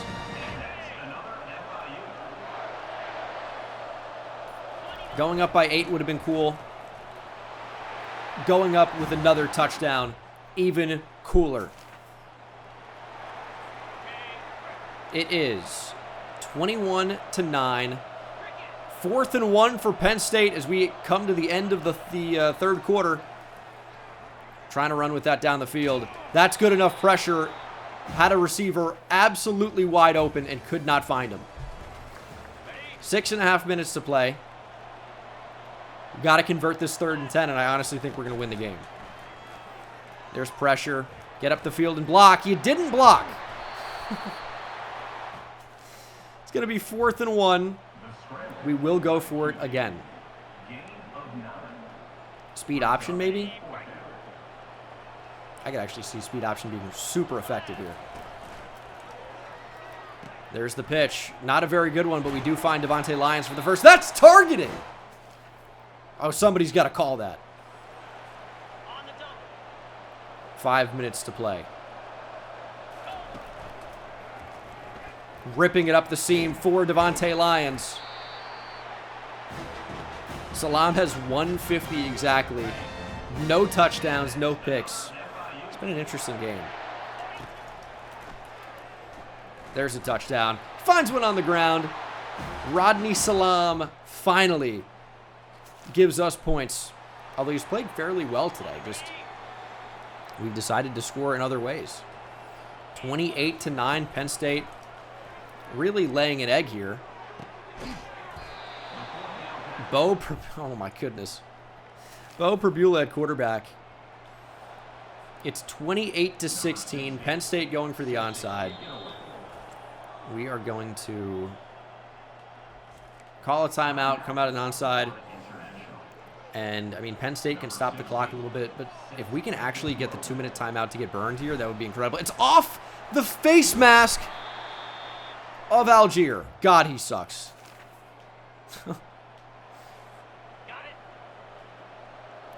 Thankfully, we're able to dive on it. Big hit on Devontae Lyons. Penn State timeout. Yeah, we're going to try a 52-yarder, I think. It's right down the middle. Got a little bit of wind. You know I don't miss these. That's got to be it. Oh, it's at San Diego State Stadium. I guess that makes sense. 4th down attempt for the Nittany Lions. 4th and 5, down 31-16. As we are going to be unlikely bowl game winners.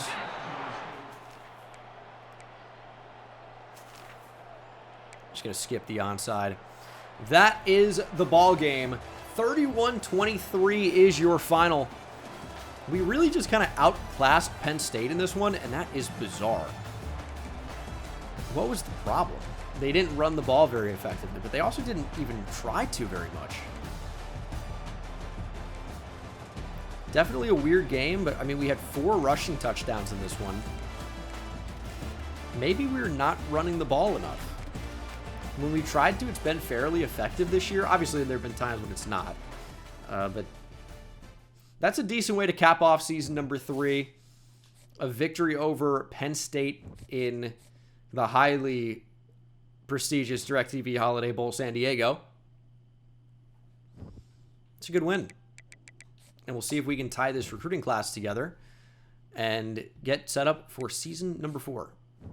Did we hire the coordinator? We did. Kashim Rahman, level 19, Decent recruiter, has motivator, has tactician. There was no elite recruiter we could even offer on, so Kasim Rahman was actually the best we could do. Elite recruiter, kind of tough to find. I feel like you see some master motivators. You see a lot of like the upgraded tactician, the scheme gurus, but don't really see elite recruiter as much as I would like. Headed through the national championship, obviously, unfortunately, not a part of that, as Alex Bajet, the 4-star from Starkville, chooses not Mississippi State. They didn't even go after him. Didn't even try to keep him in the same city. Oregon beats Kansas State, who's always, of course, playing well. This is what the final bracket ended up looking like. Oregon blew out Notre Dame. Kansas State beat Pitt. I mean, this is the Pitt team that we really should have beat. We really should have. But obviously, you know how that game went. I'm not really that mad about it. I don't think we had what it takes to win here in Season 3 anyway. Look at the numbers for Rodney Salam. Like, pretty good. Pretty good numbers. But yeah, 3.9 yards per carry for Devontae Lyons. Could have been better. Receiving, Andre Rousseau with an incredible freshman season. 1,200 yards, 14 touchdowns, 10 for Juju Lewis. Algier is a home run threat, if ever there was one, as was McNeil, really.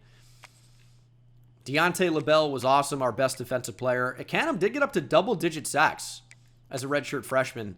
Not a ton of interceptions for us, unfortunately. And we may have players transfer as a result. You're going to see here in a moment. We're about to lose some players. We really are. Mr. Clark, Cortland Adams, Victor Evans could all transfer. And those are corners that really play a lot. We'll see who decides to leave. Mr. Clark, Victor Evans, Cortland Adams all want to transfer. We've got a chance to bring those guys back. No quarterback, no running back, no fullback. One receiver, Juju Lewis leaving, no tight end. Our O-line's mostly staying together. We should be a lot better this next season. We are losing Percy Courtney and Steven Shannon, who started, and Solomon. Jordan Phillips projected to get drafted. Claude Larkins is gone. Todrick Bruton was a good player for us, to be honest, even though he's really slow. Ashton Levels is gone. Good riddance. And then it's really just these corners. Who can we keep? Mr. Clark, Victor Evans, Cortland Adams. Adams, I would say, is the most important because he's only a redshirt freshman. Now, Evans and Mr. Clark are also important, though, because they're the highest rated starters with one more year left. Mr. Clark is back.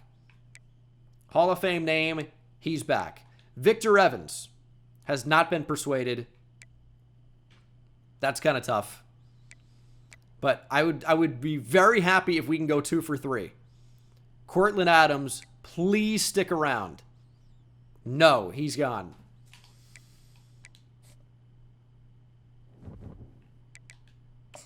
We go 1 for 3. It's not terrible. A lot better than 0 for 3. But a little unfortunate there. We do have the transfer portal. We do have the offseason here where we can bring in some talent. DiCaprio Boodle is available. Oh, and Woodaz. Oh, where I'm in. Keon Keeley. Former 5-star, by the way. Okay, the portal actually might have some talent. Keon Keeley, I think, was a long-time Notre Dame commit that ended up flipping to Alabama there near the end. All right, we'll see what this recruiting class ends up looking like. Larry Sopoaga. You guys remember Isaac Sopoaga? Offensive lineman. Could bring in a punter as well. Not really going to do too much. You know, I like a lot of the players that we've already brought in. Although, I mean, I would probably consider another corner. An athlete 3-star middle linebacker could be very good. If we can find the athlete run stopper middle linebackers, those are the players I'm interested in. And there are a few of those guys, but this is not going to end up being a super big recruiting class. I don't think we really have a chance at a top 5. So we're just going to bring in some, you know, some decent players, but our chances of a top 5 class are basically non-existent. Maybe DiCaprio Boodle is already in the NFL. That's Dwight. Not as exciting of a name, to be honest. But, all right. These are all the players that we're going after. It's so stupid that the transfers don't get any type of boost in the offseason. It really, really hurts their value. But kind of is what it is. There are some really good players that we're trying to go after. When I say really good, I mean they're okay. That's kind of the nicest thing I can actually say about them. They're fine. The cat disagrees. She thinks they're a lot better than just fine, but what does she know? She's a cat. She's never watched a minute of college football in her life. And even if she did, I doubt she understood it. Carlos Burks, 4-star from Louisville, Kentucky, and another tight end, Taylor Hutchinson, joined the class. We do lose Woodaz to Florida and Thomas Gillette to Notre Dame. Final week of offseason recruiting here. Tunyon, with a visit, I think ends up making the right decision. I think. Other than that, though, this class is not going to be that big, as I've said. We shall see. But we're going to get another 4-star tight end commit here shortly. We're going to get all the visits we can get. It's going to end up being a top 50 class. I'm not sure about much more than that, but it'll be top 50. And I feel good about it. Deontay Tunyon hopefully makes the right call. I don't think we're going to get everybody that we're going after here, but I do think based on some of the players we're bringing in this class, as we do get Floyd Capra, plus the players that we brought in last year that had a full year to develop now, especially some of the 5-stars, I do think we're going to be in a really good position as we do lose Curtis Ogletree to Michigan State. I do think we're going to be in a really good position to actually be good year 4 in 2027. National Signing Day should bring us to, I would say, a fringe top 30 class, maybe slightly higher. 28. We had 1 5-star, 8 4-stars, and 6 3-stars. Deontay Tunyon picks Washington. That's kind of tough. Had star dev. Some of these guys have not made a decision yet. That's a little bit annoying. Elite for Taylor Hutchinson, by the way. I'm curious what an elite dev possession tight end looks like. We found another one in Floyd Capra, and Alex Bajent has elite dev. We may have found a quarterback. At least, you know, post Rodney Salam. We are going to be good in 2027. Mark my words. I can't guarantee an ACC championship, but I do feel good about it. Should get a big boost here with position changes and still being a motivator type coach. We get a bunch of level ups there. It says we're up to an 89 overall. This is a lie, but it actually might be closer to 89 overall than it was last year. As Rodney Salam, now at Field General, is an 89, 90 overall actually, with 99 agility, 97 throw power, and generally very good accuracy. He got an absolutely massive boost. He is now maxed out. Like, he won't be better than this really, but he's really, really good. Rodney Salam gives us a quarterback. And potentially has another year of development if he chooses to stay at FIU, which I imagine he would. At running back, Devontae Lyons is up to an 87 overall with platinum shifty, 98 acceleration, gold takeoff, 99 change of direction, that's plat shifty. Lefotu, by the way, as a freshman, will stay at running back, I think. He's got 96 speed, 92 acceleration. If that change of direction can actually go up, we might be able to get him to be an elusive back. He's got 86 juke. He can definitely catch. He's a very good receiving option. He probably plays as a true freshman. Running back got a little bit better this time around. Receiver, Kyle McNeil is up to an 89, 99 speed, 97 acceleration. Catching traffic is not so great.